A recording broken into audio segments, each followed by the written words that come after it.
dress? Are you kidding me? Where did you get it? So sorry, are we good job, dear son. These things are always so stuff.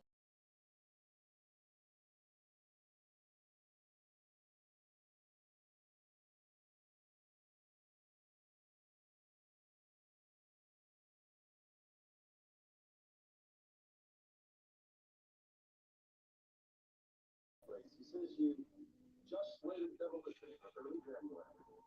That's the line. I hate to see a place like this go.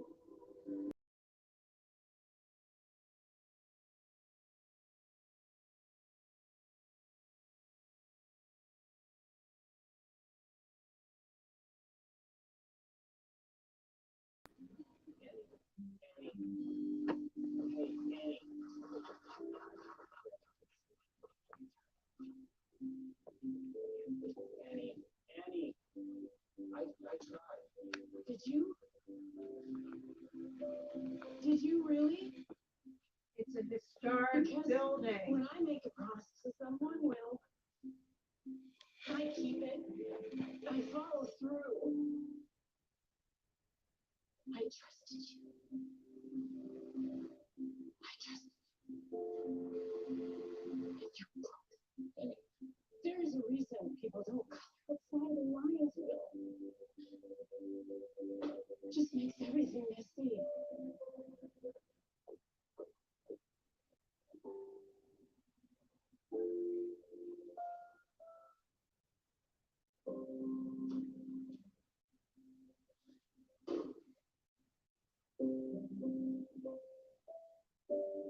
I just feel so stupid. I mean, how could I trust him? I knew what he stood for. I knew how he did business. Why would that exclude me? And now everything in just one single breath, all of it just gone. Not everything. I'm here, your mom is here. We're not going anywhere. I'm so sorry. I thought I could save his dad. I really did. No. I thought I could. I failed. No, you didn't. You didn't. It was never your job. I should never have let you try. I'm supposed to be the guy that comes in and saves things. I'm dad. That's my job. And I'm sorry I didn't.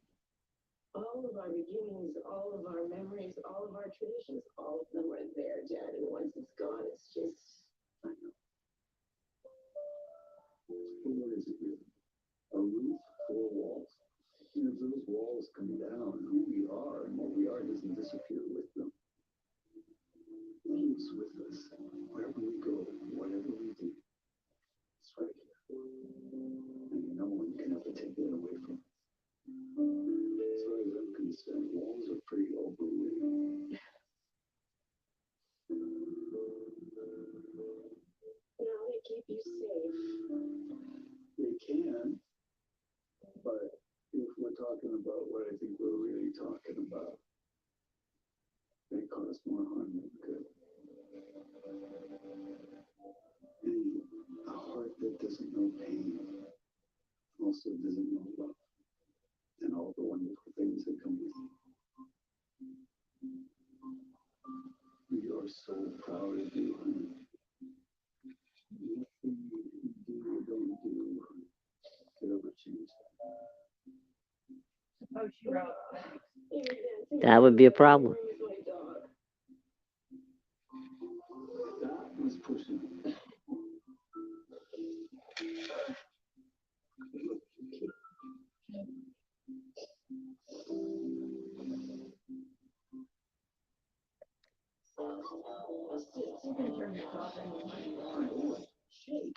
Why, you're finished? I will whenever I do. About 5 more minutes. What if you could meet your mother when she was your age? What if you could see your family before it was broken? Sunday chicken blankets at the 9, only on Hallmark. And now let's welcome Adam Montoya.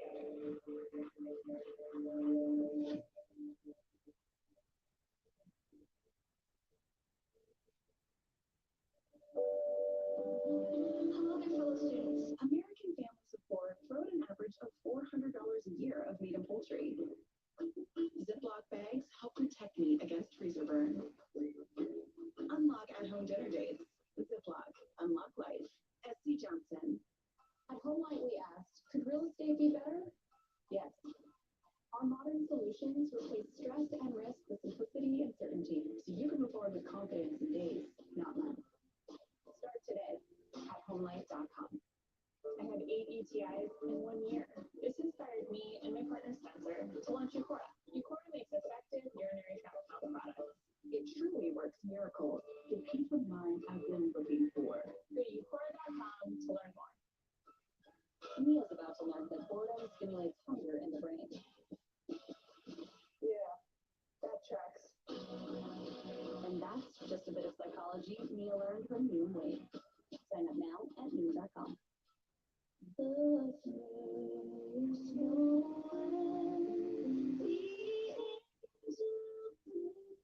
season of giving is upon us. And if you're an animal lover, I hope you'll find a place in your heart to help an animal who's suffering this winter. Animals who've been abandoned and neglected, who are freezing in the bitter cold. This holiday season, will you help them?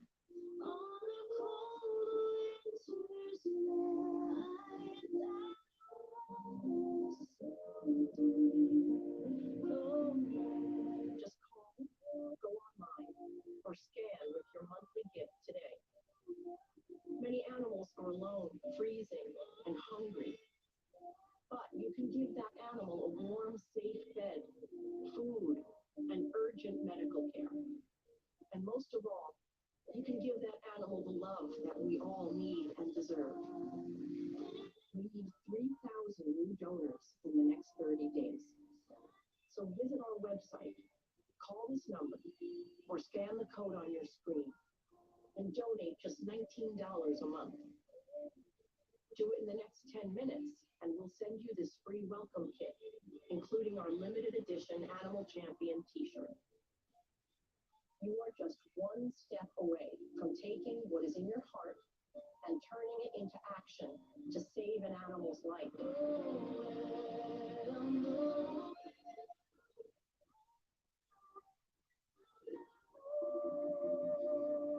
This holiday season, when we do more for others, you can make all the difference to an animal who needs you. Please be the one to do that for an animal today. Go online, call, or scan right now. Ice Not Pro. Ice works fast. Squeeze your pain and you doubt. It makes it last, so you never sit this one out. Ice Not Pro with 2 max strength pain relievers. With the comfort of Lazy Boy furniture, this is more than just a room. Sometimes it's a nursery, a playground, or a campground, a spa. That's for holiday memories. This is where a lot of your life happens. So I'm thinking, why not live it comfortably? The year-end sale, 0% interest for 36 months. Lazy Boy, live life comfortably.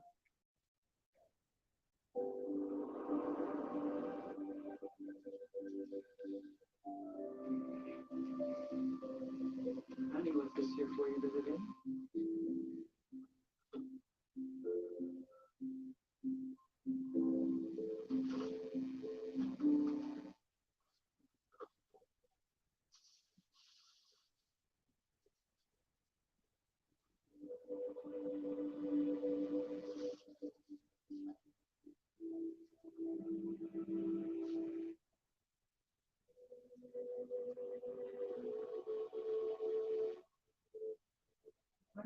I know. Do you? Own the company. Lyle, how much days is your friend? Your entire life you've had someone around to break your fall, or to pick up the pieces for you. This time you don't. You're on your own. Okay? So you need to dig deep and figure out how to fix this, or that woman will never forgive you. And if that happens, I guarantee you, you'll never forgive yourself.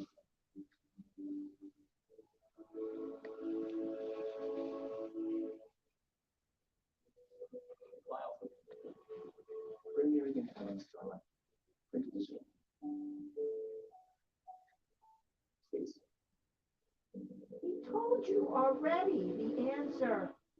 It's a historic building.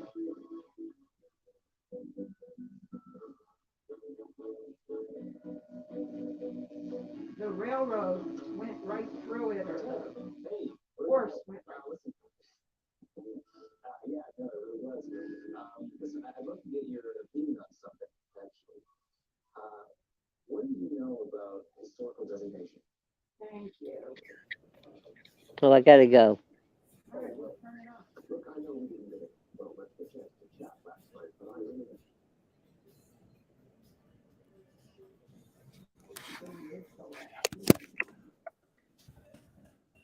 I'm sorry. Yes. So I guess I'll just have to kiss you. Okay, well, my audio's on. Okay.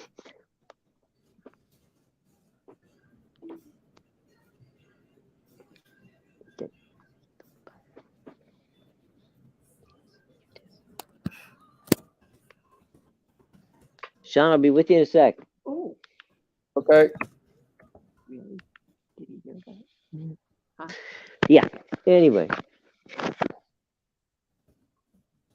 Happy New Year, Sean. yeah. All right. I hit live about 5 minutes before I meant to. So that's why I slapped up this sign. We can start. Hang on. Give me a sec.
Hey everyone, and welcome to this special edition of World Sports Daily. Jim Williams with Sean Miller here, guys. We're getting ready for Ohio State and Georgia, but wow, what a game that's going on ahead of it. We got TCU and Michigan playing a wild one, huh, Sean?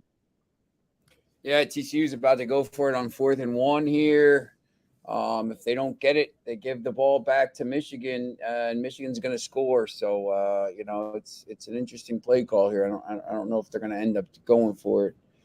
We'll see if they do. I think he can get it if he runs around the left corner of the here. I think the left side is wide open there. Well, they've got a penalty, so we'll see how that goes. There's only 59 seconds left in the game. It's not going to matter though. Michigan will score here. Michigan will score in 4 plays. TCU. I think TCU just lost the game here. This will be interesting. TCU hasn't stopped Michigan inside of 5 plays in the second half here. So yeah. Other than the pick six there, but I think not terrible. Terrible play call on first down.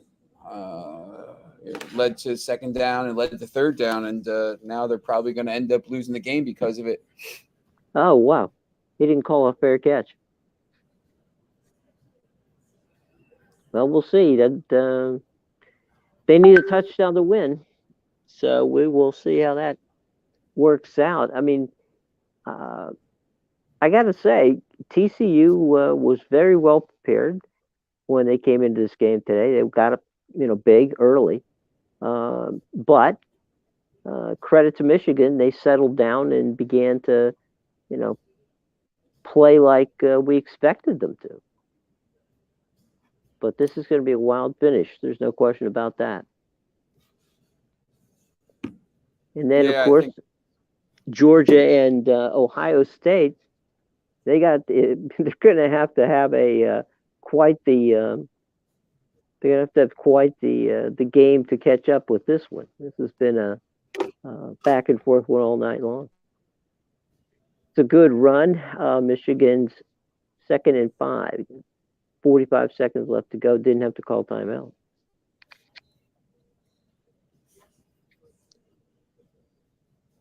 They don't have any timeouts. Well, then that's a good reason they can't, right? Yeah, they used them all, stopping them there on. I mean, it worked. They got the ball back. So now, yeah, look, if you don't get a first down here at any point, and almost the pick, it's game over. So, yep, one way or another. This would be a crushing loss for Michigan. I mean, this has been a Michigan team that seems all year long as if they were destined to be here and perhaps even destined to make it to, the championship game.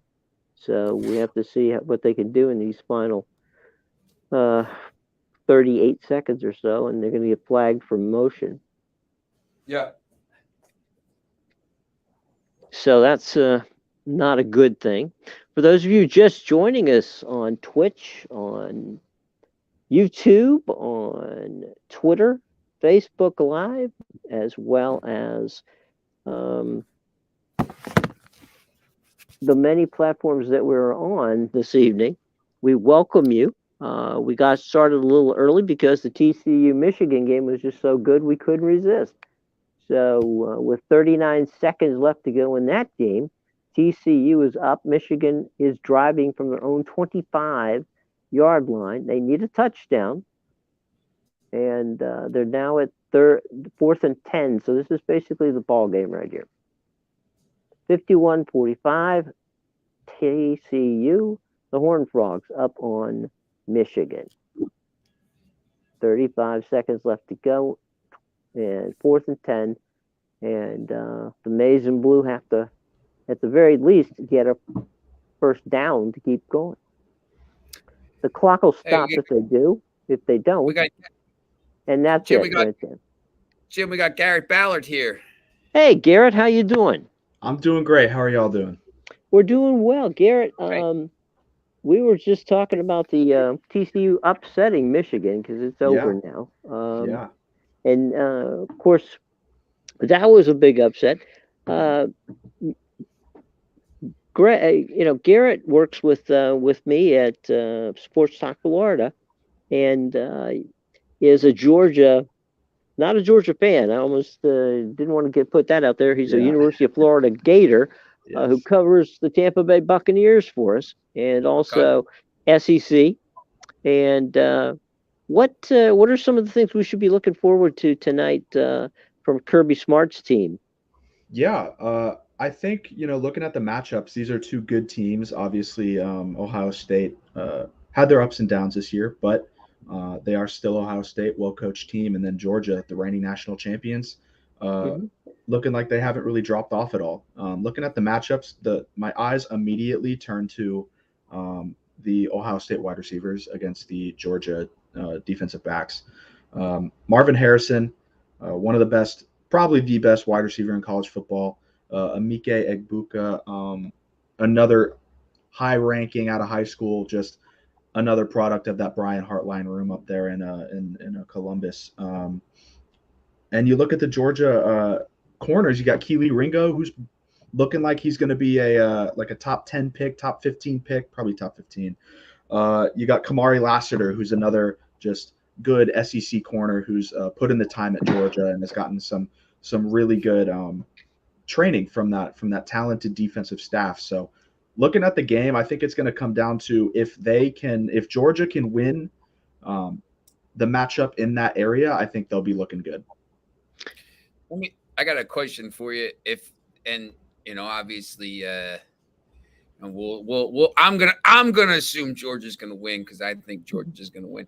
Do you think I think they match up pretty well against TCU. I think the Michigan game would have been obviously not today. They got gashed, but I think that this Georgia team matches up pretty well with TCU. I mean, is that kind of your thought there?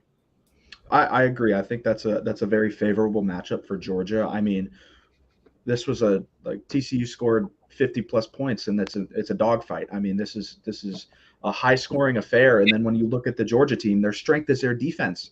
I don't think, even if Michigan won, I don't think either of these teams would be having nearly the similar performance that they are tonight. Garrett, one of the things that's always impressed me with Kirby Smart, even when he was back at Alabama working with Nick Saban, is his ability to understand how to game plan. And he's had 4 weeks to get ready for this game. And I don't think anybody, I think CJ Stroud, for many people, was the odds-on Heisman winner until Caleb Williams had that outstanding 2 weeks, first beating UCLA and then coming back and winning that game against Notre Dame. That probably salted it away for him, but the loss to Michigan probably cost C.J. Stroud the Heisman. But C.J. Stroud is an incredibly gifted athlete, and so. But I think that Kirby Smart, with his defense, has been able to, in the past, do some pretty great things when it comes to having time to game plan. And he's had a whole month to game plan against C.J. Stroud. Oh yeah, I mean, we've seen Kirby Smart in this defense just perform flawlessly against some other top-notch quarterbacks. I mean, I immediately turned my eyes to that Tennessee game. Mm-hmm.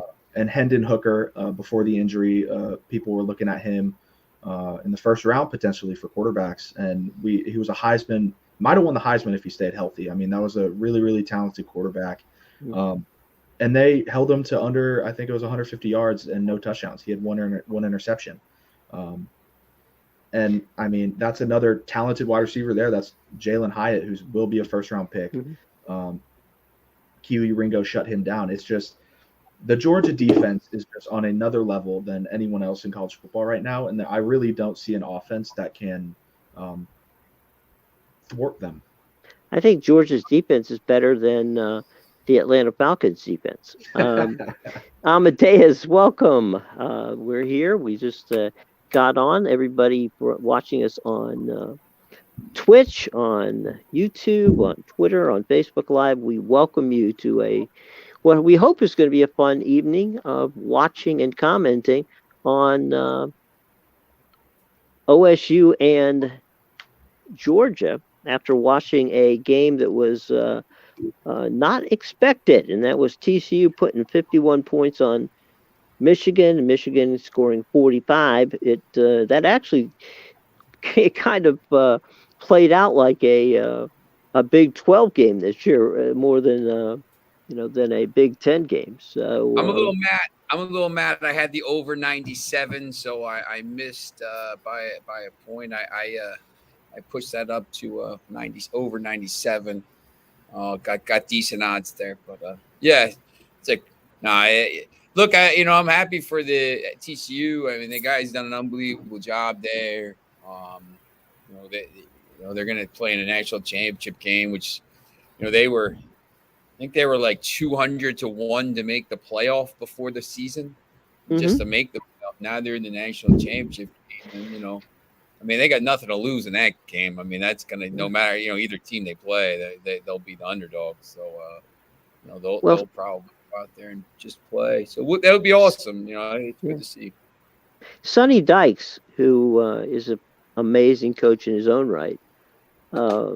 Sonny Dykes is a guy who he's very introspective, but he really worked the portal very well to get some players that he needed to make that TCU team a quality team. And they had 8 come from behind wins this year of the 14 now that they have won. They've come from behind in 7 of them, and so they're kind of used to that part. I was kind of thinking, well, gosh, they're up 21-3. I wonder what they're going to do with the lead, because under those circumstances, you're never quite sure. But let's talk for a second. We talked about C.J. Stroud. the other guy, who also happened to be in New York, Stetson Bennett III, which sounds like he should show up at the stadium wearing, with a briefcase and a suit. But he can play. He can play, that's for sure. I mean, his story, I think everyone knows his story. Went to Georgia as a walk-on, left to go to community college, came back on scholarship, won the starting job, and eventually took them to win a national championship. I mean, can't really get much better than that. I mean, the guy, they call him the mailman, obviously. He just does what he needs to do. He delivers. And it's a great story. It's a lot of fun to watch. And, I mean, just throw it to Brock Bowers, honestly. That guy is insane. Well, they also have a pretty decent running game. Oh, for sure. I don't, what I think, and I'll get the rest of you guys' thoughts on this.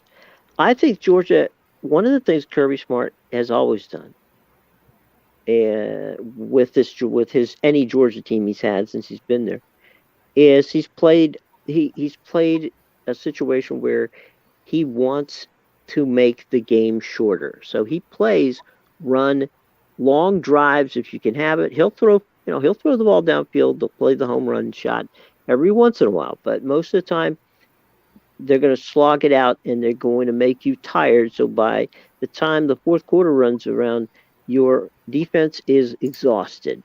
And I think that's what they're going to try to do to Ohio State tonight. We'll see. But thoughts, guys, on what you think the game plan is for tonight for both sides? Ohio State, I think, look, the second chance here, they really weren't going to be in the game, and then USC let them in. They really don't have a lot to lose here. I think both teams now, you see Ohio State now is probably thrilled Michigan's out. Both teams now, I think, hey, listen, we know, hey, we win, we have a real good chance to win a national title. Look, I expect Georgia to win by, 14 to 21 points. I just think they're really, really good. This is, if Georgia goes through on this season unbeaten again, you got to talk about them as one of the great teams. They lost 5 first-round draft picks for defense. Yeah. I mean, their defense was ridiculous last year, and they're back.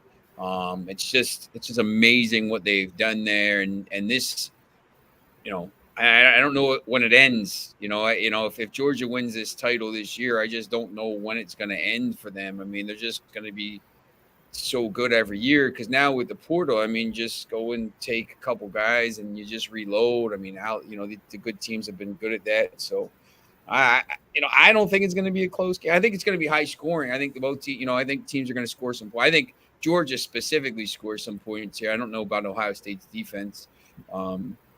I think they'll give up. I think Georgia will give up some points. They're not going to give up 51 points or 45 points here, but that's the thing. I think Georgia can score in the 40s, and there's no way they're giving up 40 points. Like Michigan's not going to, like Michigan just did. There's no way that's happening. So, we'll kind of see about that. We got Joe Wiz here. Hey, Joe Wiz. Hey, happy New Year, everybody. Hey, happy New Year, Joe. I just got to the Meadowlands. I'm here at the Meadowlands, and they canceled racing because of the fog. What? Yeah. So I'm sitting at the bar having a Coors Light, and Genius, I'm sorry, I have to disagree with you. I'm on the Buckeyes plus the 6. Wow. Really? The whole world is betting Georgia, and the line dropped from 6. I've seen some places that have the line as low as 4.5. Wow. I've never seen anything like it where everybody's betting Georgia, and yet the line dropped. Normally the line would go up. It's down to 4.5. This is, by the way, just for our audience here, this is Joe Wiz. We do the ESPN show on Friday night in New York. And where are we? Atlantic City? Oh. Nope. ESPN New York. We're on in Philadelphia and in Richmond, Virginia. But ESPN New York is the big one. We'll be on tomorrow morning at 6 a.m. to kick off Week 17. Definitely. And Joe, we got Amadeus here.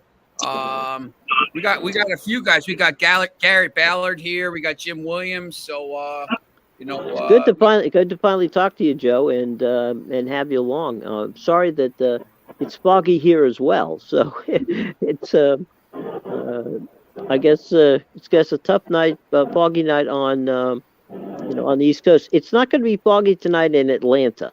No, it's not. And this first game was crazy, with the way it went. I had liked TCU plus the 8. I gave it out on the show when Genius and me taped our show.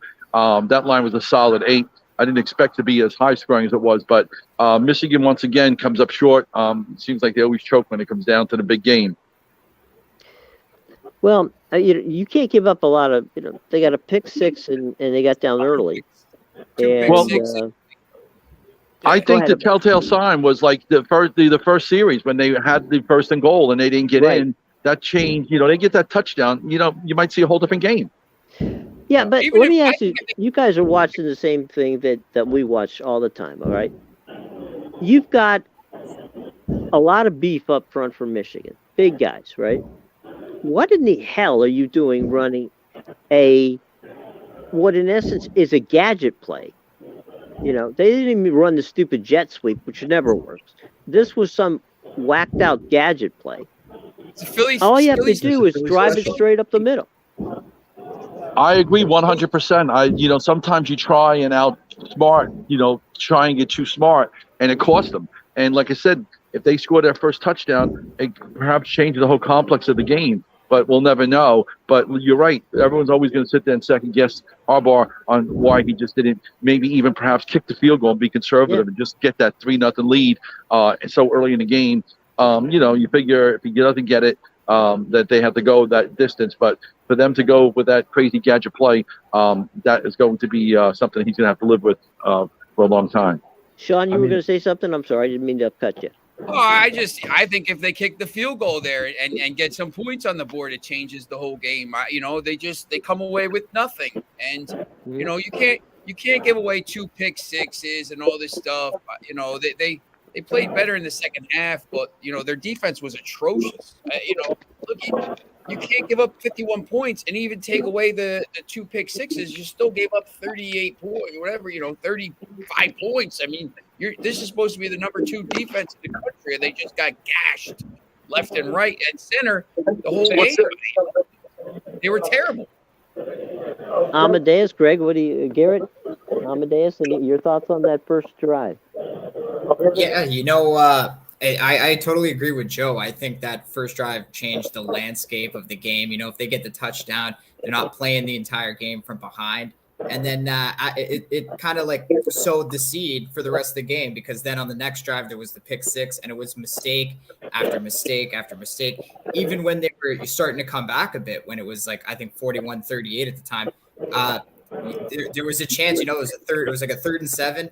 They had a chance to tackle the guy short. The defender just straight up missed him, and he ran all the way down for a touchdown. So it was just, I thought Michigan more so beat themselves in that game. It was just, mistake after mistake after mistake. They also kept trying to run it down the middle early, and there was nothing there.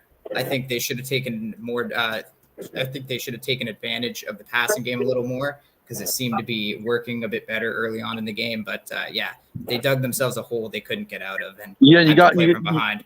You got to remember, Michigan's used to taking the lead. They taken the lead on almost everybody all season long.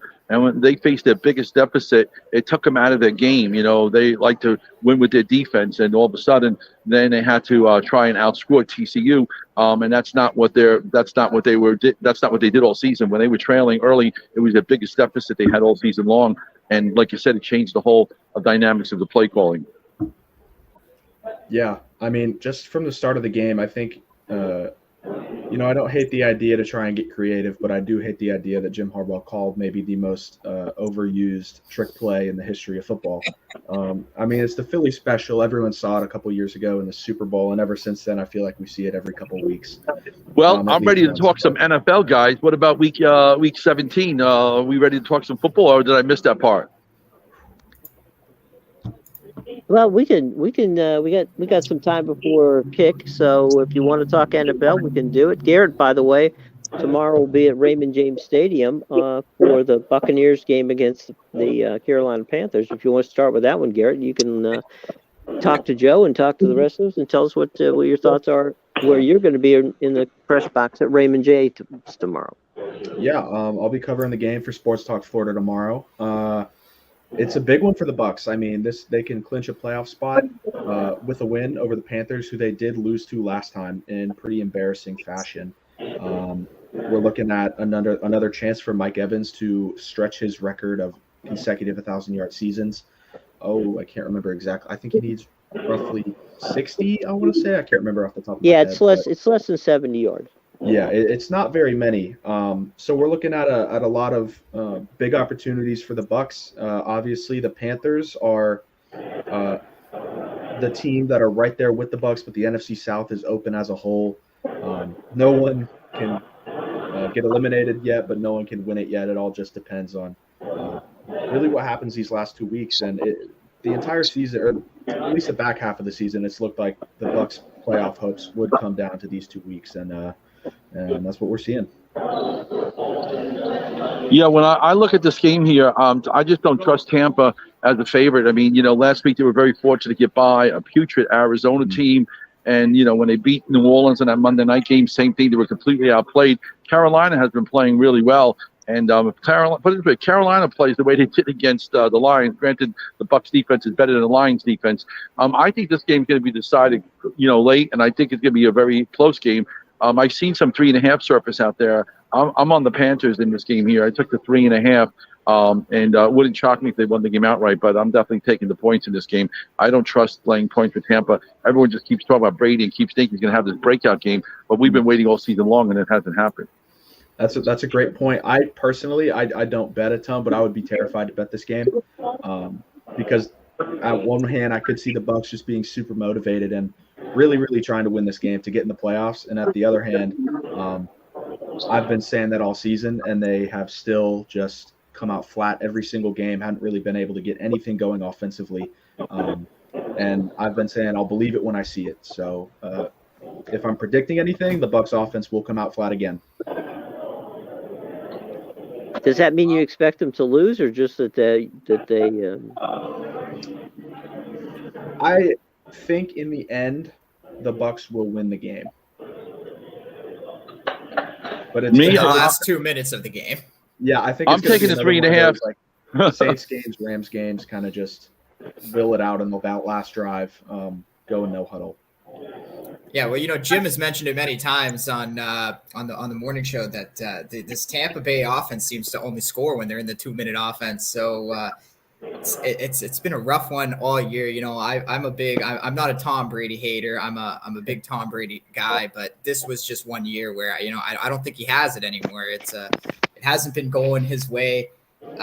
He's dealing with other stuff, but I find it amazing that there's a chance we could have 2 under 500 teams in the playoffs, both from South divisions, AFC and NFC South. So it's pretty funny. It is. Yeah, I think we had talked about there's like 10 or 11 teams. I think it's 11 teams that are under 500 that are still alive to make the playoffs. So, so much parity in the league this year, but there's a lot of teams that aren't that good. But and this is another clear example of it.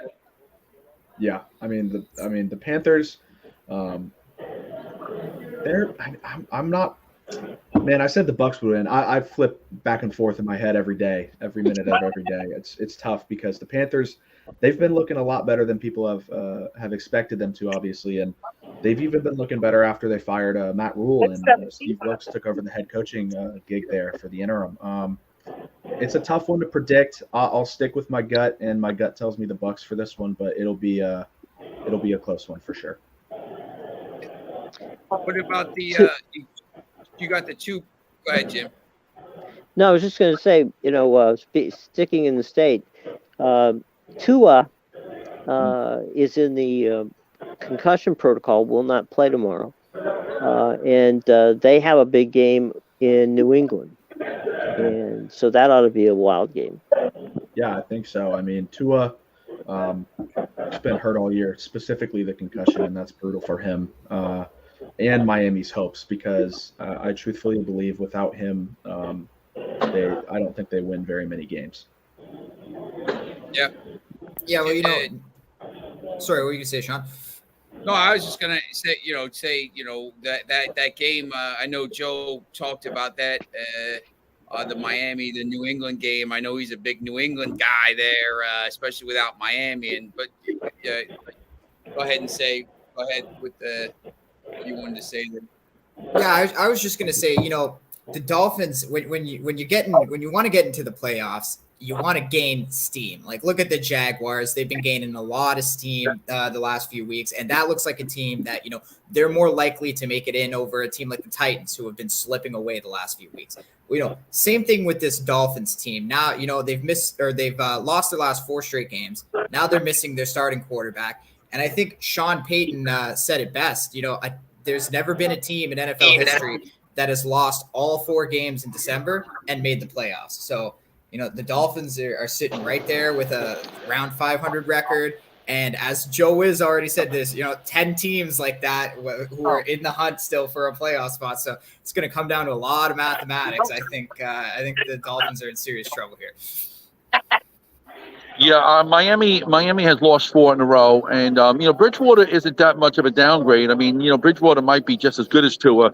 Tua, played okay against Green Bay, but he was, a lot of people figured game plan how to come up with a defense with him. You just drop your defense back 20 yards, and he has to throw underneath. He's not a deep thrower, and I'm surprised that he was able to get as many passes to his wide receivers as he has this year. But San Francisco came up with a great grand game plan for him, and so did the Chargers.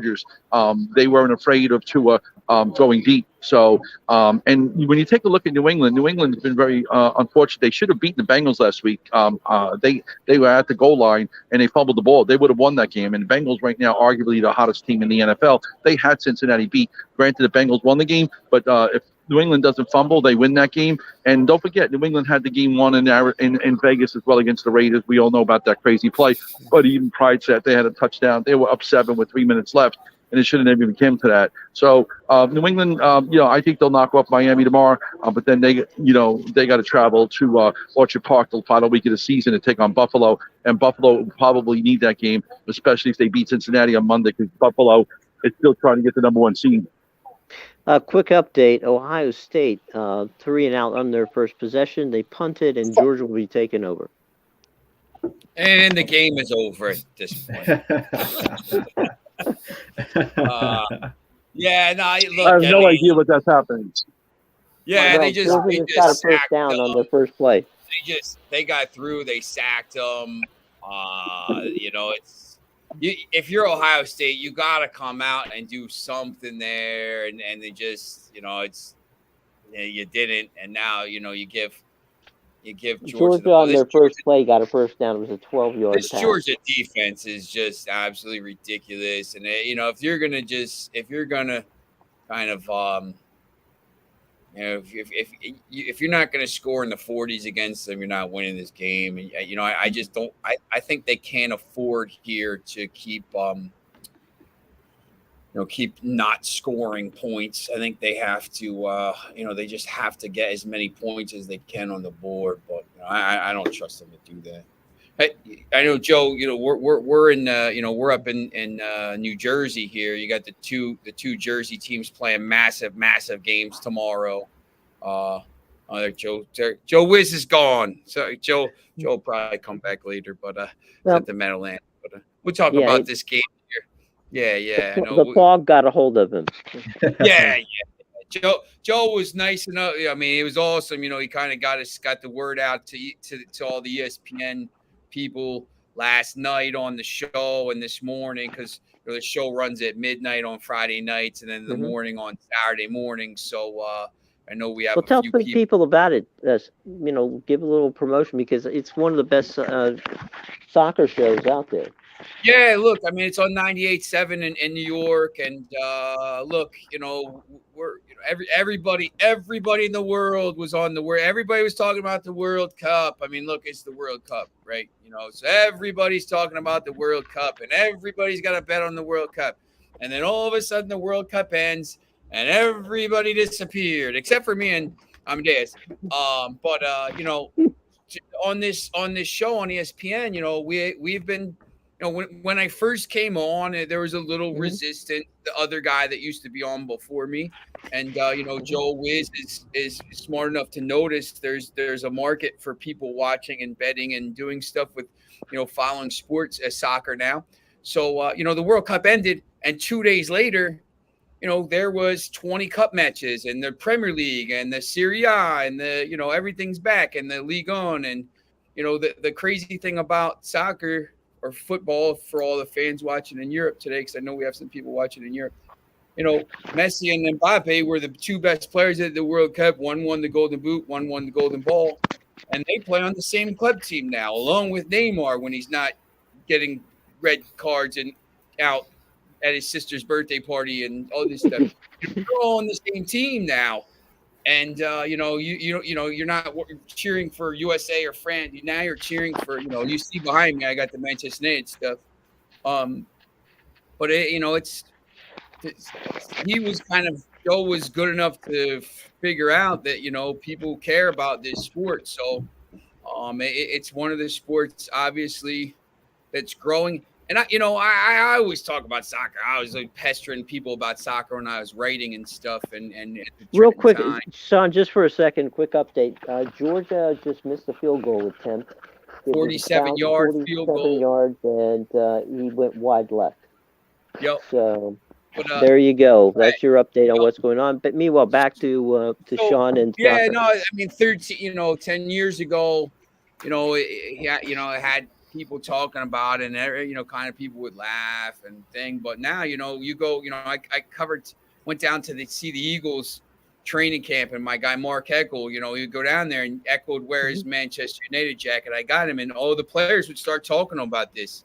And then you start to say, wait, if the NFL players are watching this, and then NFL is the biggest league in the world, so you start to think, you're like, man, maybe this is getting big. Maybe this is getting big. And obviously the World Cup is coming to America in 2026.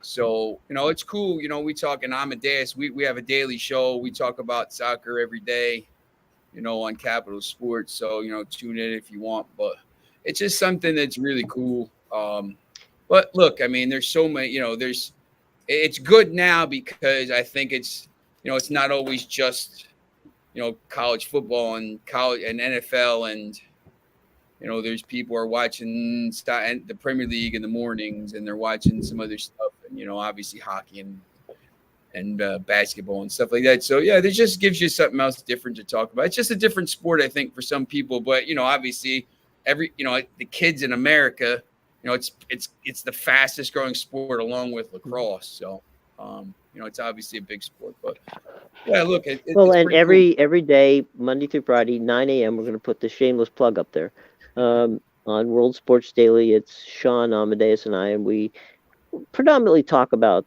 what's going on in soccer. We talk about everything else that's going on in the day in sports, but it's very highly soccer. And then, of course, Sean and Amadeus do their thing. So by all means, keep a lookout for us. We are going to talk Ohio State and Michigan. They're in a commercial break, so there's nothing to talk about right now. And very soon, Ohio State will get their second bite at the apple. They were 3-and-out the first time. So, I mean, Garrett, when you obviously down there in Florida getting to cover, college and pro, do you cover anything else? Do you cover baseball or any other sports down there? Yeah, so I'm hopefully going to be able to pick it up again next season. But I covered the Rays a little bit before I went. I just graduated from the University of Florida. Yeah, go Rays. Yeah, sure. Hold on. I'll show you. Yeah, but yeah, I was just saying. I love it. Look at that. There you go. There we go. Yeah, but I was just saying I just graduated from the University of Florida a couple weeks ago, so I've been up in Gainesville. I would make the trip down for Bucks games whenever I could, but I'm hoping to pick it up in a more full capacity this next year. So I've done baseball. I'm going to hopefully get into some hockey with the Lightning down here, and then obviously the Buccaneers. So. All right, man. If you ever need a job, let me know because they're hiring writers up here in New Jersey for NJ.com for Eagles and the football a lot. They got a lot of football, a lot of hockey, high school sports. So they're always hiring people up here. So Yeah. I'll tell you this: he does an outstanding job of game covering the game and really, doing. Tomorrow he'll be our lead rider on it. Normally, he's one of our two riders. Michelle Sabin is usually writes the game story, and Garrett does an outstanding job with a good sidebar of what else happened. But Garrett also has done some game stories, which are all fantastic. So he's a good writer, and we're happy to have him. And as a fellow Florida Gator fan, that doesn't hurt either. So There we go. for those of us, so when we talk about Georgia, it's painful to say it, but it's true. Yeah. Georgia is a good football team. As much as I am a Florida fan, I'm also a football fan, so I can respect the good team whenever I see it. It's always fun to watch a good football game. That's for sure. We USF hired Alex Golish, who was part of today's Tennessee. Tennessee, of course, won that game over Clemson in the Orange Bowl, and Alex Golish was the the offensive coordinator and pass game coordinator for Tennessee. And today, I mean, they put on a clinic against Clemson. Yeah, I mean, it was everyone was hyping up the freshman Clemson quarterback Cade Klubnik. Ohio State just scored, by the way, on a C.J. Stroud pass, and Marvin Harrison Jr. made the catch, 31 yards, 6-0 Bucks, and the Buckeyes big at this point. Yeah, that's big. No, I mean, look, they anytime Stroud would have passed that, if they can. They just need to not fall behind by two. Like the problem with Michigan today, as soon as you blink, they didn't get that touchdown. Then, they go down, then they pick six. As soon as they blink, you're down 14-0. You kick the field goal, you're down 21-3, and you're just constantly chasing the game. If you can stay within a touchdown, in the lead, tied within a touchdown, you always have a chance. To do, stay in the game. So I think that's important. But so that's a big score to take the lead. Definitely. Yeah, number 24 for Georgia is yeah. He was the guy who got burned on it. The ball was thrown well because it was thrown the only person who could have caught it was there. Looking at it, I mean, I was just gonna say, I am gonna have to run real quick. Hopefully, I can come back later. But real quick before I leave, we'll be around. C.J. Stroud just made a great play, extended the play. I mean, that DB, when the one wide receiver like Marvin Harrison Jr. is improvising, you're in no man's land. I mean, you can only hope to just get in front of the receiver, and we know how good Harrison Jr. is, and he was able to make the most out of that scramble opportunity from C.J. Stroud. But in case I can't come back, I really appreciate y'all having me on. It was wonderful talking to y'all. Thanks. Appreciate it, man. Appreciate it, and we'll be looking forward to your story on Sunday morning in the Sports Talk Florida. If you're ever looking for work, man, if you're ever looking for work up here, just let me know because they're always hiring pro writers, college, high school. So I there's a good chance I might reach out to you about that. So all right, cool, man. Right. Thank you. Yes. Yeah, y'all have a good night. See ya. Take care. You too. Bye. Garrett's a very good writer. He does a lot of good work for us. We're fortunate enough to have Michelle Sabin, unfortunately, who is our lead writer for the Buccaneers, is under the weather. She's an FSU grad. She got to watch her Seminoles win, and then her brother's the assistant athletic director at Clemson, and they lost, so she gets bragging rights for a year in that regard. But we got our guy. We got our guy Umar Rafiq tuning in there, big up and coming journalist over in England. He's watching along. It's already 2023 there, so he's time traveling back to 2022. Right. Yeah. Happy New Year. He's a big big up and coming soccer football journalist over there in good. England. And, he's got some stuff he's going on. So he's always happy to learn about new sports and everything. So Well, it's nice to have him with us, and Happy New Year to you. You're 5 hours ahead of us, so you've been partying as this one. It's going to be I think this game, like you said, it's not going to be low scoring. So we'll see how it turns out. But no, this is this Ohio State team is a team that likes to play up tempo, but they also can make mistakes. I don't know if you guys remember, but last year they got into a shooting match out in the out in the Rose Bowl against a very talented Utah team, and things in that game got crazy, and it went down to pretty much who had the ball last that was going to win. So we'll see how that goes. Yeah, I think there's going to be points. I thought there was going to be a lot of points scored in this game. I just think. I also thought Ohio State had a chance, to stay in it once again. I don't think they're going to be like Michigan and get down 21-3. I thought that was going to be. I think Georgia was going to be able to score at will here. But if this Ohio State defense plays, and I'm telling you now, as soon as Ohio State saw that Michigan lost in that locker room, they must have been sky high, because they're like, listen, the only team in the world we can't beat is out. Like, let's go out and win this and win a national title. And it'd be interesting because CJ Stroud, he's never won the Big Ten, and he's gonna leave. He's probably gonna be the number one pick, and it'd be interesting. If they got a national title out of it, that would be pretty cool. Oh, we got Olivero asking about Glazers. The Glazers news about the news with the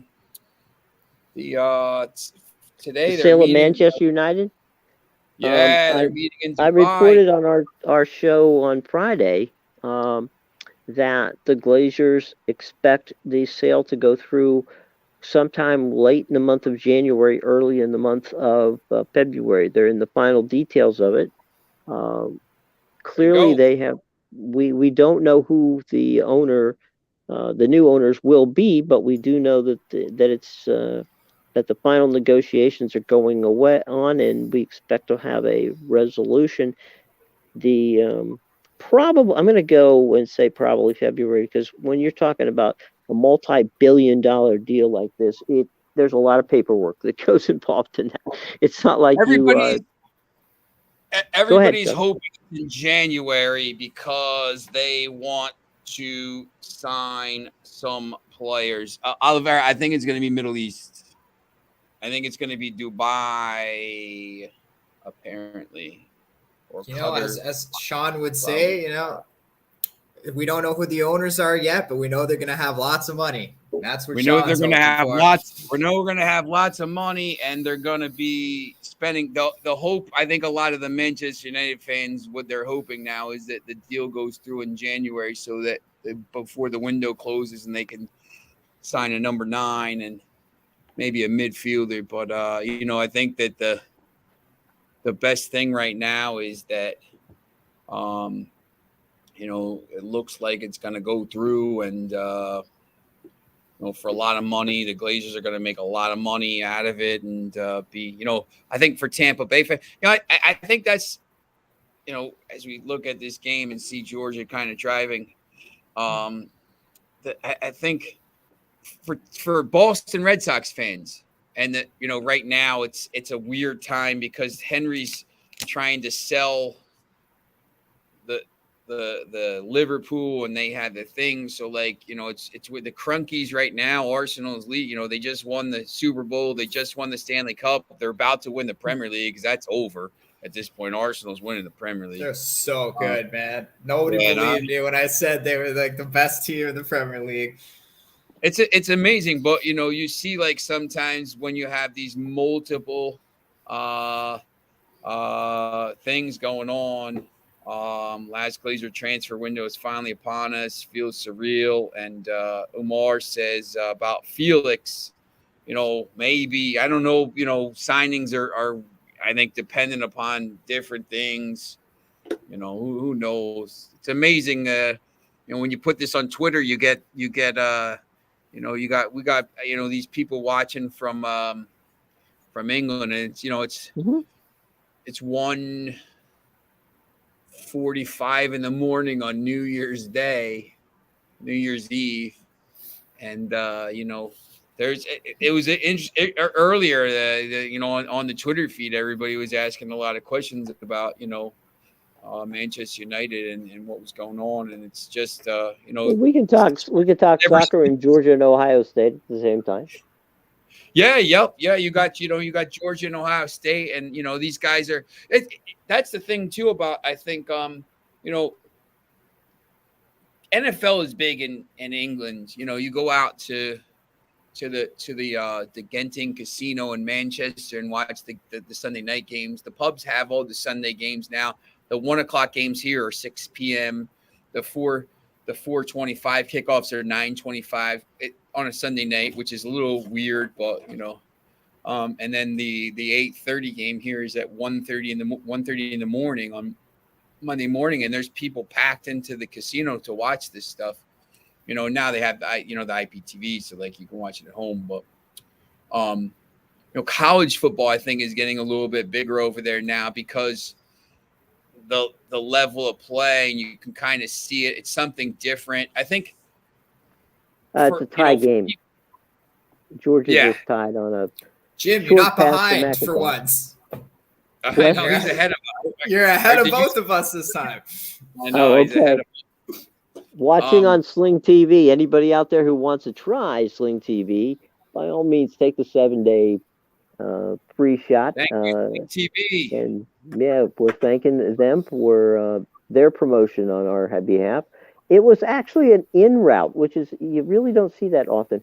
It was Bennett had we'll wait till they kick the extra point, but Bennett hit him on an in route, and that's really kind of it's what's called a skinny post, because what you're doing is you're breaking away from the line of scrimmage, going to the numbers, and then you cut back, and it was like a 3-yard pass and and the rest was a run. But it really did look good. It was more of a screen pass now that I see it. But and he just got sacked the play before. So Georgia and Ohio State tied at 7 in halfway through the first quarter. Yeah, we definitely don't have a TCU Michigan on our hands here. At least it's not 21-3. Well, not yet anyway. Just game over already. But yeah. I mean, it's going to look more competitive. See, that's the thing with the last game. I know it got a little competitive in the third quarter when there was 40 points scored. But even then, as Michigan kept coming back, I still never felt like, personally, I wanted Michigan. I wanted to see them in the national championship. But it just, as they kept, even when they were only down by 3, like when it was 41-38, it just felt like they were not coming back in the game. And they kept making mistake after mistake. But this game looks a little more competitive. So, maybe it'll be a back and forth type thing. Let me change the score before the Georgia fans get mad at me. Actually, I wanted to touch on what Sean was talking about with his Man United. Sean, with even if you guys missed the January transfer window, I think after today's game, Rashford's making a case for being the number 9 himself there. Yeah, I think you got to, Rashford's got to play. I would put Rashford at 9, although he does come, I would put the kid out on the left, Garnacho, Rashford in the middle, because Martial is terrible today. I didn't really love Anthony today. I would like to see Sancho get a chance when he comes back. Maybe put him on the right. They have a lot of kids coming through. Obviously, Casemiro is a beast. Eriksen's I thought good. Bruno played like garbage today, man. Like, he looked like a lost puppy out there. But he should have had the assist on the goal. He should have had another assist on the other goal, and he had like he had the most clear-cut goal scoring chances in the whole team. Like he's like a chaos baller. Like sometimes he's like whatever. As long as he's losing the ball at that end of the pitch. Well, if he creates 4 or 5 chances, if we could get somebody that could finish, like, you know, I don't know if you watched the City game. That was they couldn't finish. Like, if we could just get somebody to finish, like, I think they'd be all right. You know, and I like was watching the Fulham one. Yeah, I had that. I was watching that, and I was watching the Newcastle. I know. Yeah, Foxy, same. I had the Newcastle on my phone. That was pathetic. What happened, Foxy? He said it. He was like, I hate when they expect my team to destroy people. We're not that kind of team, and it happened. Problem.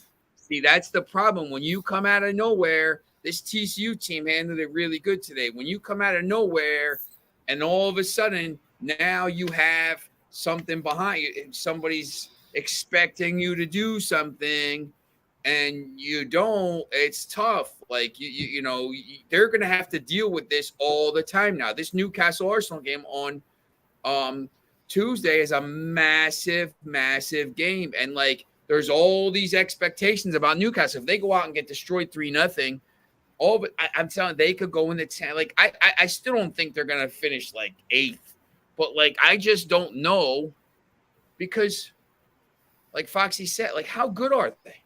I'm telling, they don't have their squad's not deep, you know. So I just think it's interesting, you know, getting ready. Well, Chris Wood was a complete donkey, man. He missed so many chances. It's just that's what happens when you don't, you know, with all that money, you know, they have to spend. Well, you know, once again, who's selling? You know, you have to. It's the problem with Manchester United. Like, you know, Umar was asking about, you know, that, you know, with the, you know, with João Felix and some of the players, but you know, it's just hard. You can't, you know, there's not that many players out there. So we'll see. You know, we'll see what happens. Well, the other thing too is that as we get closer to January, the middle of January, we'll see who makes the movement. And you know, the transfer window's open. I can't believe we haven't signed anybody. I've seen that, you know, at midnight. You know, you see those tweets.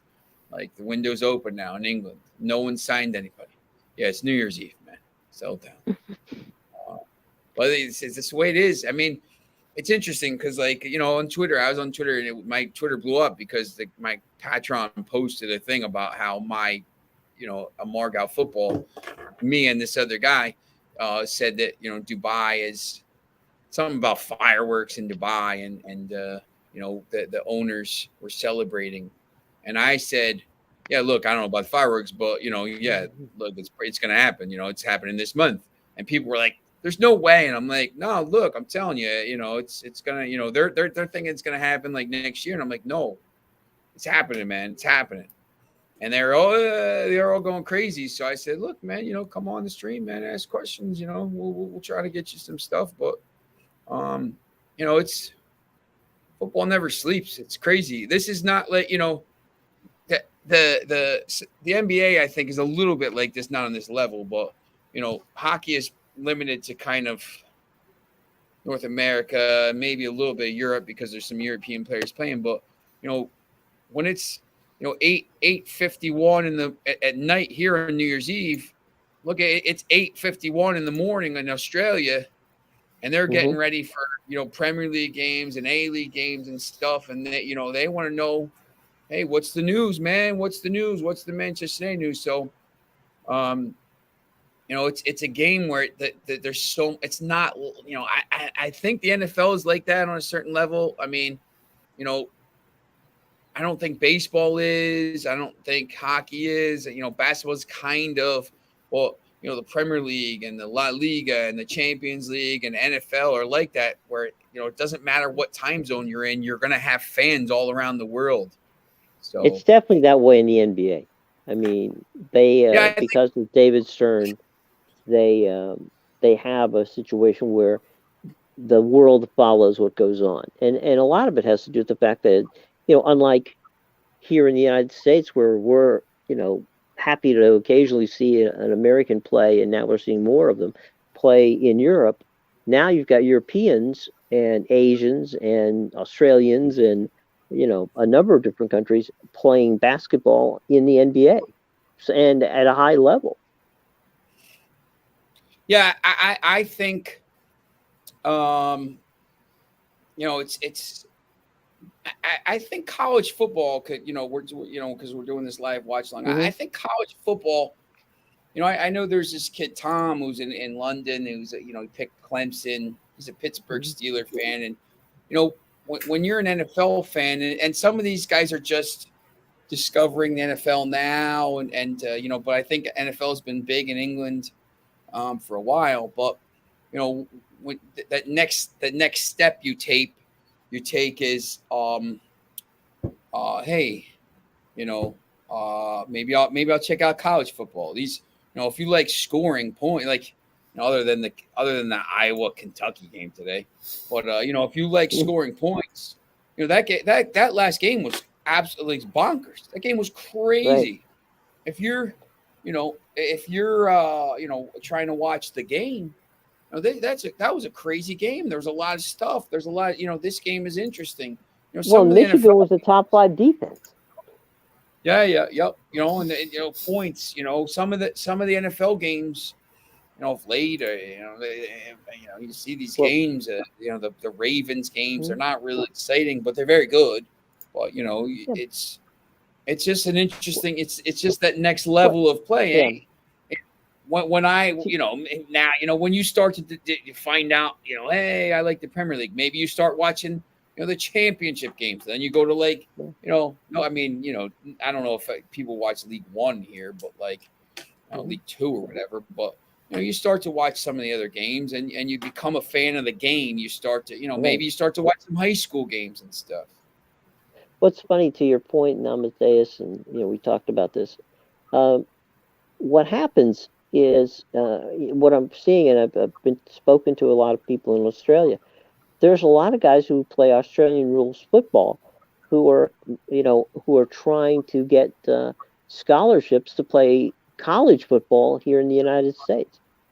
And there's now 6 guys in the NFL who are Australian rules players who are punters now in the National Football League. Yeah, I think, I honestly, I think Australians probably the best at punting and kicking, just because if you've ever tried to do, I used to play rugby in high school. So if you've ever tried to do a drop kick, I was the kicker on the team. Oh man, it is so hard because the ball's got to touch the ground first, right? So you got to bounce it on the tip and then try and kick it through the post. So that's what I mean. Like once you master that, somebody holding the ball up with a finger, that's nothing. You should be able to make the kick no problem. Well, these are Aussie rules football players. So, by the way, it's the end of the first quarter. Georgia and Ohio State still tied 7-7 in that game. But yeah, I mean, it's an entertaining situation, and I think from Gonzaga had 2 guys from Australia that were playing, and don't forget, there's a European basketball league. And some of the top players, who can't quite make it here, and rather than going to the G League, will go over there, play, and then come back and play in the in the NBA. Some of them do. My guy Franz Massenet, who's playing over in either in France or Germany now, or maybe Spain. He's been playing over there for about 10 years now, and he's done really well. He's made some money. He's done really well. And they treat you like a king over there. I mean, they pay for your housing. They pay for your food. They pay for your everything.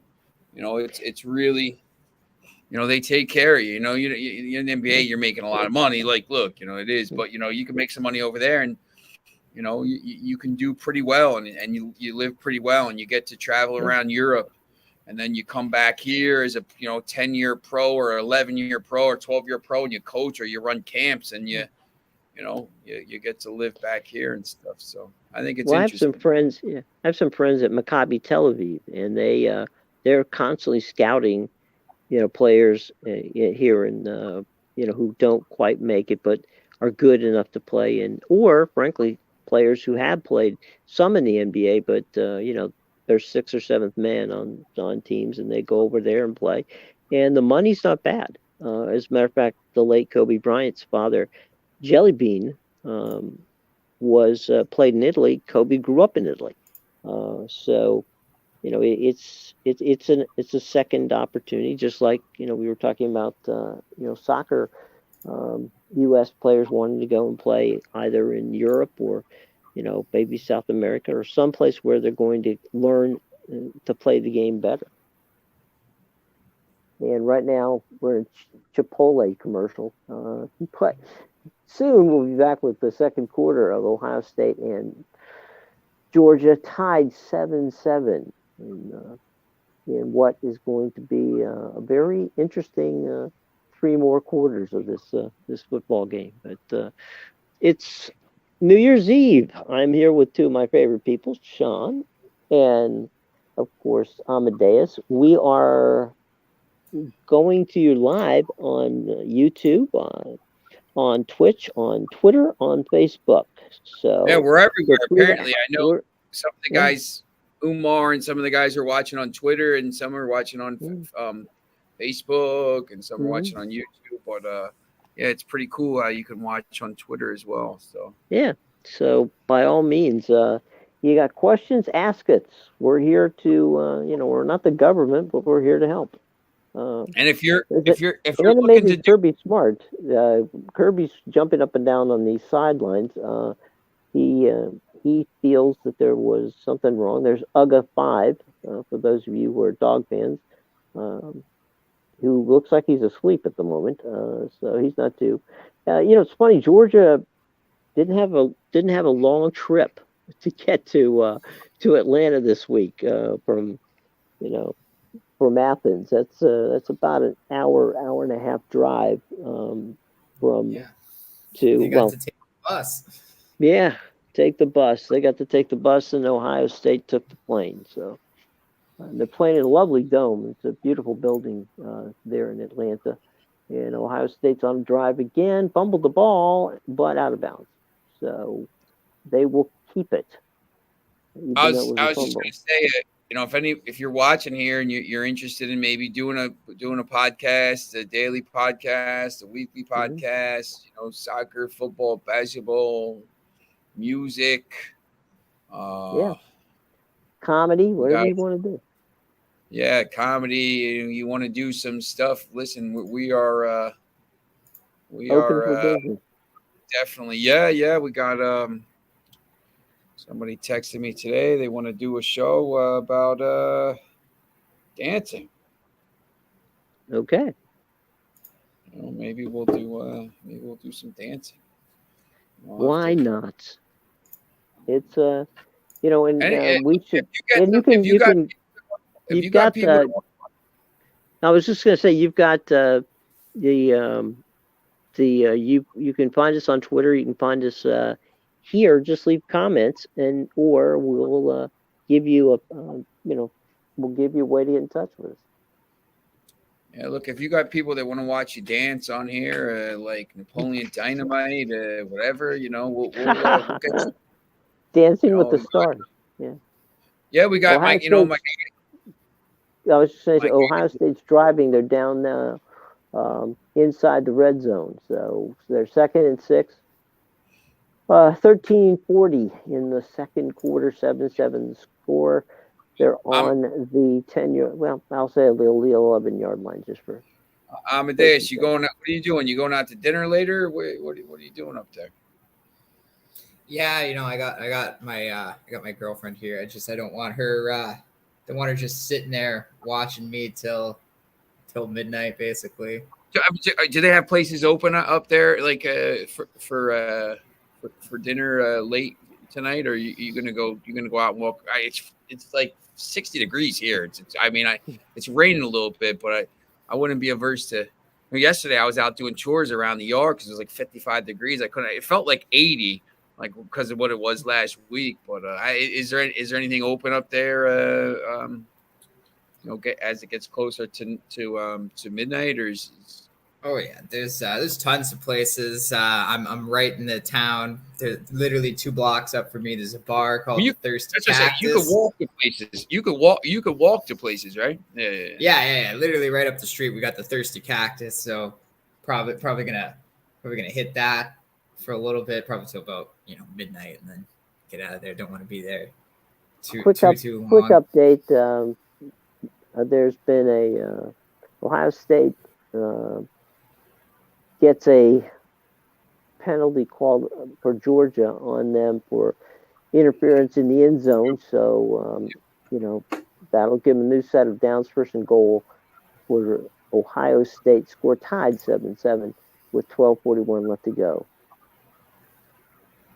It was interesting. My plays today on that, they had me make those plays, and had Alabama. I had Iowa. Well, they came through for you.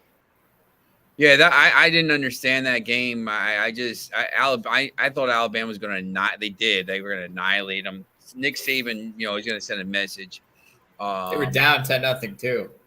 Yeah. Rolled them. Send a message. Yeah. I had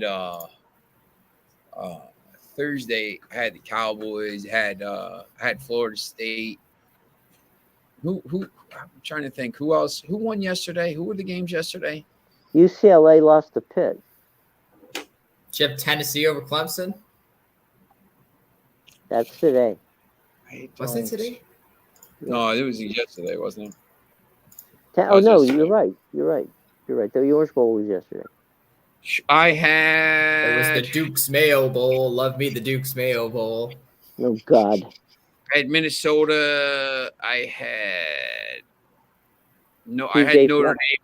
Notre Dame was my big play, and I had Maryland as my play. I thought those games were interesting.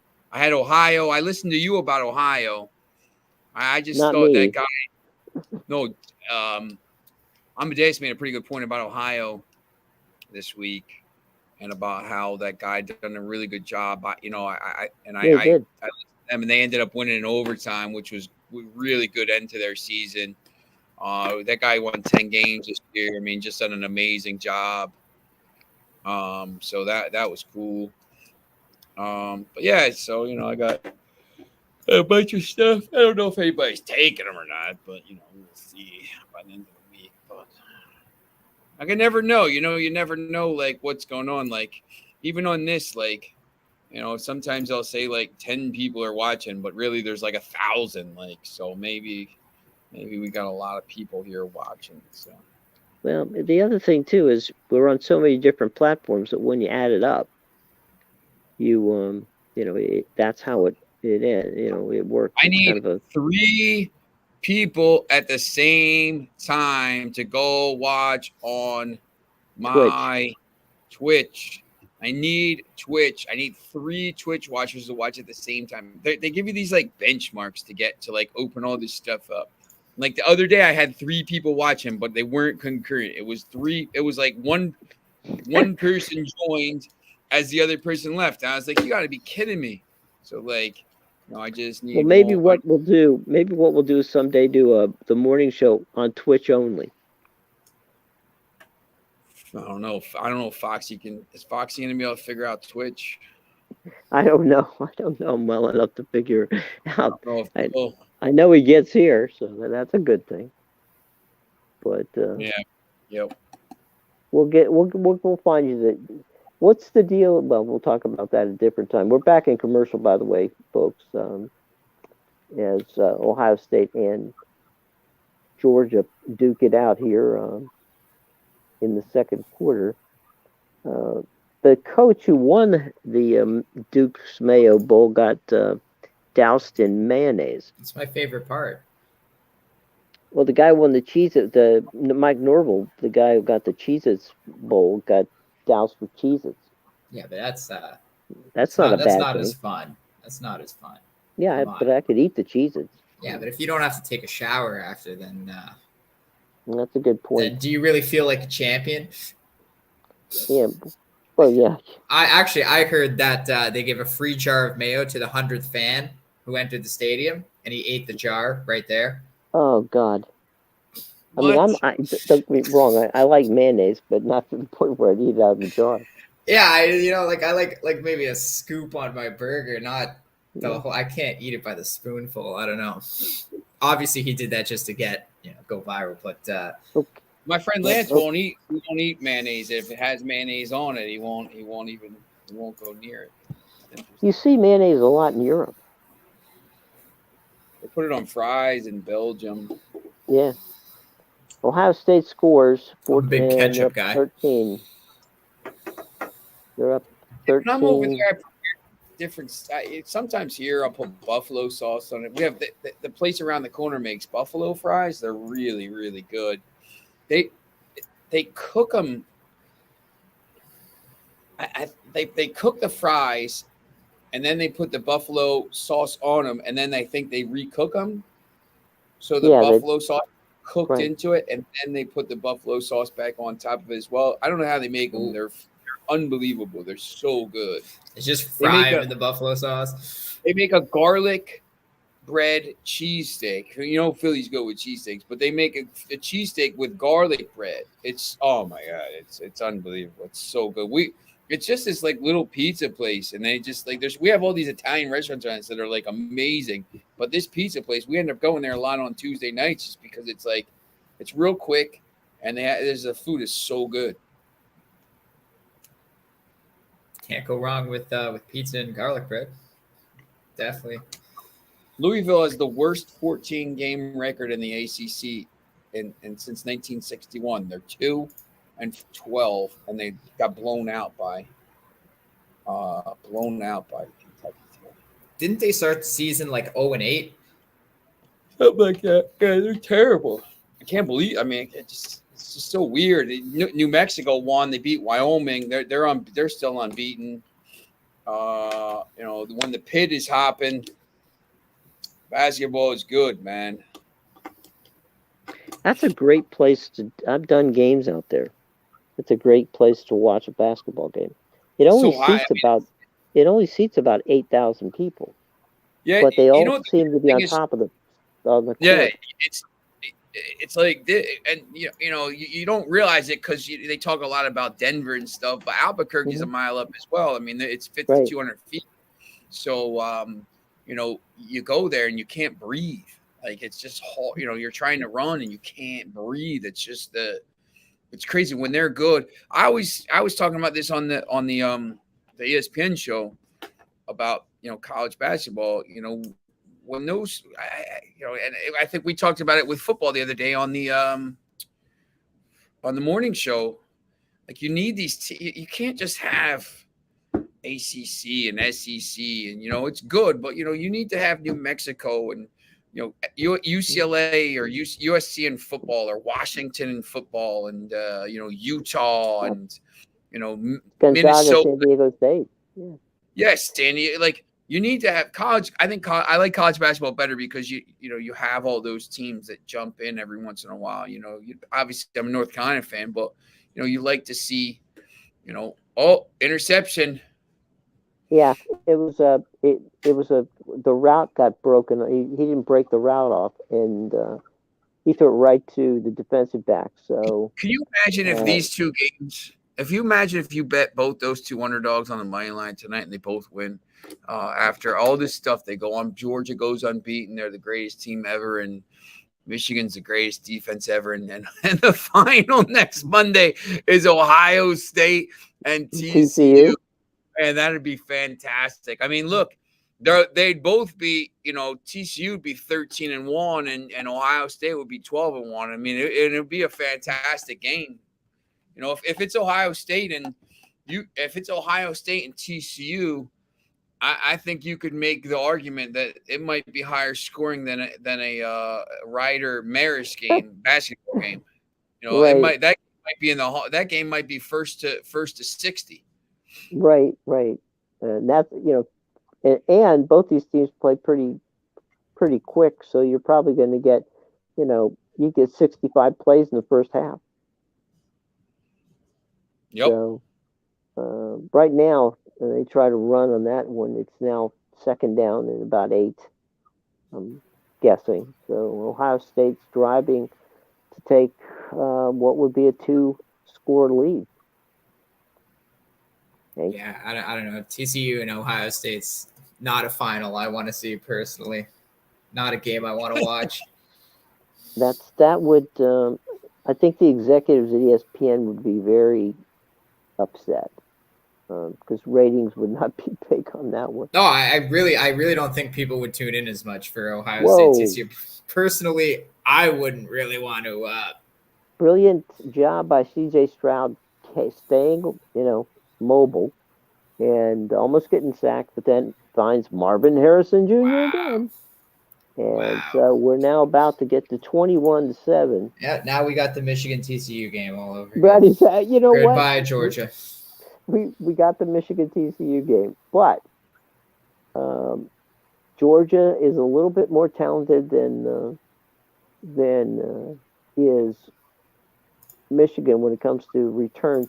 I would not want to be near. I mean, these coaches, the sideline, they forget Kirby for the moment, but your position coaches, they are going to grill the living hell out of you. Forget about what happens at halftime. They're just going to be they're going to go over there and go.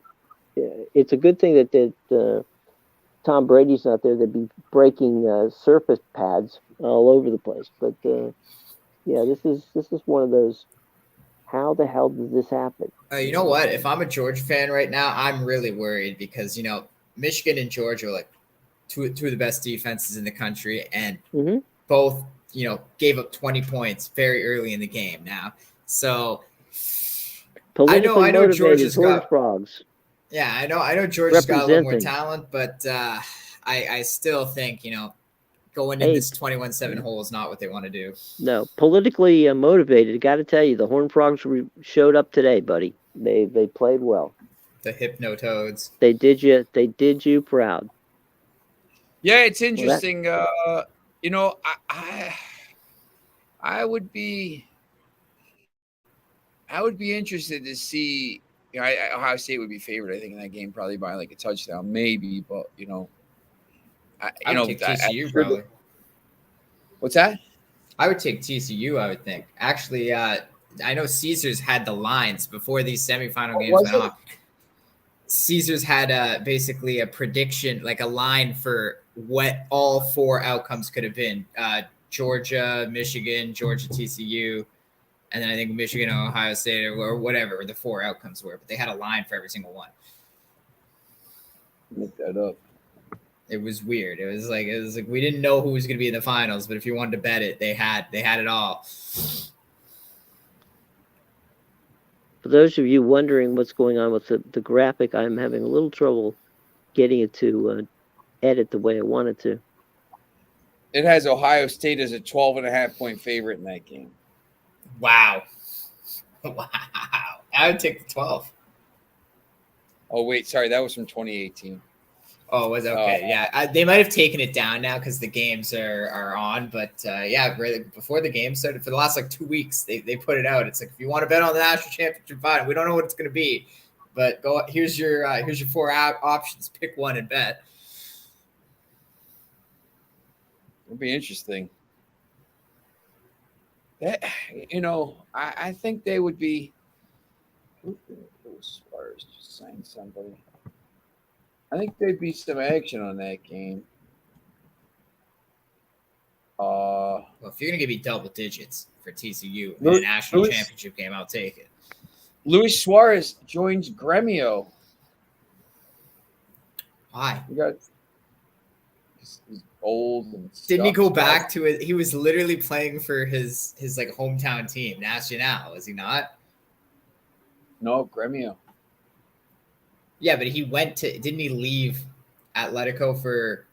Oh, I don't know. I just think he wasn't going to play. I don't think so. I think he was still there playing with whoever, but just wasn't playing. I swear he was on National for a brief few months. I thought he went to Lyon or something. Are we talking about the same Luis Suarez? There's a few now. Yeah, the one that bit the guy. Yeah, the ear biter. Yeah, I swear he went back to when his contract ended with Atletico, he went back to Nacional. So I'm shocked you're telling me he went to Gremio Yeah, yes, he did. He went to Nacional because he wanted to play it. Because that's a Uruguay squad, right? Goals. Yep, he scored scored 8 8 goals goals. in games. Yep. So now he's signed with Gremio. Probably wanted to be on a more competitive team. Is Gremio getting promoted? Are they coming up from Serie B? I don't even follow that league. Club plays in the Campeonato Brasileiro Serie A. This is come on, Foxy, where you at, man? We need you. Campeonato, that's right. That's their second season, and then they go back to what, the Carioca or whatever. Oh my god, I Never can't saw figure out Carioca, that sounds like a Japanese league. It's crazy.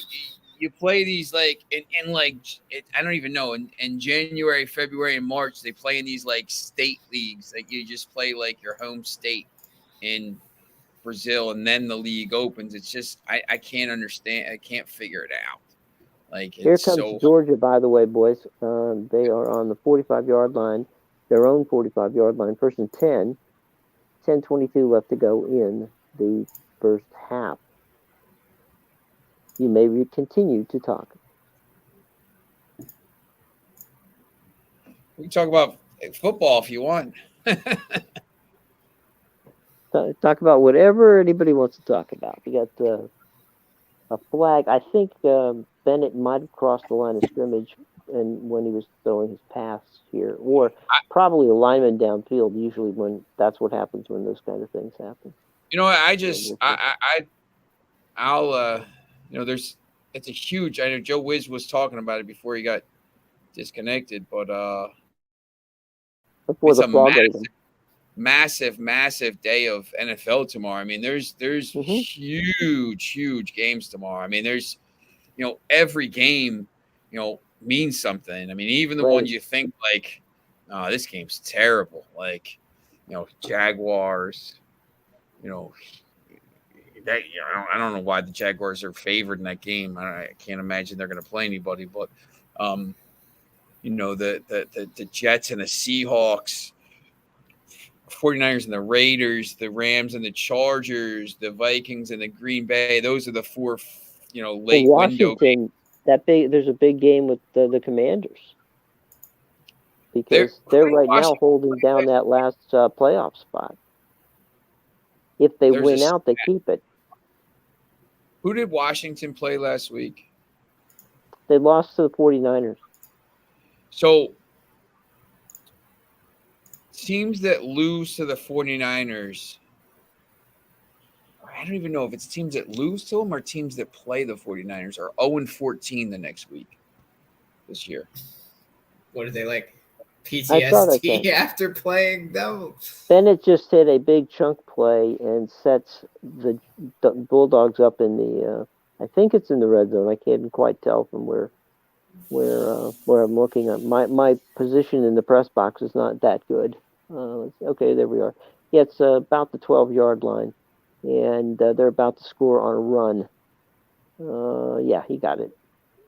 So we're up now to 21-14. Yeah, nice outside run. Power his way in. He could have kept running to the outside, but decided I just want to stick my head. Just want to stick my head down and smash. Literally, that's what he did. That's it. Teams that play the 49ers are 1-14 in the following week. Just get beat up. The what only team are they just distraught? The I game think takes so much out of them. I think they physically get beat up. The only team that won the game was Kansas City, and that was the game they went to overtime against Tennessee in 20-17. And they played like crap because they were beat up. It's just crazy. I think they're the best team in the NFL. I think they're going to win the Super Bowl. I think they're really, really good. It's going to be interesting. They play the Raiders tomorrow, and the Raiders don't have a quarterback. That's a touchdown. All right. Well, you heard it here first. Sean says take Deshaun Watson and the Browns to beat the Commanders. They're going to be distraught. I took the Browns tomorrow on the money line. I think on one of my picks. Carson I saw Wentz is starting for the Commanders too. Oh, that's right. As soon as I saw that stat, I was like, you know what? It's crazy. I think they're going to lose. They're reviewing the play, but I think he got Yeah. in. I think. I'm What looking for his about you? What knee. about your Cardinals and Falcons? You know, He broke the plane. why That's did you all I ask me about the Cardinals, man? Like Who's playing quarterback? I never heard of the guy. Trace McSorley. I think he was from Penn Penn State. State. Yeah. He was the number 2 quarterback for the Terrible Penn Ravens State. a couple of years. He was terrible at Penn State. How was he playing in the pros? Because I don't know, Colt McCoy's injured. He was our third string, I guess. You know, one of those guys you just draft in the 7th round. Hope you never have to play him until you lose both your quarterbacks. Well, actually, McSorley played in Baltimore as the number 2, and he was picked up by the Cardinals basically off the street. I mean, he was out of football. Oh, there you go. He's getting a chance to revive his career here. Oh wait, apologies. He was on Baltimore's practice squad. Have you guys heard about the Terrell Owens rumors? Oh God, no. Oh, he's been adamant about joining the Cowboys at 49 years old. And I don't know, his agent's been like saying, we've been in contact with the Cowboys over the last month. And then Jerry Jones came out a few days ago and said, I've had no contact with Terrell Owens. Well, I don't know now what this guy's talking about. Amadeus, in fairness, he could be calling the ticket office and and that would be in contact with the Cowboys. So he didn't say he was talking to the general manager. He just said he called the Cowboys. I mean, to be fair, he still plays football. He plays in the fan controlled league, or whatever that is. So I mean, hey, he apparently his agent claims he ran a 4.5 like 2 weeks ago in the 40-yard dash. So look, I don't doubt that he could play. It's just how many plays could he play? Yeah, no, exactly, right. But apparently he was training with Deshaun Jackson in the offseason. And he's been calling a bunch of teams. He's just asking for a chance, even to play on the practice squad. He just wants a chance, someone to take a chance on. So, well, I think I think that ship has sailed. Yeah, so do I. But I don't know. Maybe I think he looks at Tom Brady and goes, I could have played till I was 45. Yeah, I'm thinking that Tom Brady at 45 is wondering if he could play at 45. Yeah, like I think you should be looking at Tom Brady like, no, you can't play at 45. Well, I mean, had he retired this year, his last pass would have been to Mike Evans for a touchdown. His last handoff would have been to Leonard Fournette to tie the game against the Rams. And that would have been, so they lose. Okay, that was, 49 seconds, the Rams go down and get a field goal and win the game. This year he has problems at home. Obviously, with the divorce with, that's front page news on a bunch of different places. He's got the FTX thing that went south on him. And, basically, you wonder if his dog didn't bite him. It's like that's about the only thing that hasn't happened to him this year. I mean, football's a mental game. You cannot have all this crazy going on and say, and not have it. And then you got Blake Gabbert this week, who saves 4 people who crashed in a helicopter in Tampa Bay. Really, I didn't hear about that. Yeah, Gabbert and his 2 brothers were out jet skiing off of Davis Island, which is right there in downtown Tampa Bay and in Tampa, and that's where he has a condo, and they were out in the helicopter, which was a sightseeing helicopter. There's a little airport right there on the edge of Davis Island, and they had mechanical problems. They couldn't make it. The copter went down in the bay, and they had life jackets, and they went out, he and his brothers with their 2 jet skis and rescued the 4 people and brought them back to shore. Nobody got hurt. Wow. I don't know why I didn't hear about that story. Wow. Yeah, I saw that. Right there. I mean, it was so much stuff. I just saw Barbara Walters die. Yeah, She died last night. I didn't even realize. 93. Yeah. Yeah. Barbara Walters. Trailblazer. Yeah, yep. 21-14. 9:16 left to go in the first quarter. Georgia and Ohio Right State. back. I'm Ohio gonna State, 21. I'm gonna run to the Okay. bathroom. So I'll be right back. Take your time. Amadeus and I will hold down the fort. It's funny. I'm watching C.J. Stroud, and he's doing a lot of. They just ran a jet. Well, basically, it was kind of like an inside jet sweep. They gave it to the wide receiver, and got about 2 yards on the play. The interesting thing, Marvin Harrison Jr. is the guy who's got the 2 touchdowns. The Stroud, this might be one of those games where Stroud is like, I've got to prove to the world that what happened against against Michigan was a blip on the radar screen. Yeah, well, I think it was you that said it best. You know, they've been listening all week to just people telling them they can't do it. So you'd think they would come out with a bit of a chip on their shoulder here. Yeah, well, he just threw one to Marvin Harrison Jr. This one he dropped. So there's a big 3rd and 7 for Ohio State. They're going to continue to keep the ball. They're winning by a score 21-14. What was the line on this game? As I know, Joe Wiz was talking about, it fluctuated all day long. Yeah, it was. I saw -6 for Georgia, but I guess Joe Wiz said he was seeing 4.5 at some other books. But yeah, I would say. Actually, it might. I think even earlier in the week it was around 6.5 too, and it started. It was dropping throughout the week. Yeah, throughout the week. So I wouldn't be shocked if it got to 4.5 today. But yeah, 6 is what I saw earlier this morning. I didn't really check before game time. There's a rare sacking of C.J. Stroud, so it's now 4th down, and the Buckeyes will be punting the ball. Yeah, that could be their lead gone right there. Well, we'll see. I mean, this is one of those. I mean, we could have 42 points up here or more by intermission.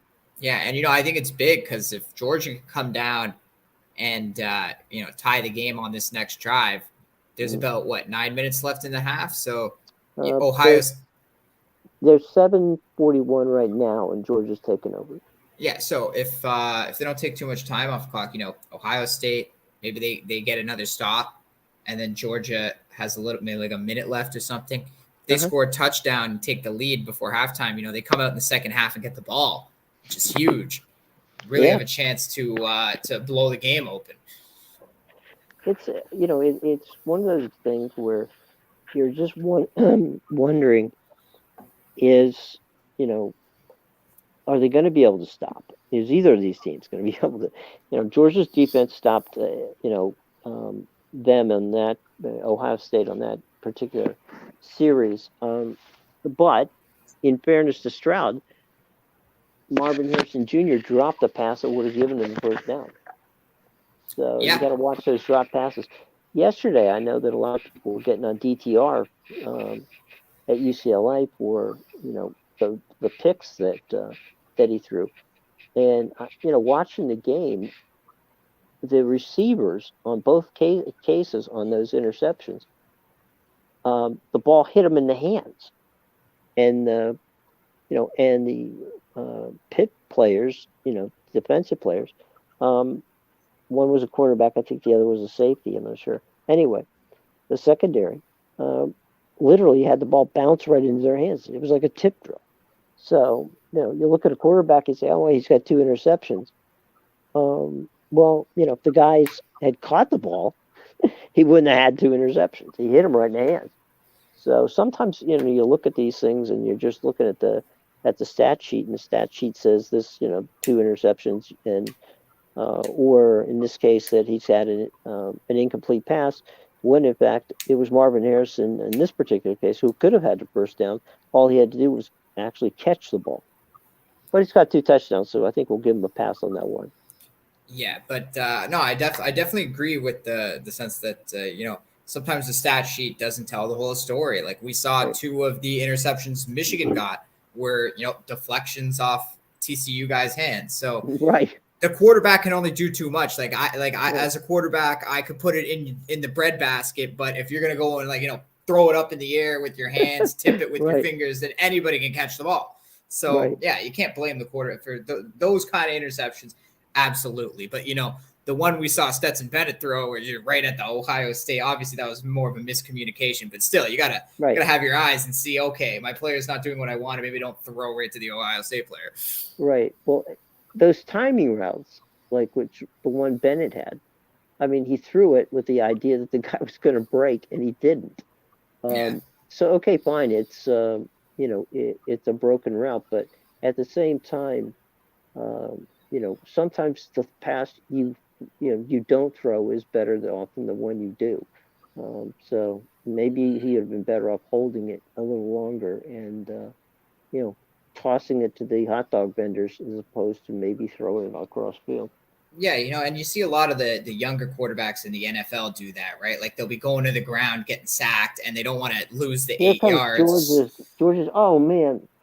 So they just toss the ball up in the air. I'm sorry, guys. I just McIntosh for Georgia. You're going to see this in a minute. You're ahead of us here. He breaks wide open on a run and trips over the 10-yard line. It's like there's nobody there. Oh, yep, there he is. Watch. Oh my!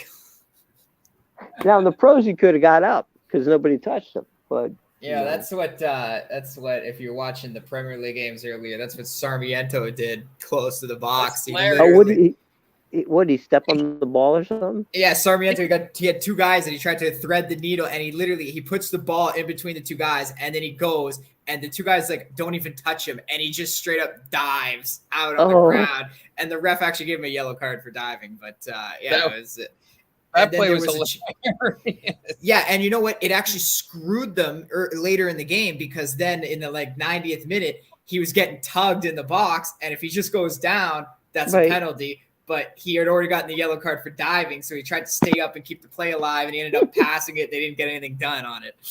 I've seen guys, I'm sure, Sean, you've seen it too, where they've been dribbling the ball and they've got it on the run and they're going down the either right or left flank, headed down to the heading to cross it into the box and step on the ball and flip themselves on the ground. 3-yard run by Stetson Bennett himself. So we are about 1 extra point away from a tie game. So here we go, Jim. Now Ohio State gets the ball back. Yep, and if Georgia gets it back, there we go. We're going to Georgia takes the lead, and then they get the ball coming out of second half, and this game's going to break wide open. That's my prediction. It's my prediction. Yeah. Look, I think, it's the same thing with college basketball at a certain level. The college football games, I think, are, for people watching, I think are a lot more fun because these guys aren't all pro. Like in pro NFL, everybody's a pro. Like the defenses sometimes are much better than the offenses. Here, it's not like that. These guys aren't, the real big time players most of the time are the offensive players, the guys making the plays and the skill players and the linemen and stuff. I mean, the offense is their thing, and people like scoring, and I just think these games are pretty interesting to watch. Yeah, well, a lot of these players aren't even going to be in the NFL. They're just going to be, the electrician or whatever they're in. On these 2 teams. Oh, no, definitely not on these 2 teams. Different story, obviously, with the top 4, but. I'm saying for a majority of these colleges, no, you're right. You can't blame these kids. Oh, you got blown out 63-0. It's like, okay, well, I'm gonna be a plumber. Right? Well, I'm gonna be a doctor. Well, the There's Good. Foxy. All right, Foxy Foxy. showed up. Hey, Foxy, how you doing, buddy? We Foxy. missed you. Yeah, we were talking about your Newcastle a little bit earlier there. Happy how New they Year to you, stink. buddy. About, yeah, you know, Foxy, you called it, man. You did call it. You thought it was going to be low scoring.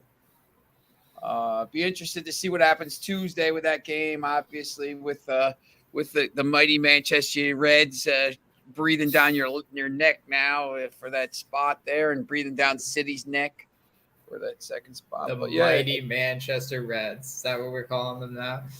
that's right. Yeah, but Happy New Year. I know you guys are celebrating down there, so you know, be nice down there. And What time is it, Foxy, where you are? I think he's same time zone. I think he's maybe 1 hour. Where is he? Forget, Is he 1 in hour Brazil? ahead. No, I forget where you are. Colombia. Oh, Colombia. Yeah, You always Colombia. say South America, but we don't have an official country. thought he told Well, us unless one- it's Brazil, he's on our same time. yeah. Brazil's think the he's- one that breaks out into the Atlantic and takes the Atlantic time zone. They're an hour ahead of us. Yeah, yep. Yeah. I think I know he's warm. I know he's somewhere warm. So Well, according to you, that could be Lehigh Valley. no, I think he's in Ecuador. Oh, Ecuador. Okay. He's in Ecuador, Okay, Ecuador. I believe. Yep. See, if you're listening, correct me if I'm wrong, but I think that Yeah, tell us where you are. You don't have to give us your address. Just tell us what country you're in.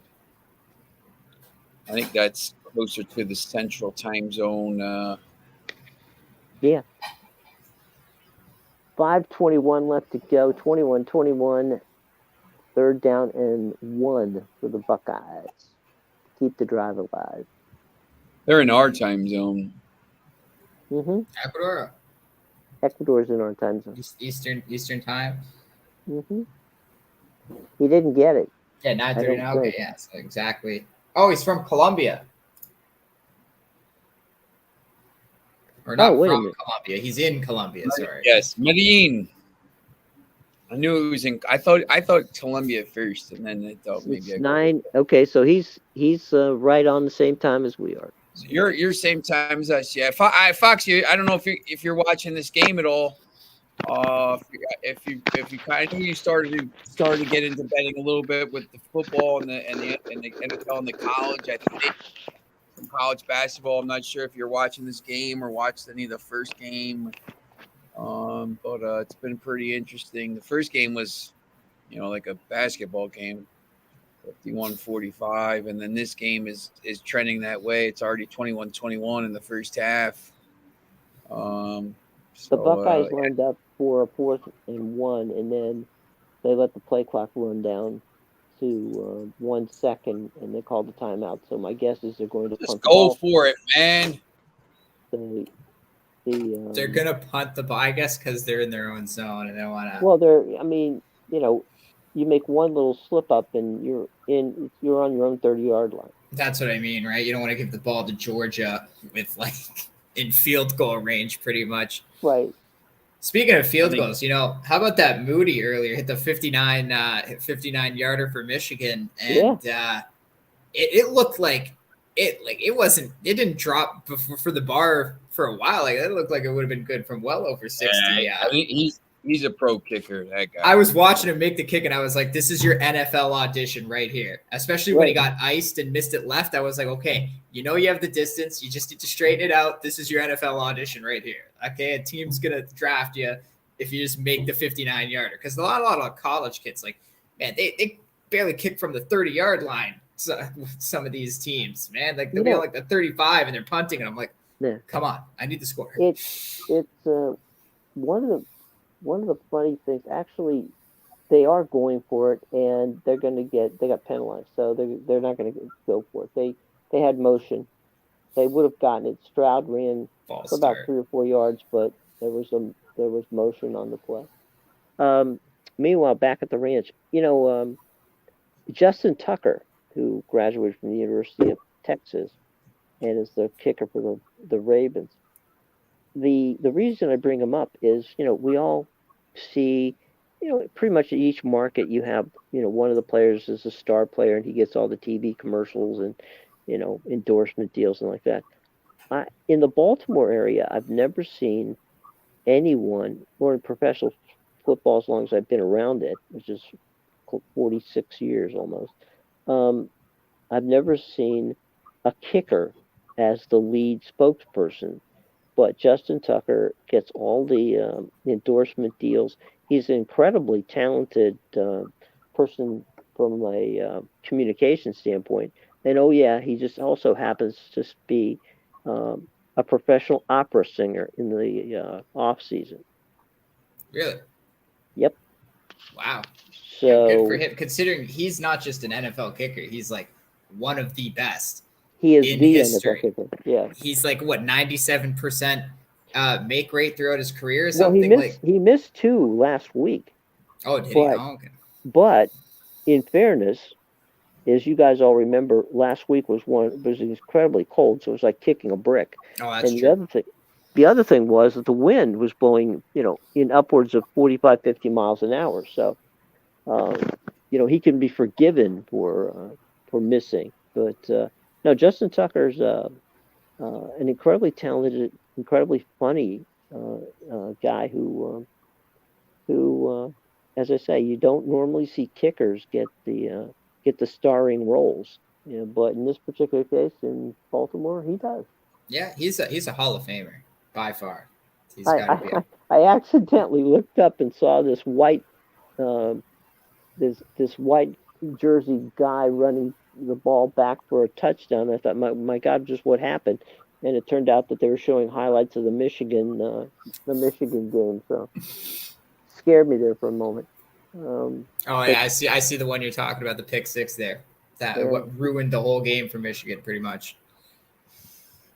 96 combined points, which is the second most in a college football playoff game, and 44 points in the third quarter alone in that Fiesta Bowl today.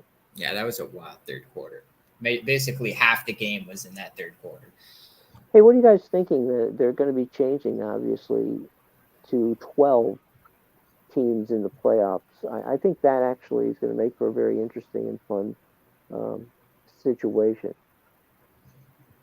I think it's great. I wish they I know they have to obviously go through the process and all that, but I wish they could have had it for this year because I thought there was a lot more than 4 teams that was deserving. Obviously, people were talking about Oregon all year, Alabama, crying to get in the Final Four still, but a lot of like really good teams, a lot of good Pac-12 teams this year, as we've touched on in the morning show many times. And Clemson would have got in there if it was a 12-team playoff. So State.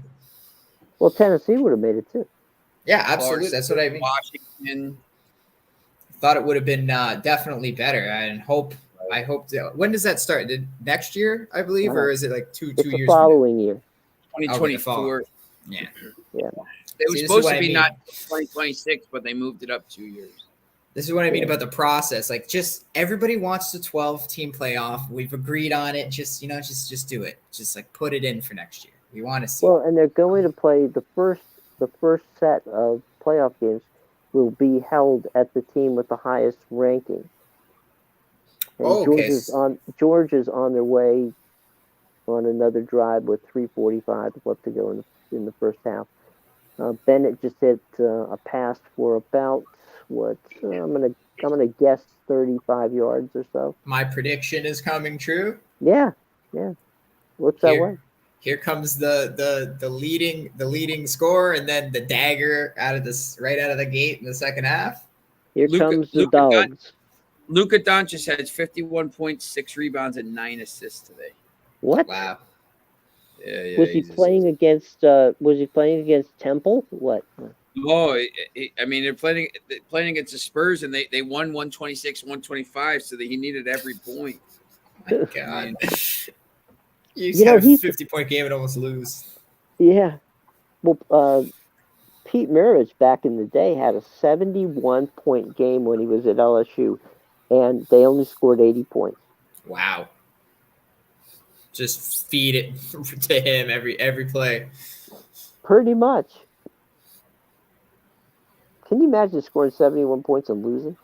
Yeah, no, that's absolutely crazy. Didn't Kobe have an 81-point game? Yeah. Something like that. Doesn't I think isn't it Wilt Chamberlain who has the That record was 100. for most? That Yeah, was he's 100, like that's wild, man. That's you're Lucas, the whole team at that point. And Lucas, wasn't Sean? Wasn't that was they played that game in Hershey? yeah, they did. Yep, that's correct. They didn't even play in. They Philly. used to play. They used to play some games. Billy used to play some games out in Hershey, and that game was he scored 100 points, and they played the game in Hershey, and there was like 3 or 4 writers there. So yeah, but that was back in the 60s sometime. Yeah, nowadays haven't they turned basically? Didn't like Hershey the company buy basically the entire city, and it's just like a. Well, Hershey's always had that's always been like a company town. Okay, yeah, because I was gonna say like they just own everything. Yeah, the man that created Hershey's, I forget his first name right off the top of my head, but his concept was to build a city where people wanted to live, and then they would all work for him at the factory. And he did a lot. I mean, Hershey's a very nice town. They've got, they now have, they've got a theme park, which is always fun. But it's a nice, there's a lot of culture and stuff. There's they have the Washington Capitals Eastern League hockey team is there, the Hershey Bears. Originally, they were called the Hershey Bars, but that didn't work. Had to add the E in. Yeah, they had to put that in. So. They didn't want to change they already spent all the money on the merchandising, Yeah. so they were like, let's not change the name too much. Let's add an don't go E. too far. Looks like George is going to set up for a field goal here. Weak. I think they're Lucas going to be Lucas' close last to 5 games. 40 something. Lucas' Go last ahead, 5 Luka. games. 50 points, 8 rebounds, 10 assists, 32 points, 9 rebounds, 9 assists, 60 points, 21 rebounds, 10 assists, 35 points, 12 rebounds, 13 assists, 51 points, 6 rebounds, 9 assists. So he's averaging a triple-double right now. Oof. It's ridiculous. The guy's unbelievable. He's young, too. He's not even – he's Yeah. 23. Yeah. Hey, he was one of those players that came from what was it, Real Madrid. I think. Yeah. Real Madrid. He played for Real Madrid. Yeah, he's a big-time player. I mean, he was drafted 4th. 3 teams passed on him. Yeah. Who went before though? Who were those 3 players? That's like Portland taking Sam Bowie ahead of Michael George. It was DeAndre Ayton. Georgia decides to go for 4th. He went 4th and 3rd. 4th. So DeAndre Ayton went first. Marvin Bagley III went second to the Sacramento Kings, and then Luka Doncic was drafted by Atlanta and then traded to Dallas at the 3rd pick. Trae Young was drafted by Dallas and traded to Atlanta. So Luka Doncic was 3rd. Trae Young was 5th. That's crazy. So they basically drafted each other's stars and then swapped. And to this day, they're both running their teams. Yep. The rest of the people in that draft were like Jaren Jackson Jr., Mo Bamba, Wendell Carter Jr., Colin Sexton, Kevin Knox, Michael Porter. Not bad players, but more like Michael Porter Jr. role players. Yeah, Michael Porter Jr. went 14th, but he's always hurt. Is he on my Raptors now? So he's on the injury report for the Raptors now? Yeah, I think He so. was on the Raptors. I don't know if he's still in. He's on the Nuggets. Who's Anthony okay. Simmons? We have a Porter Jr. Yeah, Anthony Simmons was drafted 24th, and he's like lighting it up now. Jalen Brunson is drafted 33rd, but Gary Trent Jr. Yeah. Maybe we have Otto Porter Jr. I don't know. I swear we have Otto a Porter Jr. It's Otto? Okay. Yeah. He's the guy from Georgetown. Yeah. Mm-hmm.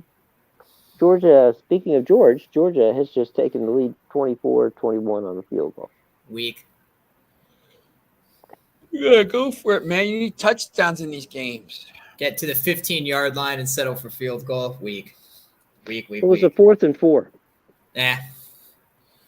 Minute 45. We'll see if Ohio State can do anything in this minute. Maybe, hey, maybe we get a nice. How many timeouts does Georgia have? I can't. What is it? 2? I had something blocking my screen. 2 timeouts. So maybe they can get the ball back with like 50 seconds or something. Get another field goal. Take that 6-point lead.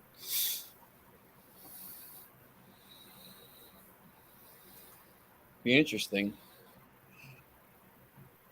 Yeah, they got Kirk Herbstreit, I guess, doing the game, the Thursday night football guy. I'm watching the ESPN2 feed with like Pat McAfee and like AJ Hawk.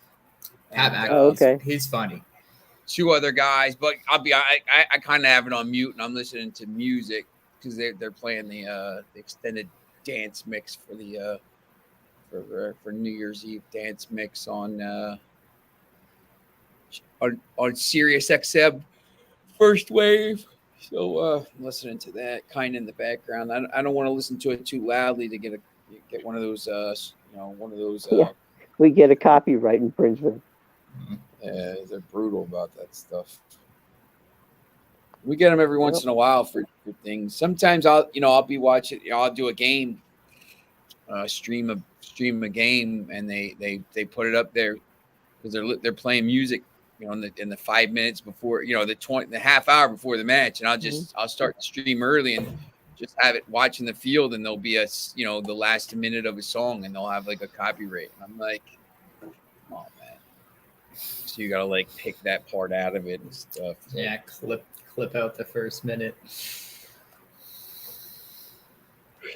So ridiculous. So there's a buck 25 left to go in the first half, and Stroud is just hit to get the team up to the 50-yard line. So they're in their 2-minute offense. 24-21.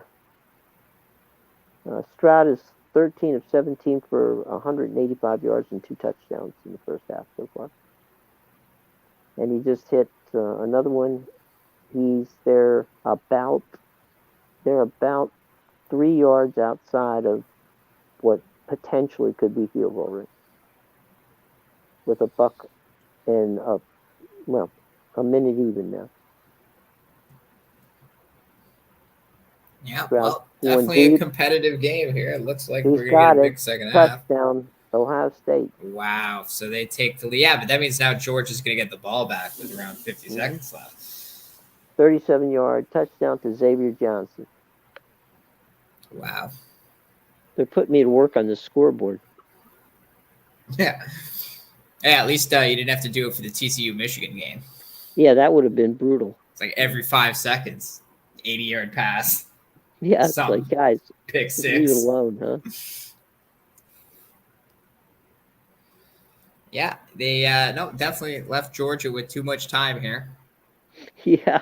It's either going to be a 1-point lead for Ohio State at half, or it's going to be a 3-point lead. My God, they got 49 seconds. They can do a lot in 49 seconds. Yeah.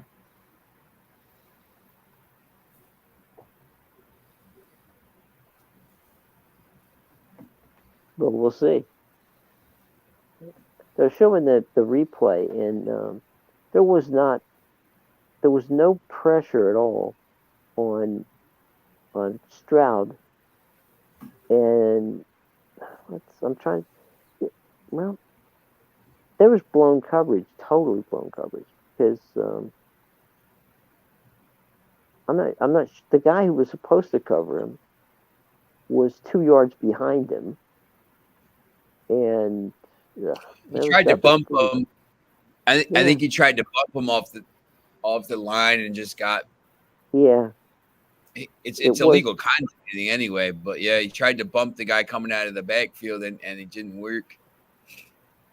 Hell, he should have just tackled him and take the penalty.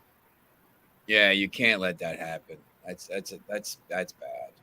You're right. You're better off just taking the take the pass interference. Because Yep. in college, pass interference, a 15-yard, 15-yard penalty. It's not where the ball's played. Nope. We're looking You know live at Times Square. I thought, I thought this was going to be an interesting game. I thought, Ohio State was going to be able to maybe score some points. I was stunned by the first game. I will be honest, but this second game here, I thought that there was a better chance. I forget what the over was. I think I had Georgia on the over. Well, I know don't forget, my bet for the last game that I posted was Michigan over 33.5. So right. that Don't forget that that in the Michigan Ohio State game, that Ohio State and Michigan, it was very close at the half, and it was in the second half that Michigan blew them out. So if you're a Georgia fan, I would suggest, don't panic just yet. You got a whole second half, and as Amadeus has said, they're going to get the ball first coming out of the break. Hoping for that second half collapse. Yeah. Well, you got to start it first, right? Yeah. Well, Ohio State, we've seen them do the second half collapse. So 40 seconds on the clock. It's a 3rd and 10. Stetson Bennett threw downfield, and his receiver, a little too high for his receiver, almost a pick. wow. They shouldn't have, I don't, they're playing in a dome, so there shouldn't be any wind or any issue like that. So if he overthrows somebody, it's purely because of his arm. They're deciding to run the clock. They can take it down, and everybody's headed to the locker room now. So halftime, it's Ohio State 28 and Georgia 24, and Kirby Smart is walking off the field with Stetson Bennett, just chatting with him about, pats him on the helmet, and so I think we know that going in there talking right now to Ohio State's coach. That's always, you always. When we did games, when I used to do games, the one thing I hated to have to say was to the field reporter, you got to get the coach, because even if the coach is winning, because that's what you try to do, is get the guy who's leading at the half. They're not that crazy about chatting. They'll give you 1 or 2 lines, but that's about the size of it. And it's, you really don't know any. I mean, it's one of those things where you wonder why are we even doing this, But I guess it's just one of those things that everybody expects. So 28-24 at the half. There you go, boys and girls. So does that mean, I guess we have to say goodbye to Amadeus because he's got prior commitments. We wish you all the best, and we'll see you on Monday morning when you'll know who won this game. Yes, thank you. It was great. It was a great time with you guys. Always having fun. Well, Happy New Year, and a good and a safe and a wonderful New Year to you, your family, and to a good New Year for the 3 of us as we all take this further down the road, to the future. Oh yeah, Happy New Year to you too, as well, and let's make it a great 2023. And the best to your girlfriend. Thank your girlfriend for letting us borrow you for the evening. Oh yeah, for sure, absolutely. She has to. She knows the deal. She has to live with my work style. Your lifestyle. Yeah, well, it's being a handicapper is like, man, you work the craziest hours sometimes, and then doing all these shows and stuff like that. It's crunching numbers. That's what I mean, right? Like it's the weirdest time. I'm up at like 7 to midnight, at night, just doing work, and then go to sleep for a few hours, wake up early in the morning, maybe take a midday nap. Hey, Start it Amadeus, all you know over who again. United's linked with? Sorry, You know who United is linked with right now? who is it? Don't tell me Rafael Leo. Vincent Abubakar. Abubakar. Didn't I say when the World Cup was going, maybe he was one of the guys? When Jim asked, Since Ronaldo signed with Al Nassr, he plays with Al can't believe- Nassr, so he might need a loan, so he may end up at United. wow, I actually can't believe he went to Al Nassr. That's I'm shocked, He especially made when some money. he denied it during the World Cup. He was like, "It's false," and then 2 weeks later, to him Yeah, he's a smiling, clown, holding the jersey. Yep, he's a clown. Oh my god! But yeah, all right, we'll see you Monday. Yeah, I'll see you guys Monday. Enjoy the rest of the stream and have a great New Year's. You too. Be safe out there. Have a good one, guys. So, let's go back, see if there's any comments or questions going on. We got our guy Foxy's with us. He's been watching, having they're having food, salsa, and he's having a party there. That's what's going on with our buddy Foxy down in Colombia. Yep. So, what did that just come across about the United and the possibility of? Just today. Yeah. I just happened to look at that during the thing because I was reading something about the sponsorship deal because they had a deal in place apparently with the Saudi Tourism Authority for a new shirt sponsor deal because they signed a huge deal with TeamViewer during the pandemic from Germany, and TeamViewer's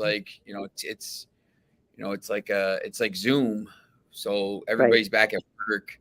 So they kind of pulled the plug. He said, "Look, we don't know if we're going to be able to do this." So United said, "Look, if we sign somebody else, we'll let you go." Mm-hmm. So they had a deal, I guess. The tourism authority, but the Saudis backed out Friday. Everything was done, and the Saudis backed out, which is, everybody, if you're putting two to two together, it's because they either signed with the Qataris or they signed with Dubai. So, that was probably, it is what it is. They're the most famous team in the world. They'll sign another sponsorship deal, so it's not really that big of a deal. But it just, if you're putting stuff together, I know Foxy's getting nervous because the one true United is going to be back to a global power, and we'll be back One ahead of the things that we were talking earlier, and I said that if it takes, it takes a lot of time to put these paperwork together. What that doesn't do, though, is, if you feel strongly, and I'm talking about the Glaziers now, if the league and the Glaziers feel strongly that the deal is, for all intents and purposes, done with the exception of the paperwork needing to be, finalized, then they'll go ahead, and if that team, if the new ownership group wants them to, they will spend the money, and then that money will be reimbursed to the Glaziers in the sale price. So it is possible that they would do it, even though the actual, ink on the contract wouldn't be done until perhaps early February. I think it'll be done here in the next sometime in the next 4 weeks. Just from everything you read and everything you see, and you kind of read in between the lines. The interesting thing is, I post a picture here. This is their new shirt here. Oh, that's a nice. That's a dual color shirt, right? Well, it's three. Yeah, it's gonna have vertical. Is it tricolor? Yeah, it's going to have thick vertical stripes in white and dark green, and then Oh. so it's going to be white, dark green, and red, and black. With some black colors and the Adidas Mhm. logo. Well, there's the flag of Dubai. Right.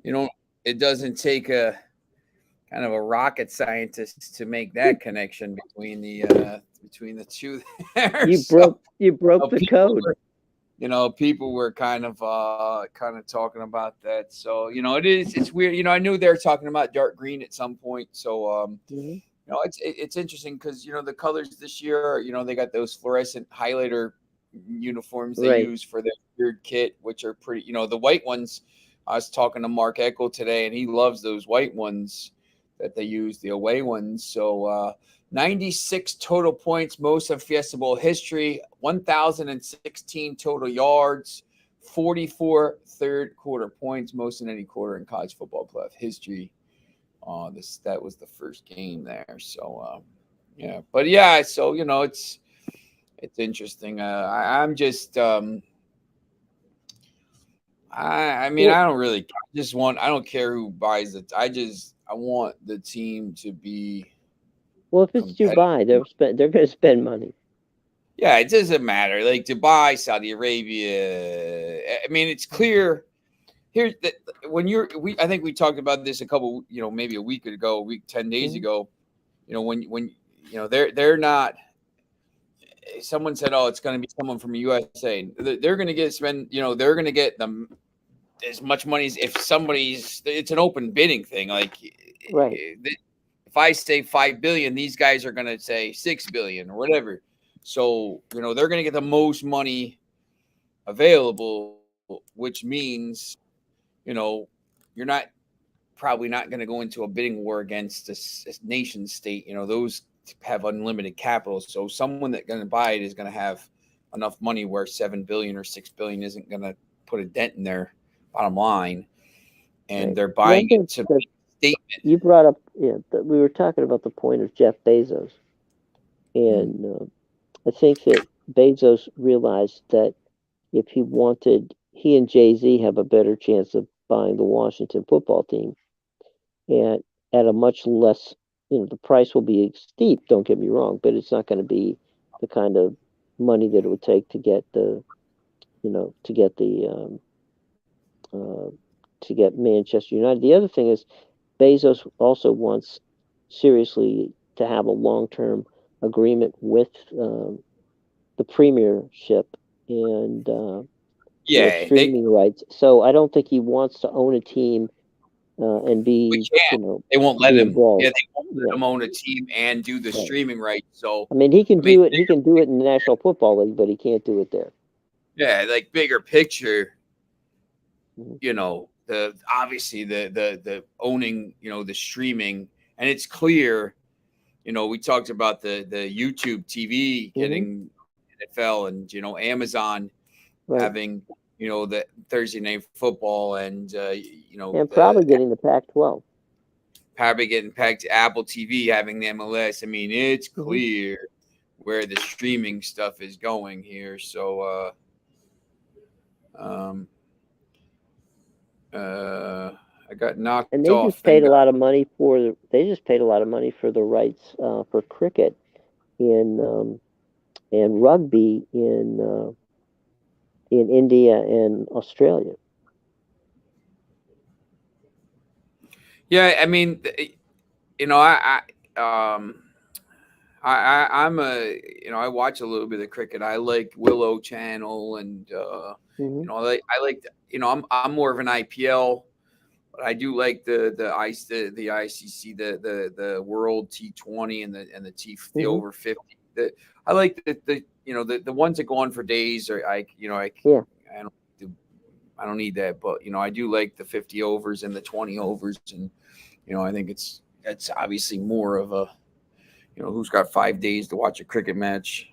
But I think you see now that the cricket is going towards that. They're playing more one day internationals, which are 50 overs, and they're playing more T20 matches. Even when they have these when they have the Ashes, when England goes to Australia, and Australia comes to England, and they do that stuff in the summer down there, and the summer up here, and it's not all those long drawn out matches now. Sometimes it's the 1 days, and it's the T20s, and they've been mixing some of this stuff up because it's like everything else. I mean, I think people's attention spans are kind of dropped, and I don't, sometimes I don't have 4 hours to watch a football game, or I have other stuff to do, and like it's one of the reasons I like soccer.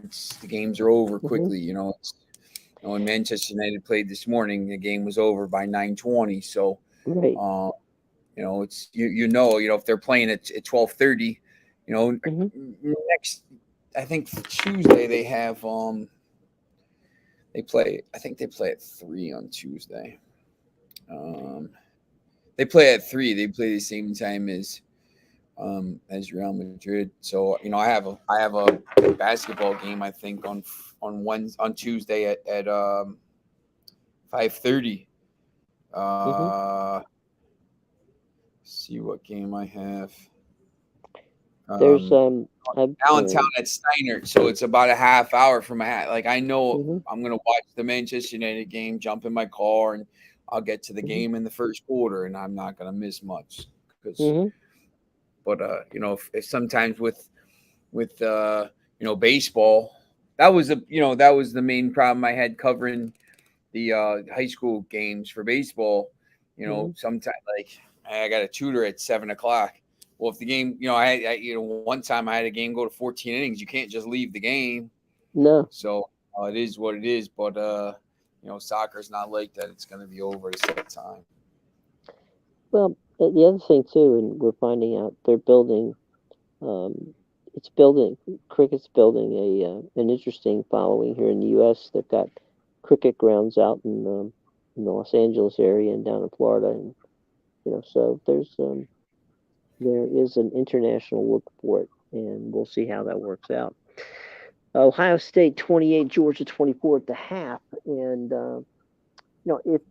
if I had to say something with regard to looking at this game, I think that what Georgia's going to have to find out, there was something that Garrett mentioned early on, and that is they're going to have to figure out how to lock down these 2 wide receivers for Ohio State, because man, these guys have just been, they've been way too open, way too often in the first half, and it's given Stroud a really good opportunity to show that he's got the arm for an NFL team. And the funny thing is, Georgia has not played poorly on the offensive side. I think if you said to Kirby Smart at the beginning of the game, hey, if you got 24 points in the first half, would you be happy? I think he would have said absolutely, put it on the board. Yeah, exactly. So I think I don't think Georgia played well, and they're still they're obviously only down by 4 with the ball here. I think Ohio State played pretty much as well as they could. They're obviously their defense isn't great, so they got to score a lot of points, and they did that. So I think both coaches probably say, look, the Georgia Kirby Smart's probably saying, look, don't worry about it. We're in the game. You just go out. You got to get a stop. You got to stop here somewhere. I think the first team that could get a stop is going to be interesting here, because if Ohio State can get a stop and then go up by 11, that's huge. I mean, it's the same. Michigan was constantly trailing. When you're trailing the whole game, it's just tough. I mean, you have to have every single thing go right, if you can't make a stop. But I think, if Georgia goes out and scores here first and then gets a stop, and it gets the ball back and maybe scores and goes up by 10, all of a sudden, same thing there. Now they're got on the front foot, and they have a chance to make another stop and maybe win a game. So it's Yeah, whoever gets that stop is going to be big, I think. Well, when you're playing from behind, it takes a lot out of you. And now Georgia's only 3 points behind, so that's not that's not the whole Michigan had to dig themselves out. But we'll see. I mean, it's you got two good football teams. You got two Heisman Trophy candidate quarterbacks. You got right now it's up to Kirby Smart and Georgia's defense to figure out a way um, to stop. Well, the other part of I should say, in fairness, it was on the defensive backs, but in fairness, they haven't really put much pressure on C.J. Stroud. So if you don't put pressure on C.J. Stroud, and you combine that with with the backs not not locking down on coverage, that's the recipe for disaster. So they're going to have to figure out how to either put more pressure on Stroud, or how to lock down the wide receivers from Ohio State. Yeah, it's see, it's interesting too. The little bit of the longer halftime here in these games. Sometimes that kind of has an effect on some of these players. Sometimes, but coaches hate it. I look. I mean, I go to these. Once again, I'm not comparing high school. You go to these high school games, and you have these 35-minute the halftime is supposed to be 15 minutes, and right, it takes them, half the games you go to, it takes them 10 minutes to walk back to the locker room and 10 minutes to walk out, right, and they're not going to be in there for 10, they're not going to be in there for 3 minutes. So they got the, hey, it's homecoming, and next thing you're there, you're sitting there. Hightstown is notorious for 35 minutes, and you just and then the game starts late because of the same thing. And it's like, listen, you can't be 5 minutes late starting and then 35-minute half times, and all of a sudden you got these games that are 3 hours that should be 2, and it's but yeah, I mean when the football players and players and whatever, I mean, they're used to routines and stuff, and when you have all of a sudden you have your halftime is doubled in time, and your thing, it throws you off sometimes. I mean, sometimes it doesn't matter. Some people just throw it off or whatever, but I think it does kind of hurt people sometimes. Well, the one thing it does is, if they it's when you come out of the locker room. If you come out of the locker room,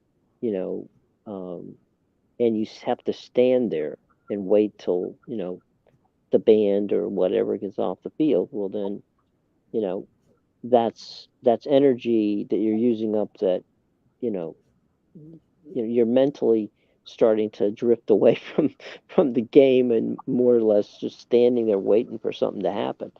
You want to be able to come out of the locker room and run onto the field and get ready and play. You don't want to come out and sit there and watch the band play.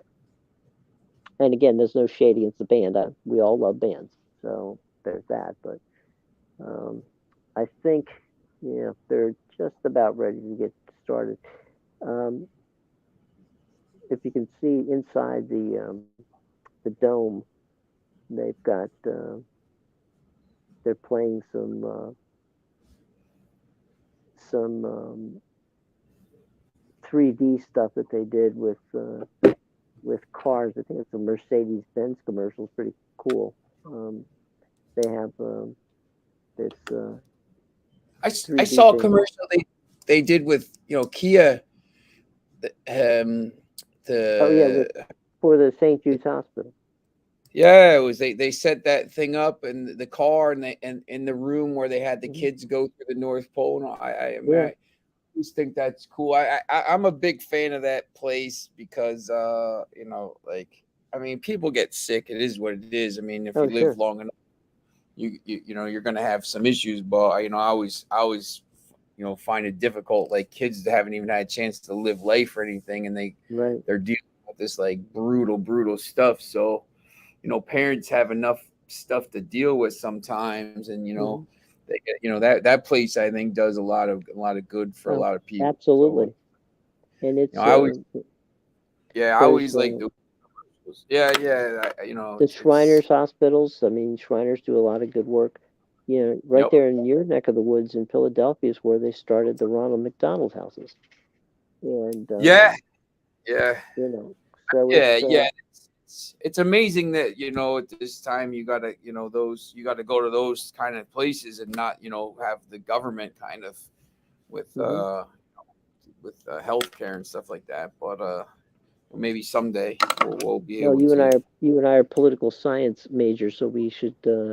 That's another show for another day. Yes, that is correct. We could talk about that stuff forever.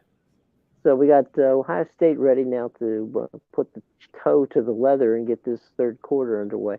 If the third quarter of this game is anything like the third quarter of the first game, we might have some crazy things happening. Yeah, it turned into a track meet. Yeah. And I think there's going to be points scored here in this quarter. I think both teams. I think at this point, both teams realize, we need scores. We have to, even if you kick a field goal, touchdown's probably going to be, obviously going to be bigger here. But, you just got to try to get points every time you're in. A field goal at the end of this game, could prove to be big. If you can get field goal on one of these drives. So you're just trying to put points up on the board every single time you're out there. And Laura Rutledge there talking.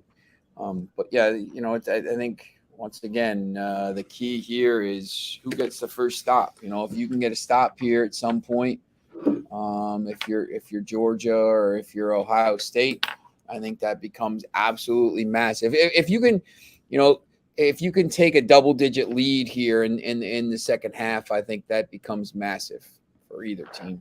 Yeah, absolutely. The other thing you want to do is, there wasn't a lot of penalties in the first half, which is good. But, you want to limit your penalties and you want to, be able to, you want these drives, if you're certainly Georgia or Ohio State, you want these drives to melt the clock. You don't want to, you'll take a touchdown on a one play drive of 70 yards, but more than if you had your druthers, you'd like to grind out about a 5 or a 6 minute drive for a touchdown to try to melt the clock, because otherwise that's what the problem was in the Michigan TCU game. Everybody scored within it was like a 2 or 3 play drive. I mean, it was ridiculous. In this case, you just want to establish they really didn't. Georgia has established a running game, not so much on Ohio State. But then Ohio State really isn't a running team per se. They like to use the old the pass as the run, so to speak. And Georgia's a 3 and out, so they're gonna, Ohio State held them on the first that's drive of the second half. They're 3 and out. They'll be punting to Ohio State, but I think that's huge by Ohio State. And remember, I mean, this Ohio State team, I mean, Nick Saban was arguing his team should be in, which, if you watch that game today, you probably couldn't make too much of an argument about that. But,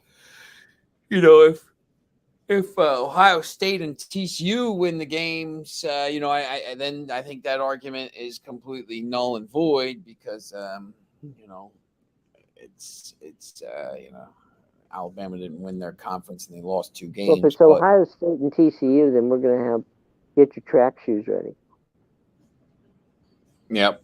Yeah. And look, now this becomes a huge drive for Ohio State. If Ohio State can get some points on the board. We'll see if this is where we see if Kirby Smart and the defense, if folks at Georgia have adjusted. Did they make the adjustments they needed to curb the problems that they had in the first half of allowing Ohio State to score 28 points? So we will see what we will see on this one. But The big I think thing now is which comes first, New Year's and the East Coast or the end of this game. I think we're going to be yeah, going to be very close. That would take the over under on that one. Yeah. I'm sure they don't want this game running into all that stuff. ESPN doesn't want it No, running into they want no part of that. But I think it's going to be really close. Oh, big play.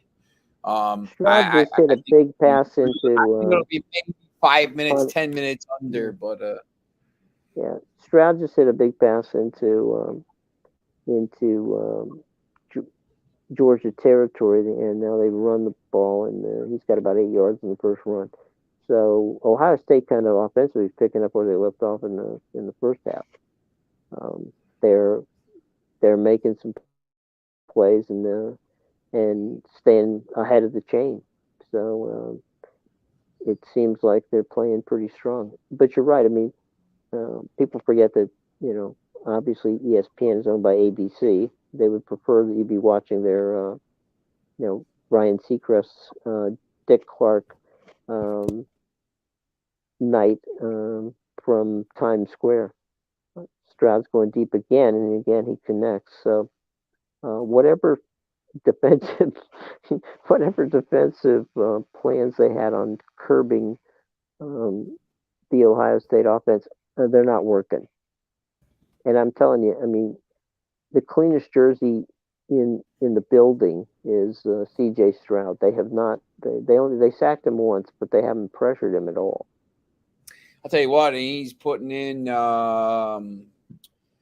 If you're watching this game as an NFL scout, hey, look, if I give this guy some time, he's going to pick everybody apart. I think he's answering a lot of questions, and obviously he's going to be a top whatever pick. But I don't know. I mean, if you're watching this game and they end up going on and winning a national title with an impressive win over TCU, I think it becomes clear. If you're Houston, you gotta take C.J. Stroud as the number one pick. I think he's the guy.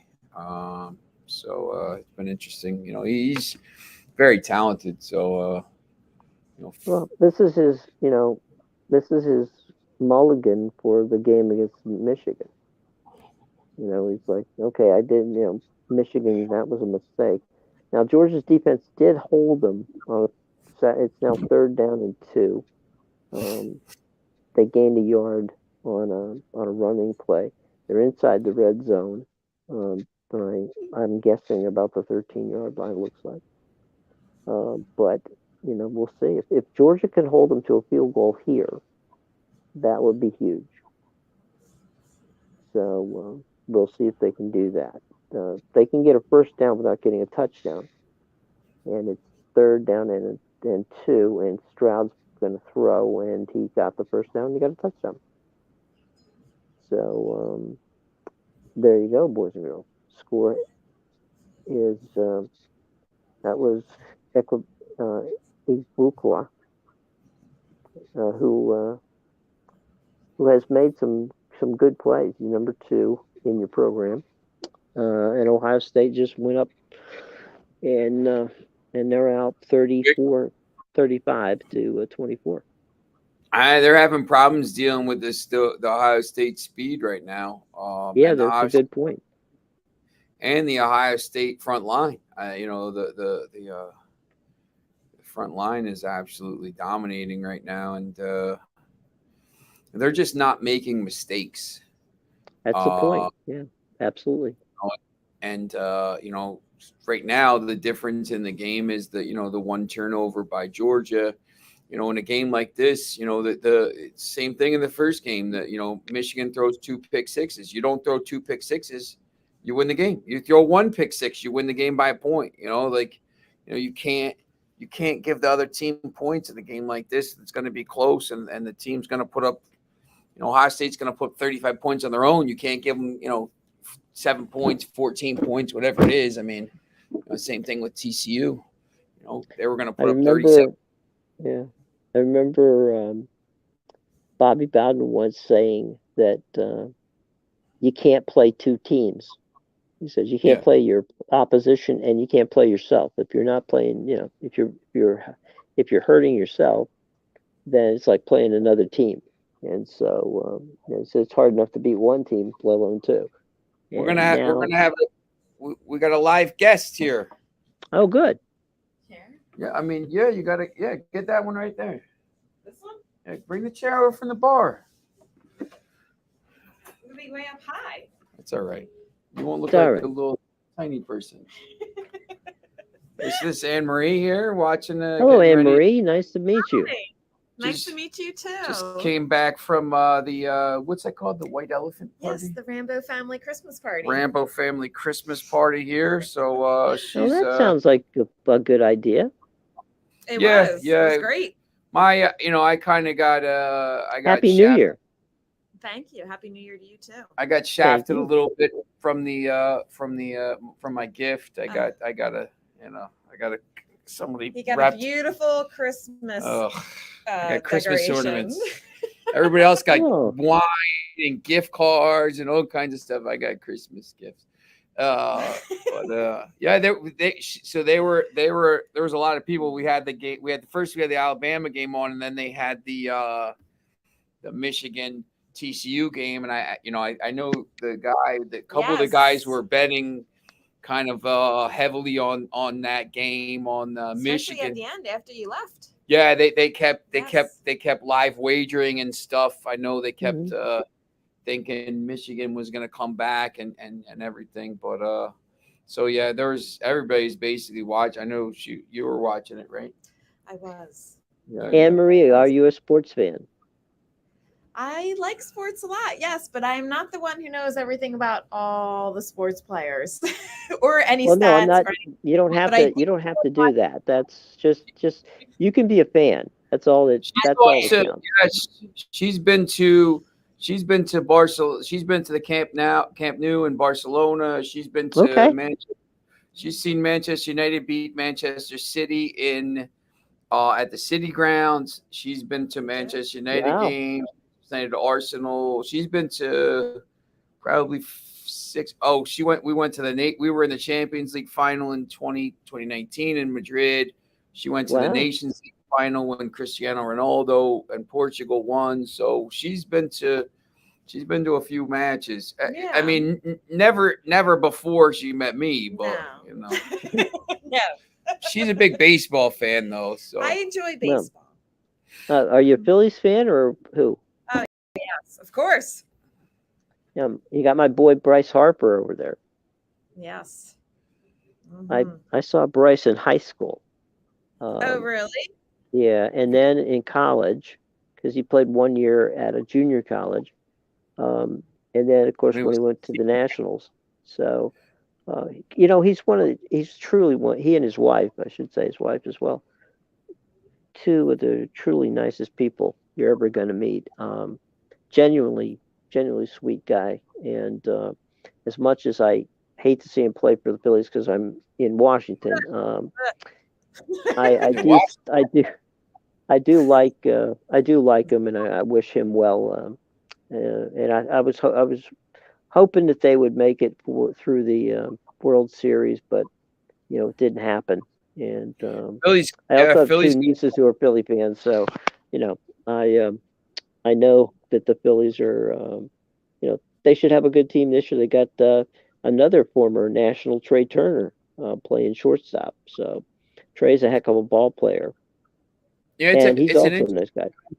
for Philly, because the Union got to the final and lost. The Phillies got to, won the pennant. The Eagles are, clearly the best team they have the best record, but I don't know if they have the best team or not. I still think the 49ers have a better team, but it's been interesting that they play at home tomorrow. Huge game. I think that's a huge game for them tomorrow because they have to, if they lose to the Saints here, and then they go to, then they got to go to that last game. They're playing at home, but Jalen Hurts apparently isn't going to play here until maybe the playoffs. So yeah, I saw that. What's I'm trying to think because they've been battling. I'm pretty sure that the only quarterback they have left in the for the Saints is Archie Manning. Um, you got to pull him out of the Andy stand. Dalton, I guess, is I Is it would Andy think Dalton? that, Oh yeah, God! I would guess the Eagles will win that pretty easily tomorrow and just lock everything up and then not have to worry about it against the Giants. But we'll see. I don't. Mm. I think they should have won that game last week. Really, I mean, or they could have. Yeah. Maybe it's more apropos, but I think they'll be all right and they'll lock that up. So this is a big play here for Georgia, 3rd and 7. Yeah. Trailing by 11 here midway through the third quarter. And you know what? Ohio State is getting all kinds of pressure on Georgia right now, and is the game is going completely the opposite. I mean, it's really like that first game. It's amazing. Everything's kind of going wrong for Georgia. They've had some injuries, and they just can't. They can't protect the Embry, and Sean, I don't know if you ever saw the movie Freaky Friday, but this is the football version of Freaky Friday. Everything that one person is going right is going to right for the other person. So it's this is a Freaky Friday situation. I mean, and you know what?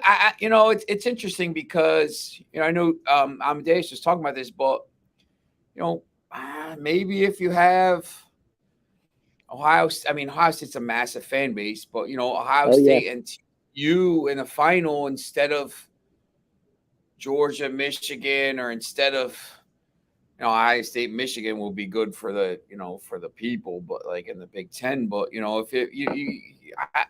I always think it's interesting to get different teams in there because I think people, the people that aren't really, I watched Georgia play. Georgia's been in 3 of the last 6 finals or whatever. I think if you get like different people in there, you maybe you get somebody, hey, there's new teams. Maybe I'll watch. I don't know. I know, like, they already sold the ads, so they don't care. Yes.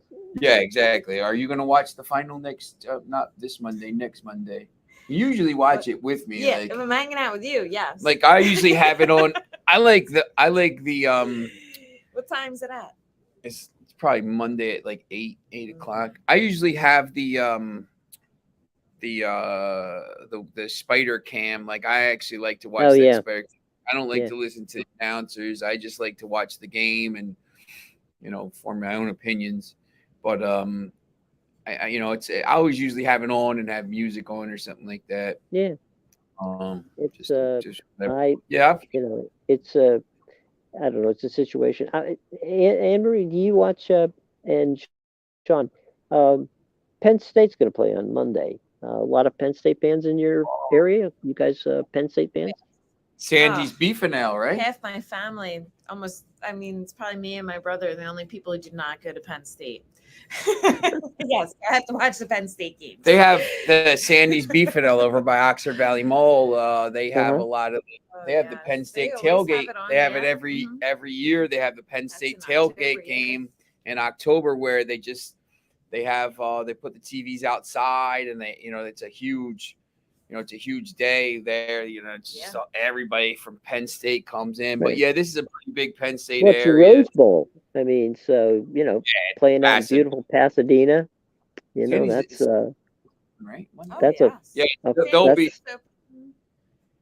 I'm sorry. Dacey's, we used to have to go. The bar that I lived next to, Dacey's at Morrisville. They were never open on Mondays. They closed every Monday. So anytime the and we always would hang there. And every time the national championship game would come on, we would have to go somewhere else. So, we watched, I watched Florida State beat Auburn in there. And we watched the Notre Dame Alabama game, which is atrocious. But we've been to Sandy's Beefinel a lot for that national championship game. So, but yeah, it's a big Penn State place that'll be hopping on Monday. It's a big Eagles place. It's a big Philly place. I mean, it's what town is it? Levittown?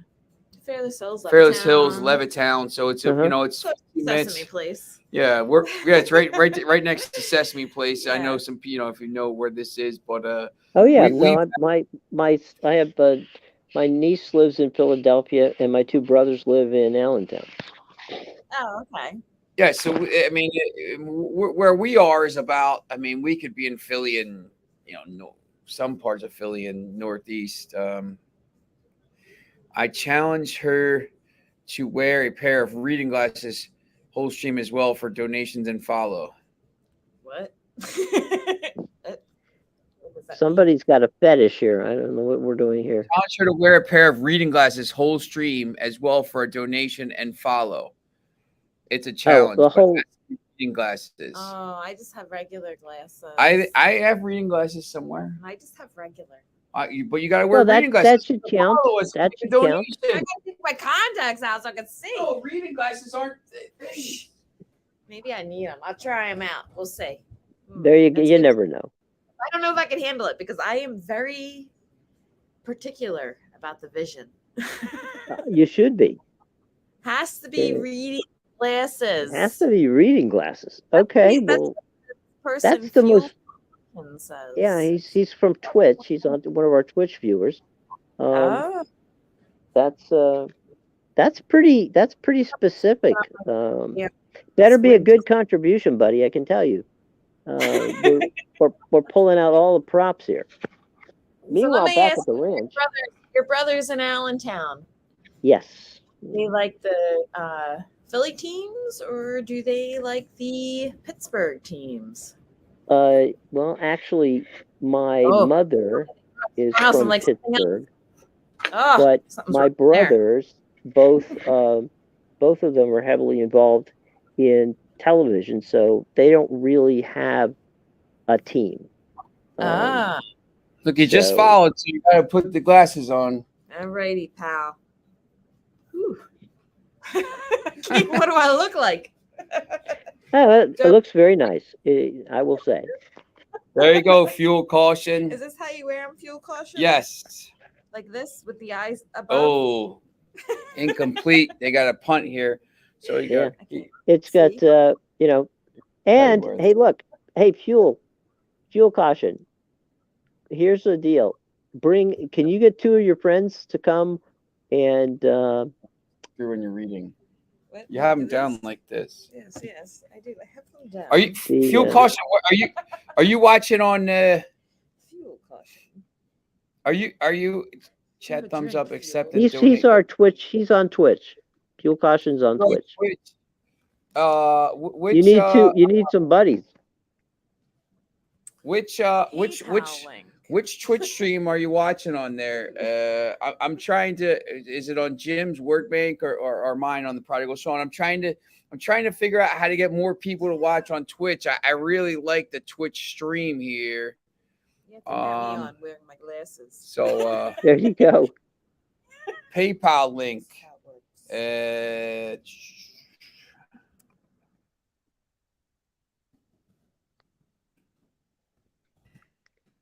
There you go. I think For those interested, the ball game still is 35-24 Ohio State. And try to wear these aren't actually reading glasses though. These are actually real glasses because I'm blind. So I'm trying to wear like him. What does it mean? thumbs up to accept. I can't read. These are like You gotta we're gonna wear have to make Anne Marie a co-host. Yeah, you gotta wear them I'll now. be a co-host. You gotta I don't know wear them. much about the sports, but I'll hang out. Here's the cool thing. You don't have to. We talk about pop culture. We talk about a number of different things. We talked about what's your favorite food? Okay, well, here's a question for you. What's your favorite food to eat on a game day? Ooh, on a game day. Ooh. Chicken cheesesteak hoagie. That's what I'd say. Okay, well that would kill me for a game day, but that's okay. The She makes these. She makes these. Where are they? That's my favorite food because I just order it. well, that's a good point. Yeah. Yes. I order it, I eat it, and I throw out the trash. There's Wash much to it. be said for that. Yes. Meanwhile, back at the ranch, Stetson Bennett just got annihilated by half of the state of Ohio in the backfield or in a sack. There's a friend of mine, Melissa Malmut. She's a writer, and she wrote this fantastic book. And the book is about how to. It's a football guide a sports guide, I should say, and it was for women on how to, to understand and see sports, which was, she was a fashion writer for Vogue at the time, and she wrote this book. And the whole concept of the book was how to dress for an entire day when you're going to go to a football game that starts at noon. And then after the football game, what are you going to do? You're going to go out or have a good time and, all that whole routine. So Melissa's book was quite, I can't believe she wrote a whole book about that. Sorry? She wrote a whole book about that? She did a fantastic, it's a brilliantly written book. It's funny. She's got all kinds of stuff on it. I will send That's you. Right there. Wow. There you My go. sister wants to know if I'm home safe. There you go. As we get closer and closer to midnight. Anyways, yeah, it's a great book. But the way it was written, I said that it should be every sports talk show guy in the country should read this book, because she put more statistics and more information in it than any book I'd read in a long, long time. And now she writes. She's one of the chief writers for Boston Magazine, but fantastic writer. Check her out, folks. Melissa Malmut. So, what's the name? Anyway. Melissa what? Malmut. I'll send you the link. I'll send it to Sean. Sweet. Thank you. Mm-hmm. I think I have the book. Yeah. I'll send the book. So we got a couple people watching on Twitch. I need one more person. If I get 3 people concurrently, I can get all these different things on Twitch now. It's cool. Thank you for Fuel Caution for getting me somebody else on there as well. I appreciate it. Hold on. Hold up. Hold on. I got so that's my. So the email address is the PayPal. I don't know if you need something else. Like I have something else, I guess. I don't know. Okay, that's the my Venmo is just the Sean, be careful to give out that on. Give him your email address. Yeah, you don't want to put any of that information up here because it stays there forever. Really? Yeah. Oh. Well, so I'm not saying that Fuel Caution would do anything wrong. That's not the point. But there might be some nefarious person out there who could take your account and run with it. So I would suggest that you put your email address out there, and then the two of you can correspond. Oh yeah, that's what I said. I put the email address. Okay. I thought you actually put. I was going to say don't put your account out there. No. Just not that you would. You went to Columbia. You're a smart guy. Sometimes. My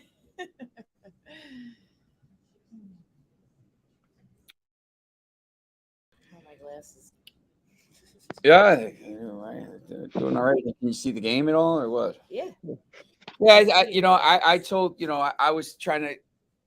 I think the speed of the game is picking up a little bit here, so we're getting a little worried we weren't going to be able to get this game done before New Year's. But obviously, The other thing is too, like, you know, East Coast bias and all that stuff. Like, you know, the half, you know, 3/4 of the country is not in the Eastern time zone. So, well, I don't even know. I don't know if that's actually true. But, a quarter of the country is in the Eastern time zone. Is it a quarter of the population? Yeah. It's interesting. Almost 46% is in the Eastern and the Central. I know, and then a lot of it is in the West. Well, in the West, it's really Midwest not. In the West, it's really Seattle to San Diego. Yes. I mean, there's a lot of nothing in between. A lot of pretty land, but I mean, you can go for days in Montana and not find somebody. I guess you can find the folks at Yellowstone. Fuel caution. That's cute. Yeah, it's you know, we got Twitch, Twitter, Facebook. I gotta try to figure out, you know, I gotta YouTube. try to figure out how to get Twitch going here and get some you know, that kid that lived across the street from us. He was a big Twitch user. Maybe he'll know. But yeah. No, we just need to find a couple of gamers. That's right. Yeah. Gamers love Twitch. It's actually, to be honest, it's a better platform than YouTube. Although, you know, I'm sitting here talking on YouTube, so you know. Yeah, I think there's pluses and minuses to the both of them, and you know, I think that's the thing. You know, when I think Twitch is a big thing for the future, and you know, I don't know. Well, Twitch is used to live. There's a lot of live on Twitch. There's not as much live on. Meanwhile, Ohio State got a big chunk play here of about, I'm going to guess 20 yards. I'm trying to. Sometimes when you look down and then look back up, you're not quite sure where the ball went while you were not paying attention. No, it wasn't as far as I thought. Got about 8. I got about 12. Yeah, you got a 7-8 yard run there. Yeah.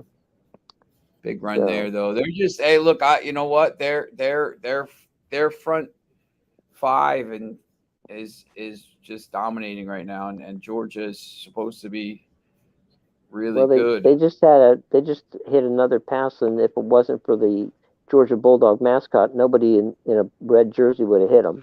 So, and that's because you ran off the side of off the sideline.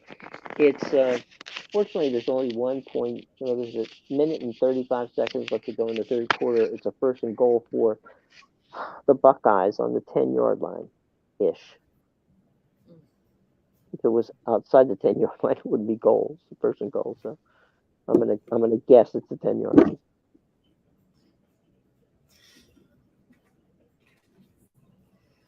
I'm going to say this right now. If Georgia can't stop Ohio State here and hold them to a field goal, they're going to be in a little bit of trouble. Yeah, I think if Ohio State scores here, I think that could be lights out. It's a huge play. The ball might drop in Atlanta a lot faster than it does in Times Square. Yeah, that's right. Emery, are you one of these people that would like to? Have you been to Times Square for the ball drop? Is that something that's on the bucket list for you guys? For me, no. Well, I was in New York. Nah, like I was in. You like New York? I love New York, but I never had any interest in doing that. I mean, we just went. We went to like our own. The one year I went to MIT for a party when I was at Columbia. I went to MIT. Yeah, that's in Boston. Yeah, my person at the time, she was from Boston. So Newton actually. So we went to MIT. It was like a group of us. That was interesting, but I never really had any interest in going to Times Square. I mean, it's you can't even if you're not there at like 10 a.m. You can't get anywhere near. There's million of people. Right. That's why I don't even like to go to New York City because it's just like, Too many people, huh? yes. By the way, Listen, just for those watching the football game, there was a Yeah, I was personal just watching foul this all committed about it. by Georgia, and this is why if you watch the replay, there was no reason for it. I mean, there was no way the guy's going to catch the pass, and he just C.J. Stroud just was almost decapitated by the Georgia defense. He just threw it, and I'll 22 hit him, and he hit him high. And the moment you hit him high, you know what's going to happen. You hit a target. So stupid play on Georgia's part because that's going to give him, that's first down right there. Meanwhile, back at the I don't want to go to New York because there's too many people part. Yeah. It can be intimidating. I will tell you this. I don't. You probably guys both have probably been there. The most livable city in the big city aspect to me has been Chicago. Every time I've gone out there, it's I've never been been a there. lot of fun. we're gonna be I've my been to earphones Chicago. suck. Can type. Yeah, if you listen, I think we're gonna probably be doing some shows together here. He wants to know if you're gonna be doing some shows. Yeah, Do why not? stream together. Um, a lot of times we stream. Jim and I stream during the day. Yeah. Big a lot of sports stuff. We my buddy But is a we're going to DJ. bring in other stuff. We both have big, My buddy's a interest in DJ other things. up on Sirius XM on Shade 45. So maybe he's gonna come in. We'll do some music. We got some people that might want to do some dancing and all kinds of different stuff. So we're gonna try to do more. I'd like to do more Twitch stuff with a live stream. So I got to figure out how to get And I've logged got some in. stuff coming that we can all get involved with my stream on, because that's a podcast that we interview a lot of the people who are actors and from many of the shows that you like on your streaming service, whether it's Netflix or Hulu or some What of do that. you Well, let's see. I've done. you gotta wear?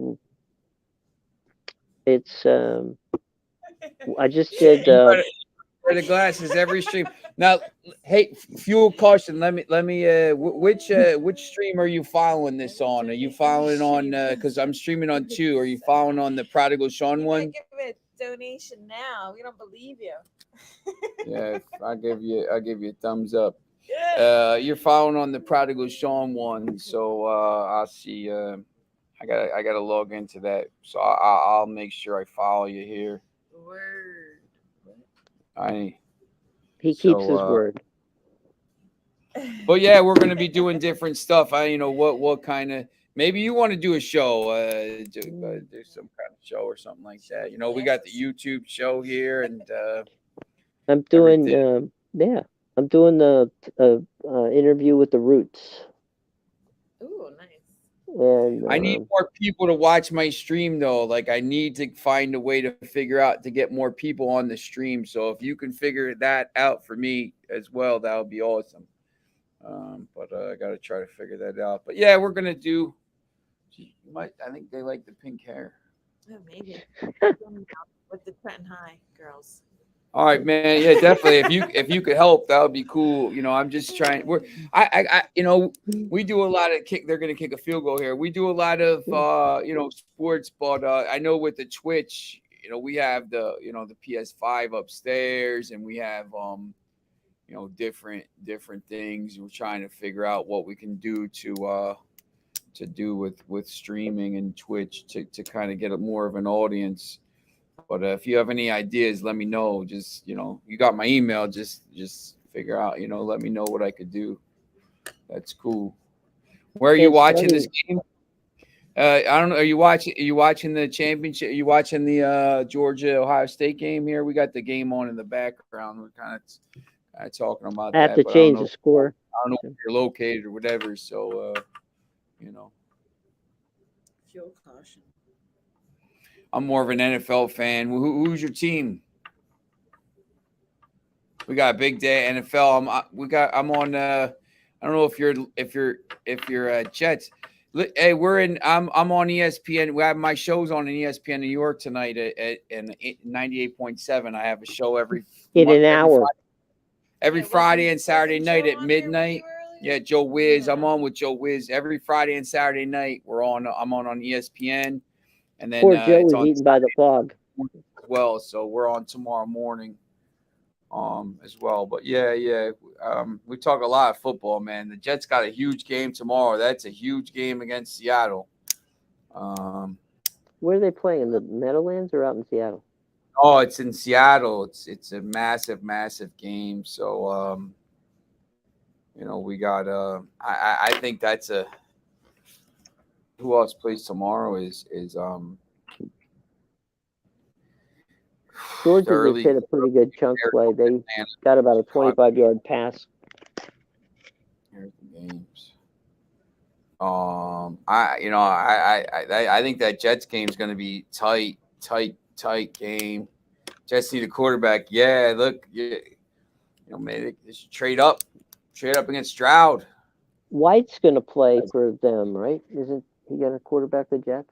Yeah, he's going to play tomorrow. It's just they're counting on a third string guy. I mean, Zach Wilson's clearly not the guy. What do you think about the Jets quarterback situation? I don't really like it. Yeah, it's not very good. She needs to put the glasses on to think about the Jets quarterback situation.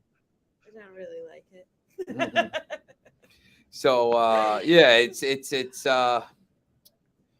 I'll be interested to see that game. Now we're at halftime, fourth quarter here. So I'll donate every stream, by the way, but she keeps as her own and wear full time like you do. Deal. Yeah, we got you. I actually can't see. This is pretty good with you. We're going to the fourth quarter, 38-24. And Georgia's doing pretty well. I can designer. Well, all right. Where are you? Are you based in New York? What do you design? Oh, graphic design. Hey, we may need you. We may need you. Yeah, all right. I went to school up there. I was at Columbia. We may need you for we're designing we're designing a bunch of we got websites and we're doing a bunch of shows here. So we may need some graphic designers. All right, that's cool. All right. Yeah. They drop me your info if you want for the email. If you want to send me your info. We're gonna kind of be scaling up a little bit in the next couple months, I think. Trying to take this global. We're doing an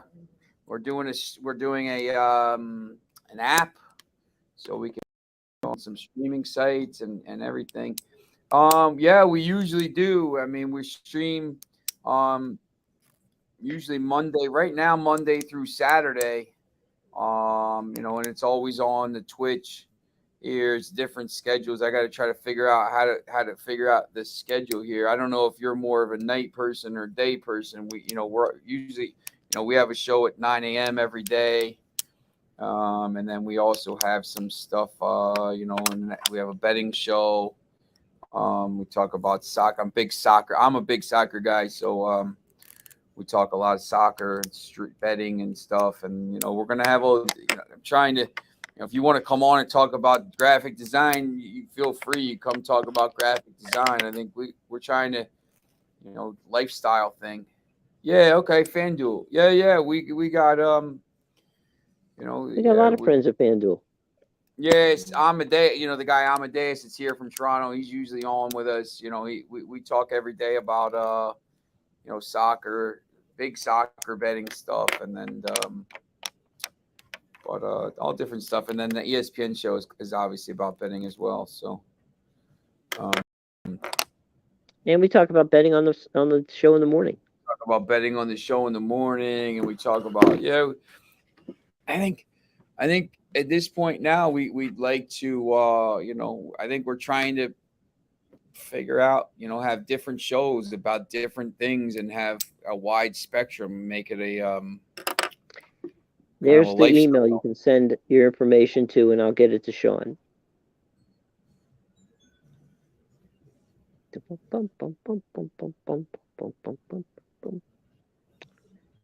So, what's going on? It's 2nd and 4 for Georgia, and they are driving 14:30 in the game. They're right about midfield. They're right on the Chick-fil-A portion of the field. So, and they got a first down deeper. They're about the 43-yard line of Ohio State, and they're running what looks like a 2-minute offense. So they're picking up the pace. I just I just sent you an email there, Dan. Hey, free is good. But yeah, I think we're gonna have some different people doing some different shows, and maybe they need some designs for shows, and we have, it's pretty cool. We have different logos. Stuff, but we also have all the Jim does all the opens and closings and stuff, so that's pretty cool. We have a pretty good the logo in the top corner, that I did that. So I spent an hour and a half on it on a open for tonight's show, and I played the wrong one. That's hilarious. It's one of those things where you sit there and go, okay, why did I do that? Okay, Georgia's inside the red zone right now. A third down coming up.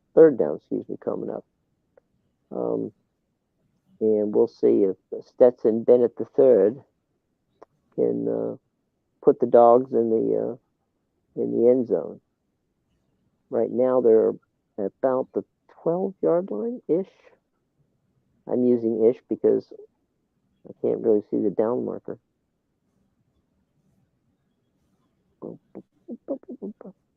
This, by the way, ESPN people who used to employ me, I'm not doing play-by-play. I'm doing an observation. It's different. This is my observation. What are we watching this on? It's Pat McAfee and AJ Hawk, and they're talking about because I'll be honest, like sometimes. Why? I don't know. I like watching It's fine. You can leave it on. I just don't understand why that guy's standing there for so long. Because they're like talking. Like, this is usually where I like to watch it from the spider cam, but sometimes it was freezing. We have she just keeps them as her own, and we're full time like you is all. Oh, is there betting on the streams? Yeah, we listen, if you we talk about I'm a big soccer every day. Yeah, every day we got betting stuff. So she also wears glasses too. So like she has hockey. Can I switch okay. up my glasses? Yeah, she has glasses that she wears sometimes too because she has contacts. But yeah, she likes glasses. And I wear them every day because I can't see and I can't stand contacts. By the way, real quick, Georgia tried a 4th down play, and the guy came up about a half yard short, although I think they're going to look into see a replay, because otherwise I think he did actually make it. Otherwise, Ohio State will take over on downs. So we'll keep you posted. Meanwhile, back to the glasses discussion. Yeah, the other thing is Amadeus, who was on earlier, and who does the betting show with me, is from Canada. So he's a big hockey guy. So he talks hockey, he talks football, he talks big soccer, big hockey guy. So he's from Canada. He's real big on the hockey. So if you're interested in that, we'll stream on here.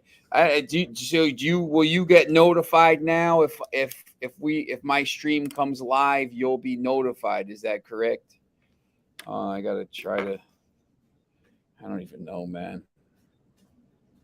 I can't even log into that, man. Fuel caution is crazy.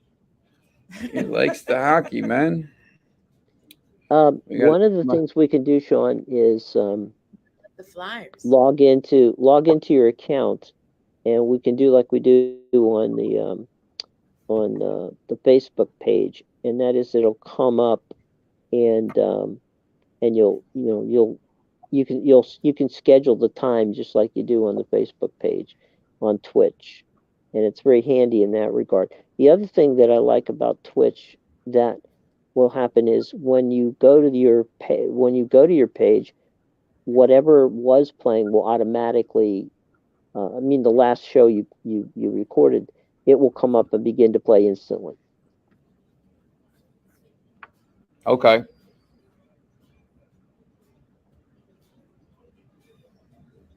I gotta figure out how to. I think it was on my old phone. What's my username? We're in a commercial break right now, so that's why we don't know whether or not Georgia actually got a first down or didn't. Georgia did get a first down on the play. We have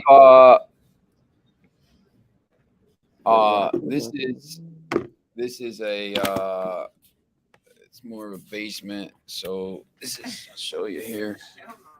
Yeah. Oh, this is HGTV. Okay. We have the 3 TVs set up here. I have a little kind of thing set up here to do to film stuff here. I don't know if you can see that. It's like a little cubby hole. But we also do we have the bar down here and stuff. But we also do we tape some stuff at Rider University because they have like really good studios. So and I know first and goal for Georgia, by the way, real quick. We have to kind of I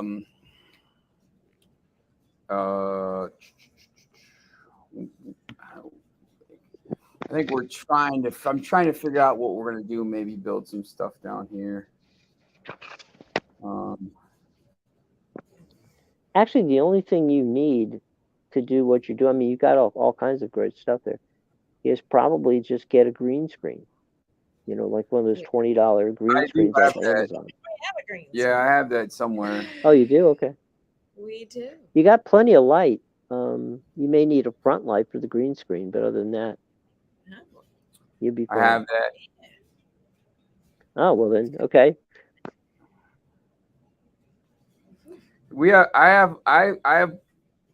I've bought all this stuff a long time ago. I have microphones. I have all this stuff.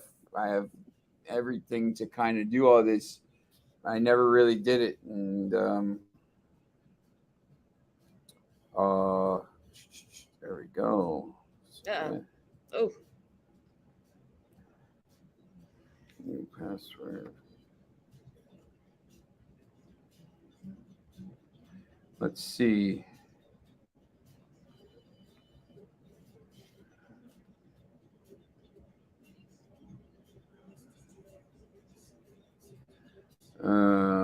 Third and goal from the 12 for Georgia.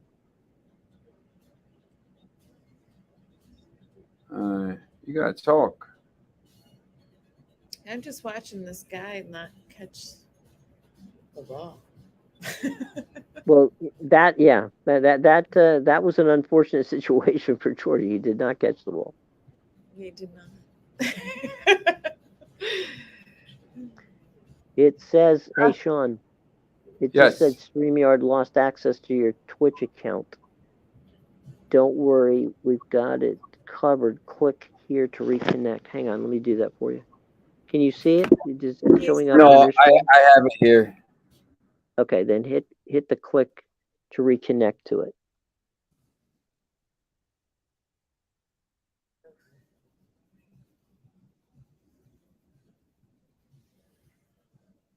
Hope I didn't kick that guy out.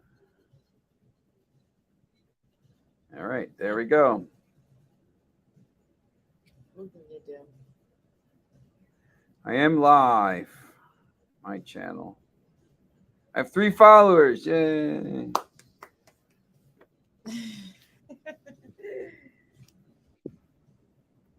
I just somehow you should have 4. I followed you. You have 4? I don't even know how to figure out how many followers I have, to be honest. What do you want? I'm on my Twitch profile. Oh. Probably kicked. You still there? Fuel caution. I hope you're still there. We had a little issue with that thing there. I think we're back on there. Some sort of head. I can't tell. I got my glasses on. You are live. Yeah. Yep. Sent us ahead. That's you with the glasses.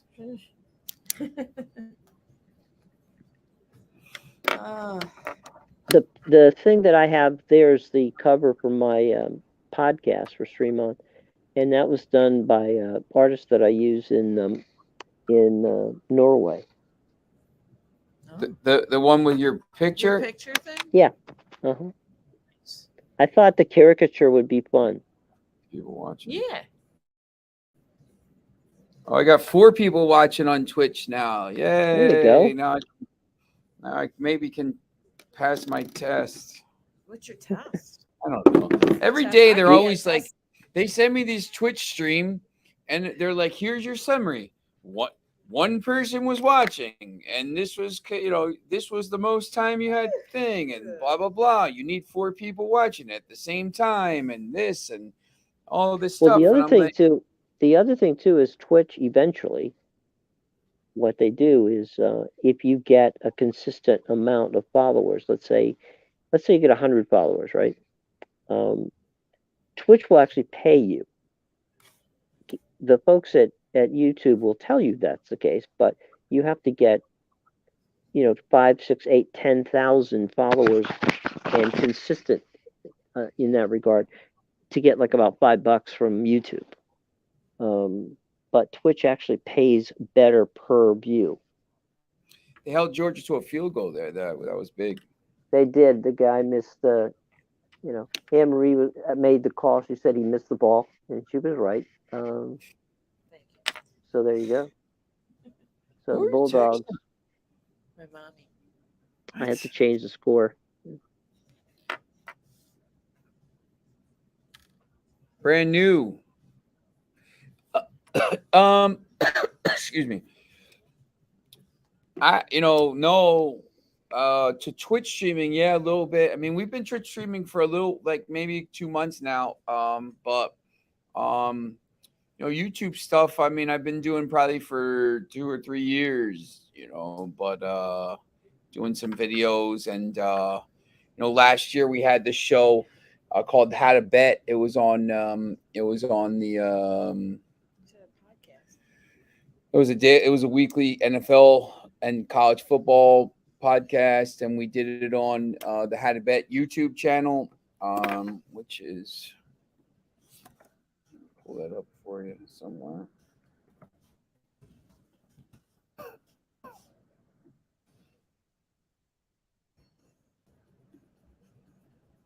Here you go. You gotta get through all the ads, but here's the link. So we did this. I did this How to Bet show last year. So we really started doing more of it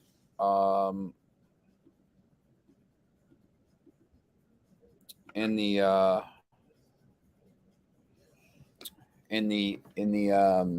last year, but just doing some stuff, and then obviously this stuff to the ESPN stuff as well. So can't post stuff to certain things. So I can't post it to you here. Here, I'll show you that. There's the link to it. Fuel caution. Saying I can't post a. I'd They love don't some let you tips. post a link on. Yeah, look, I mean,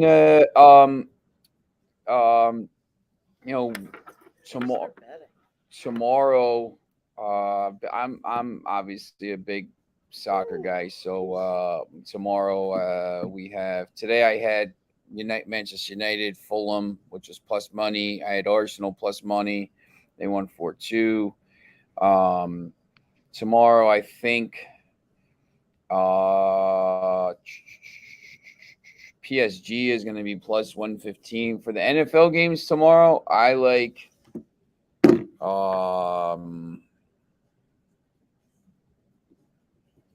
hold on, I'm going to post this. Let me go. Let me present your screen window. Oh, here you go. So tomorrow, here's the lines for tomorrow. The Tampa Bay line, I don't understand. We talked about that early in the show here. I don't understand how Tampa Bay is at 3.5.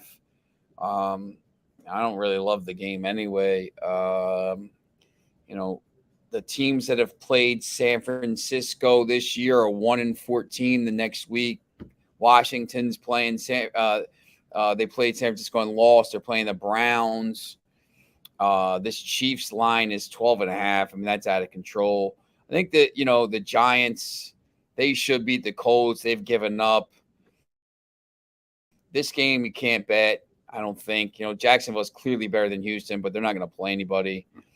The Patriots are pretty interesting. I think the Eagles cover 5.5. I think that's probably one of the better plays. I think the 49ers are going to cover there. I don't really love the two late games. The Packers, Vikings are 11-0 in games decided by a touchdown, which this looks like it's going to be. I mean, they're just really, really good. The Ravens should beat the Steelers. Minus 2.5 is an interesting line. Ravens are still in because, if the Ravens win and the Bengals lose there to the Bills, the Ravens could win that division and get a 2 or 3 seed. So, probably Lamar Jackson's not playing. Just Jackson not playing. Yeah, I don't like the Ravens defense. The Ravens defense in the last is very good. Yeah, the Ravens. When you look at these, I'll give you a little tip since you're watching here. So what I'll do here is I'm going to go and look at the page. Let's look at the Ravens page. So what I'll do here is first thing I'm going to do is look at this matchup predictor. So it's pretty even 50-50. When you start to look at what the Ravens defense has done here, 10-9 win, 16-14 win over Pittsburgh. Even in a loss to Cleveland, they only allowed 13 points. They only held Atlanta to 9 points.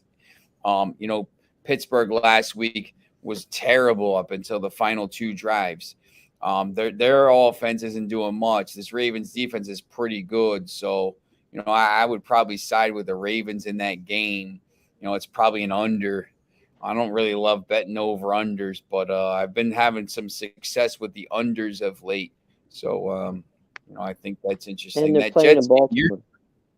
your Jets game. I don't know. I mean, I can't believe the Seahawks are getting points at home in a game they really have to win to make the playoffs. I would probably just not take a chance on that game.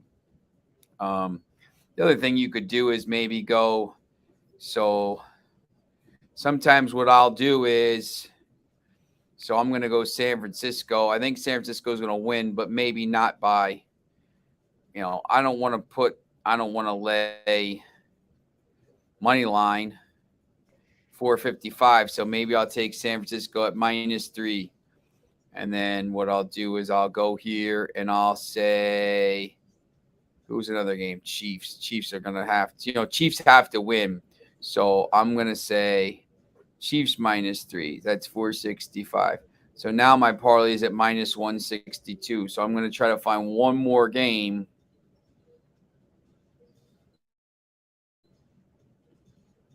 with a big spread, if there is one. It's not really. What's the Monday night? Is there a Monday night game? Yeah, the Bills and Bengals. I mean, best Monday night game of the year. The last one that was interesting. Maybe I'll go Eagles money line. So now all of a sudden, this parlay is plus 127. So it's not bad for 3 teams that should win and big. I won.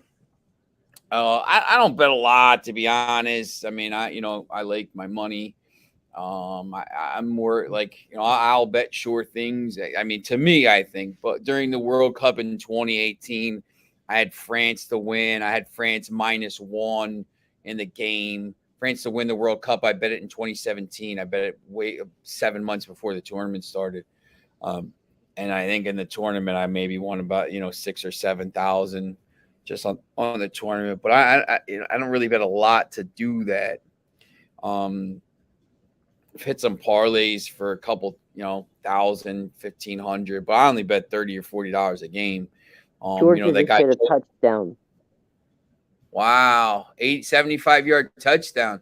That guy Yep. Joe Wiz, who was on earlier, who's on the show with us, he does. He's man, the coverage is terrible. He does. He has the largest bet on record in New Jersey. I think he won 10,000 on that. There you go. There's the guy.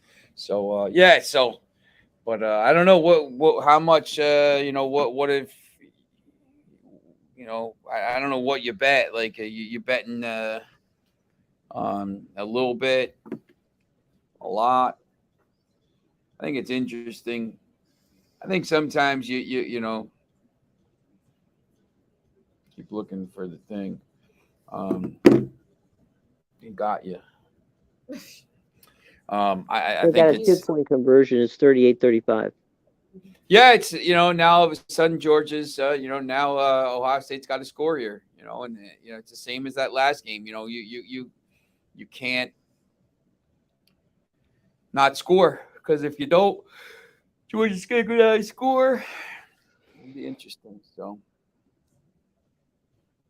but yeah, there's some interesting games tomorrow. Eagles playing at home. Joel Embiid with a triple-double today.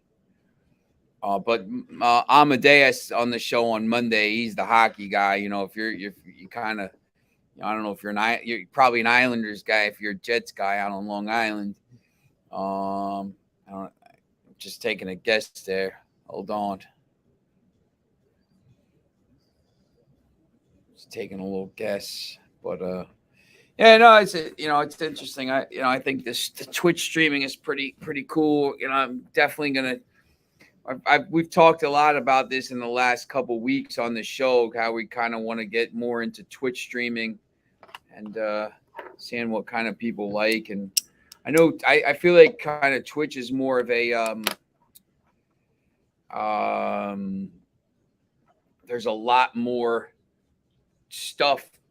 I know it's gaming and all that stuff, but I think there's more stuff kind of on there. But maybe it's more targeted. Like maybe you'll have 10 or 15 or 20 people watching your stream, and you can go find a stream on like whatever you want. So I think that's pretty cool. Well, they actually even have cooking shows on Twitch. Interesting. Oh, that's what you want to do. I like cooking shows. So she wants to watch. Do you have a favorite cooking show? I don't know if I have a favorite. What about that guy that's always going around like Asia? Luke? Yeah. What is his last name? Luke Nguyen, isn't it? Oh yeah, Luke Nguyen. I do like him. Luke Nguyen, his show, some of this stuff is pretty interesting. I like a lot of them. I like the competition ones. I like them all. That's I my feel like guilty pleasure. That is my guilty pleasure. Me and the Food Network. Yeah, she. You know what? Like I think she used to. I think used to cook a while ago, like 10 years ago, and then, she got into thing where she wasn't. I think you weren't cooking for a No, while, I and then I wasn't cooking. Yeah. No. And And, then then I cook she's- again. she started cooking. I think maybe 4 or 5 years ago. Sometimes she would bring stuff over to us and stuff, but yeah, now we have so much. So can wear. Hold on. So can wear full time all the way up. Well, what? What's that mean? Yeah. The What does glasses. that mean? Yeah. You want the glasses? I might bet more tonight. Yeah, I don't know. I mean, what Oh. Yeah, we got you. What game are you talking about? What game are you trying to look at? Does he like to cook? I don't know. She wants to know full time. I donate always. If you wear the Oh, yeah. glasses, Do you like to cook? she wants to know if you're cooking up there in Long Island. But she got I've gotten her a bunch of the Air fryers the and Ninja Ninja and products. all the the different things that I think it makes cooking a lot easier and stuff. It makes it Faster. So it's a little bit easier to cook stuff, and Yeah. Much it's easier. I don't know, it's hard to I'm running around all over the place all the time, so it's like if I had to come home and then prepare and then cook an hour's worth of dinner, I'd probably be 100 pounds. I wouldn't eat. One of the most popular shows on the Food Network is the Pioneer Woman, which is a show that airs on Saturdays. That show's done with four iPhone cameras, I've watched that. and the whole thing's done by 4 iPhone cameras. By the way, the people that do it, that lady, that you see and her husband, they own the 3rd largest ranch in Oklahoma. Yeah, they seem to have a huge ranch when I've watched it. Yes. She brings them out their sandwiches and lunch. Mhm. Yeah, what kind of life is this? We were at a basketball game yesterday. Actually, we went to see Trenton High play Piscataway in Trenton because I cover basketball for the newspaper. So yeah, It was a good game. we definitely like basketball. Man, Do you like professional basketball? yeah, it's all right. I like the playoffs. We're down to 6:05 in the ball game, guys. 38-35. Better get another Ohio drink. State with the ball. Hurry up, pal. Last drink. My tea ran out. Nah, I'm good. I used to be a Hornets fan. Yeah, they got the. I don't even know if he's hurt. Is LaMelo hurt? Is he playing? I know they stink. I think they just played the Knicks. That was tonight. Didn't they play the Knicks tonight? I think so. I don't know that I'd want to be at the Garden on New Year's Eve. Yeah, the Knicks played Houston. I think they just played them though. I feel like the Knicks just played. Maybe they play them Sunday. I forget. But yeah, I don't think I wouldn't want to be anywhere near Days of Alonzo Mourning. Yeah, all right. Did you have you we were talking about earlier the going to the ball drop in Long Island in Times Square. Have you ever been out to that as a New York native? I have not. I went to school there. I lived there for 5 years. I never went. I couldn't be bothered. I cheated. We had a studio there, so I was in the studio. Nice. I can't. Yeah, it's too much. Like you can't even. You can't move. Oh, okay. The Nassau Coliseum. Yeah, it's. Yeah, where do the Islanders play at the Barclays Center? I don't even know if the Islanders. No, the at the stadium over by Yonkers. Okay. So they moved out of the Nassau Coliseum and they play at that other stadium and Over, yeah, by what's the name of the racetrack up there? Well, Yonkers, the Trotters track, the one that the Rooney's own. They moved over by Yonkers. They play up in Yonkers. oh, Elmont. Yeah. UBS Arena. Where you can go and get a $17 beer. I didn't realize it was new. Yeah. They just opened it. Was it last year, maybe? Yeah, Elmont. They have by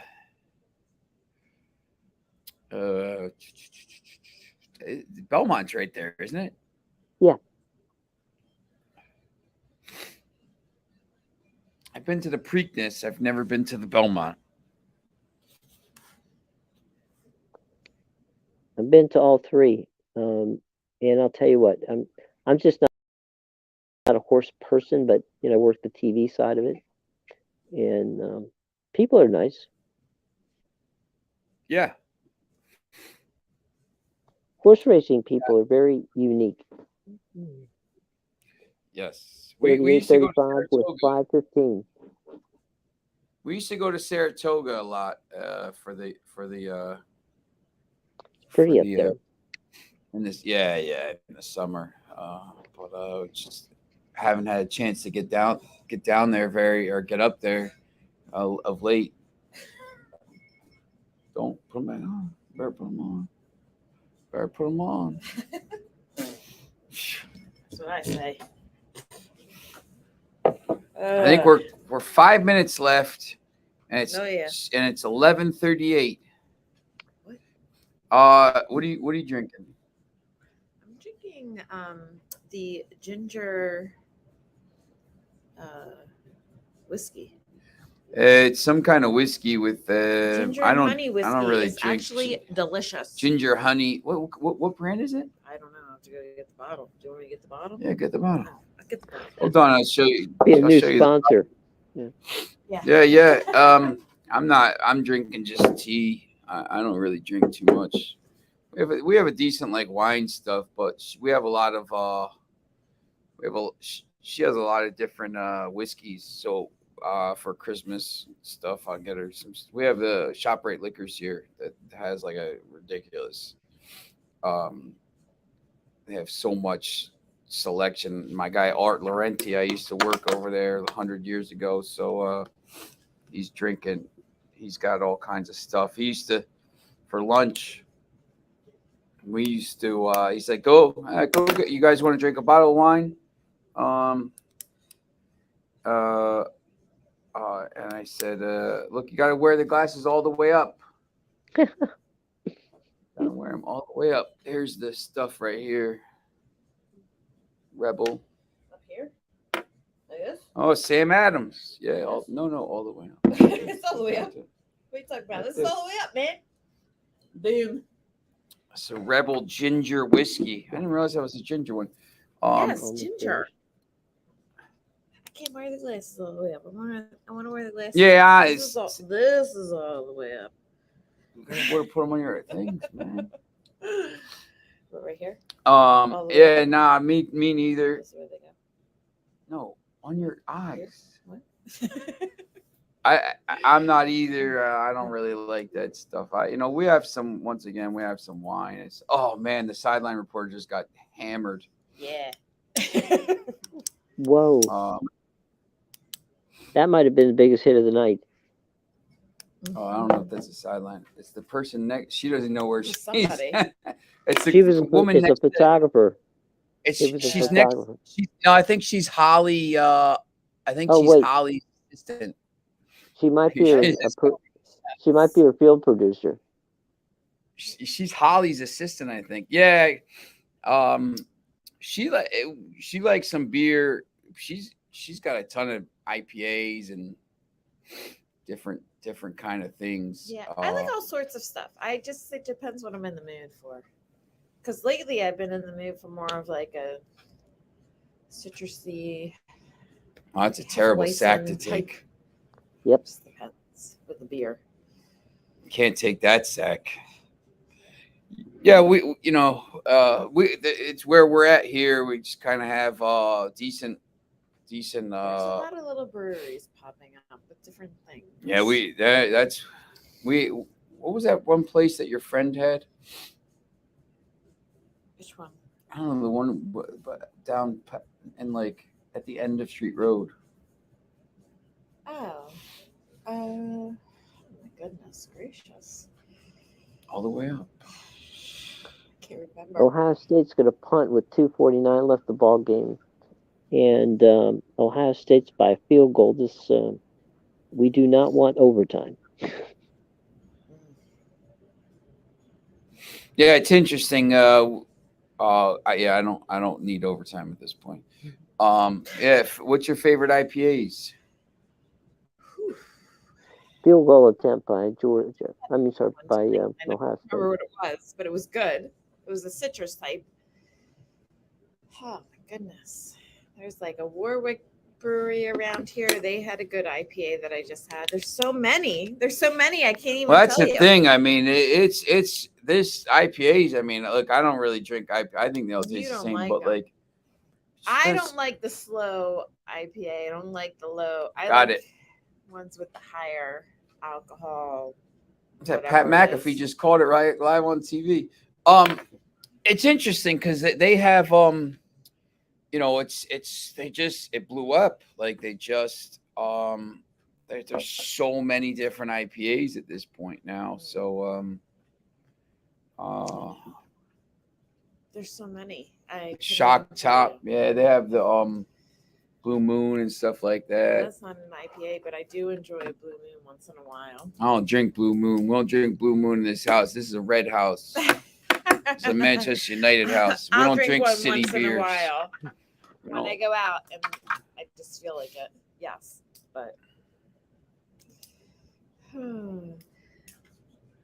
orange beers. Yes.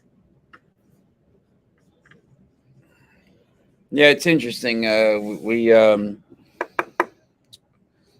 so many. If we're like that full time, I keep my word. Every stream and even off stream, I can get used to. For dark beers, I like Guinness. Guinness. You know who had a good beer? Yards. Yards has a good dark beer. I forget what it's called, but it has a picture of these guys like fighting on it. They had a pretty good one. Then some chocolate stouts are pretty good. That's the thing I think that's blown up. In the last 10 years, I used to coach Johnny Walker Blue. I used to coach baseball, and a lot of the kids that I coached in like 2008, I 9, like the 10. Basil Hayden's. That's pretty good. Basil Hayden's the Yeah. whiskey.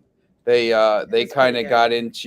got into these craft beers and stuff like in the like, so I'd say like late 2012, 2013 and on. Like it's just like into this 2017, 2018. I mean, it's like crazy. You go to some of these places and it's like completely, it's all You can even go now. Like there's some places which are like,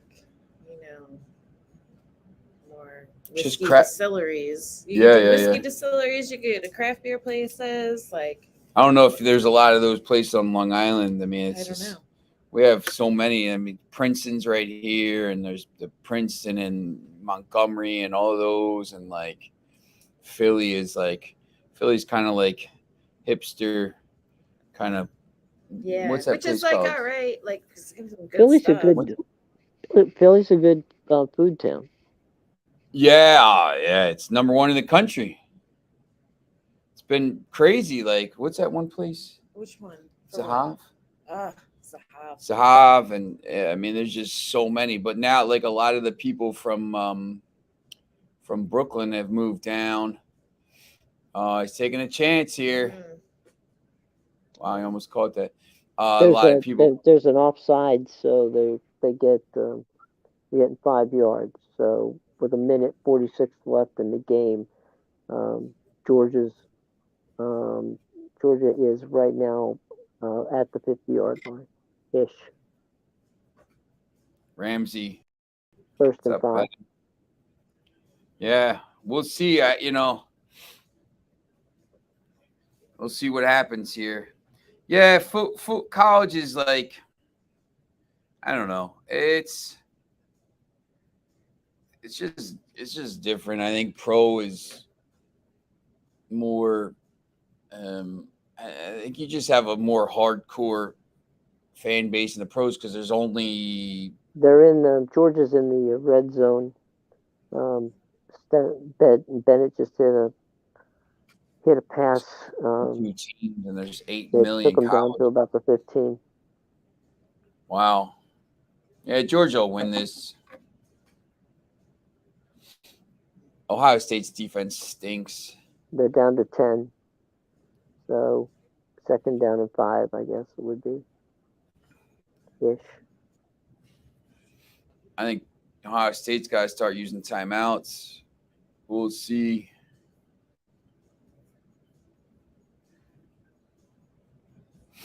I would use some timeouts here. I would if I'm Georgia. You got to get that touchdown. There's 1 minute left. 1 minute and 20 seconds left. So 4th quarter. So it's 41-35 Ohio State over Georgia. They just hit a touchdown. Georgia just scored. Georgia's got the. Georgia scored with 54 seconds left in the game. Yeah, I know. So it's Georgia's about to take the lead here. There's about a little less than a minute left. It was a false start too. Yeah, 54 seconds when he caught the ball. It's 41-41.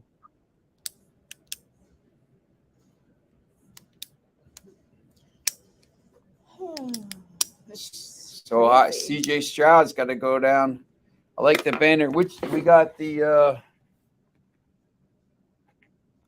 Manchester United, and then my how to bet thing from. I think there's a lot of banners down here, but yeah, I got a lot of flags and scarves.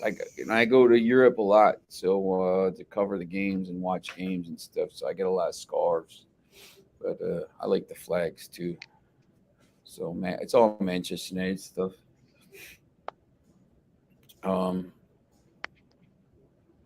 So 42-41, 54 seconds left. Yeah, it's I go to some NFL games. Eagles are, I don't even know, about 45 minutes away probably. Used to go to a lot of games at Giants Stadium when I lived in Jersey. So,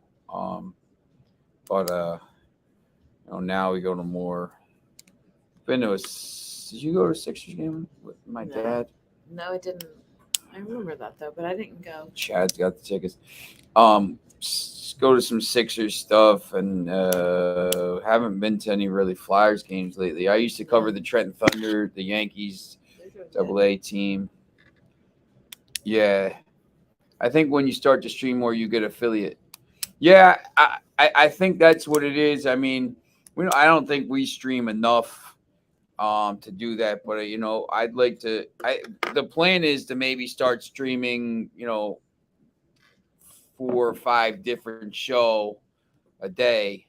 So with different people, we have different shows. So I think if we have more content, 4 or 5 hours a day of stuff, I think it makes it a little bit easier to do. So I know for the affiliate thing, like you need to even get to that, you need like certain things. You need certain amount of followers. You need certain. I've hit 2 of the 4 things. I needed 3 people to be watching at the same time, which I think I did today.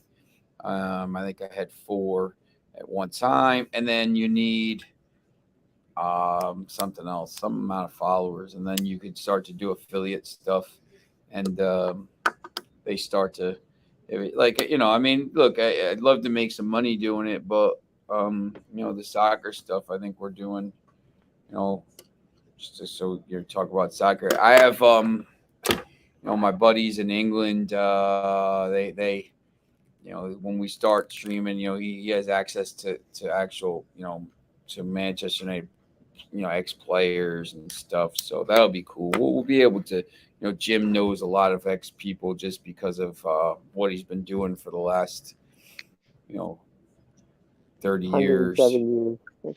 Yeah. So, we have, he knows some people. So you figure they're gonna. Oh, Georgia's got an injured player, so they're gonna call a timeout there. So we're gonna have. I think we'll have more stuff here. So we got 8 minutes. I think it's gonna end up maybe just 3 minutes. And then No, it's like there's less than a minute left in the game. There's only 43 seconds. Dang. What's your friend saying here? What's that? 43 seconds left to 43. Yeah, they put time back on the clock. I think sometimes it's 42-41. Georgia, 43 seconds left, and Ohio State has the ball, 2nd and 5 at the 35-ish, maybe. Remember, they could win with a field goal. Yeah, we got no overtime. That's a good thing. Yep. I need to. We're not playing Canadian football. There's no rouge. Yes.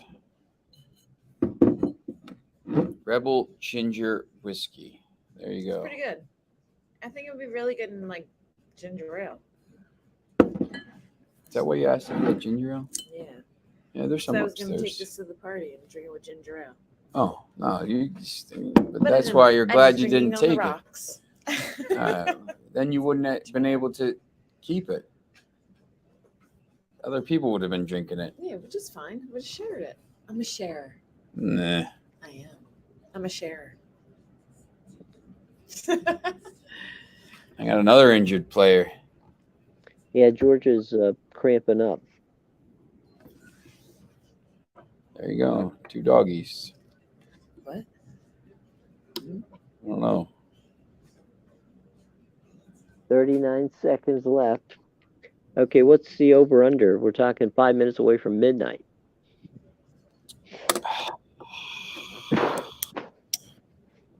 If these players keep cramping,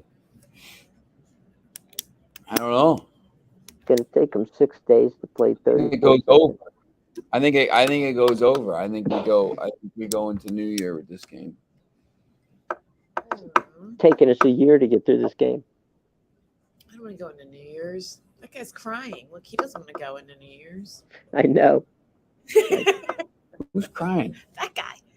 I'm not crying. Please don't take me into 2023. He's crying.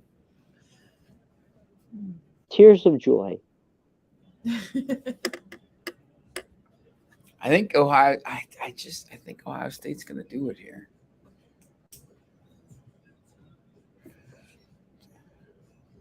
A lot of time left. Stroud is going to run. Oh, he ran into field goal position. Oh, So he's got 28 seconds left. Hold on. They literally let him run 30 yards. Man, he's quick. Timeout.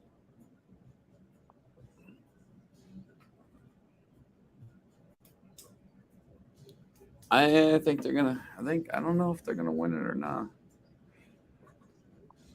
I call it timeout. 24 seconds. I don't understand why they just didn't call it timeout when they got the first down. If they did that, like, why are you waiting? 11:56. Yeah, no way it's gonna happen. It's gonna be after New Year's because they're gonna score. And then there's gonna be like 1 second left or some nonsense. I'm not watching the ball drop. Well, Is there any weirdo shows on tonight for that? Well, there's a lot of them. Depends on how weird you want to get. Yeah, I just like the weirdo ones, the stupid shit. That's what I like. ABC will give you some stuff. Them all though now. I Hey, miss let's them chill. all. Watch football. That's right. More important. This is more important. I don't know. I like this. No. Watch the football. Oh, I got on my other TV. CNN has a fun one with Anderson Cooper and Andy. Oh, okay. Oh, who's He's that? always funny. Oh, I like Miley. I did Miley enjoy and Dolly Miley's Parton. one last year, And Dolly and I Parton. love Dolly. Dolly. Dolly Parton and Miley Cyrus. What? What more do you want? Related. Why wouldn't they be together? She likes the Eagles, right? Is that your favorite team? Sure. Do you like the Eagles? I or like no? Of course. Why would I not like the Eagles? I like Fly. Denver, but they Fly, stink. Eagles, fly. Yes. But they also, you know, Oh, there's Dolly. that's a little bit I wonder if behind. they're sad about Loretta. Ooh, I'm remembering Loretta tonight. oh boy. So they're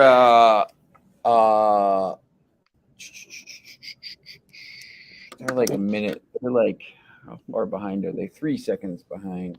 Dolly? No, it's here's the time, and there's the time there. They're a minute behind. Okay, So you're actually there's a minute behind. 19 seconds. Here's the Look how real much they Second time. love 11. it. The people on TV love it.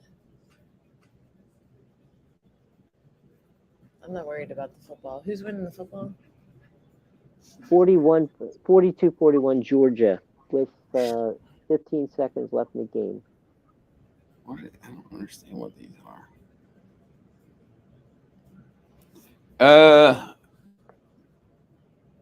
Georgia needs a stop Oh. right here. If they don't get the stop, I think we're gonna need different kinds. Maybe some graphics. I know we have a show with like 3 people. You know, they have the heads, like the heads. They want like heads or something like this. I have to get more specific. I have to watch the replay of the Dolly show. I'm gonna I'm kick a sure field you goal. can- I'm sure you can find it. Yes. This is a long one.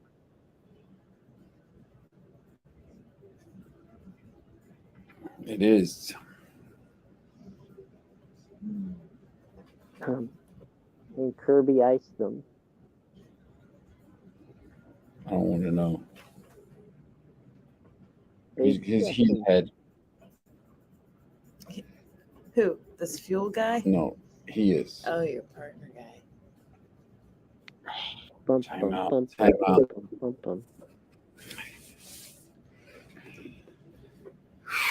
Happy New Year, gang. Happy New Year. Happy New Year to Miley and Dolly and the rest of the gang over there. I know. Happy New Year. White rabbits, white rabbits, white rabbits.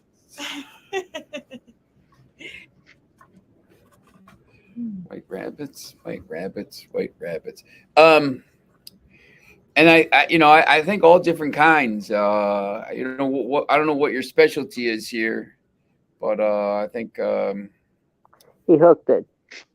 any kind of stuff. I'm like kind of I like art. I'm not very creative myself, but I think Any kind of what? What kind of art you need? I don't know. I don't want to watch that. There you go, boys and girls. It's over. Georgia Oh, what a 42, terrible- Ohio State 41. Terrible field goal attempt. Terrible play calling there. And it's He going to hooked be it. Georgia and TCU, and Georgia's going to win back-to-back national titles. Stetson Bennett is ridiculous. So terrible field goal attempt. I thought, the play, they got down all the way down there, and then the play calling got terrible. Happy New Year I can't. to Yes. everybody. Happy New Year. Thanks to everyone who watched us on Twitch and Twitter and YouTube and Facebook Live. And Happy New Year to Sean and to, excuse me, Anne Marie, and to all the folks who dropped by to say hello. We hope that that your buddy has gotten out of the fog in New Jersey there in the Yeah, Meadowlands. yeah, yep. And Dan, I'll email you. I'll email you later about all that stuff. But and then I'll try to get you a schedule for the shows. So And I guess what we'll do is close the book on this particular broadcast. Thanks to everybody. It's been a lot of fun, and thanks for spending 4 hours with us and taking us into the new year. So, for Sean and for the rest of us, have a lovely evening. We will see you soon.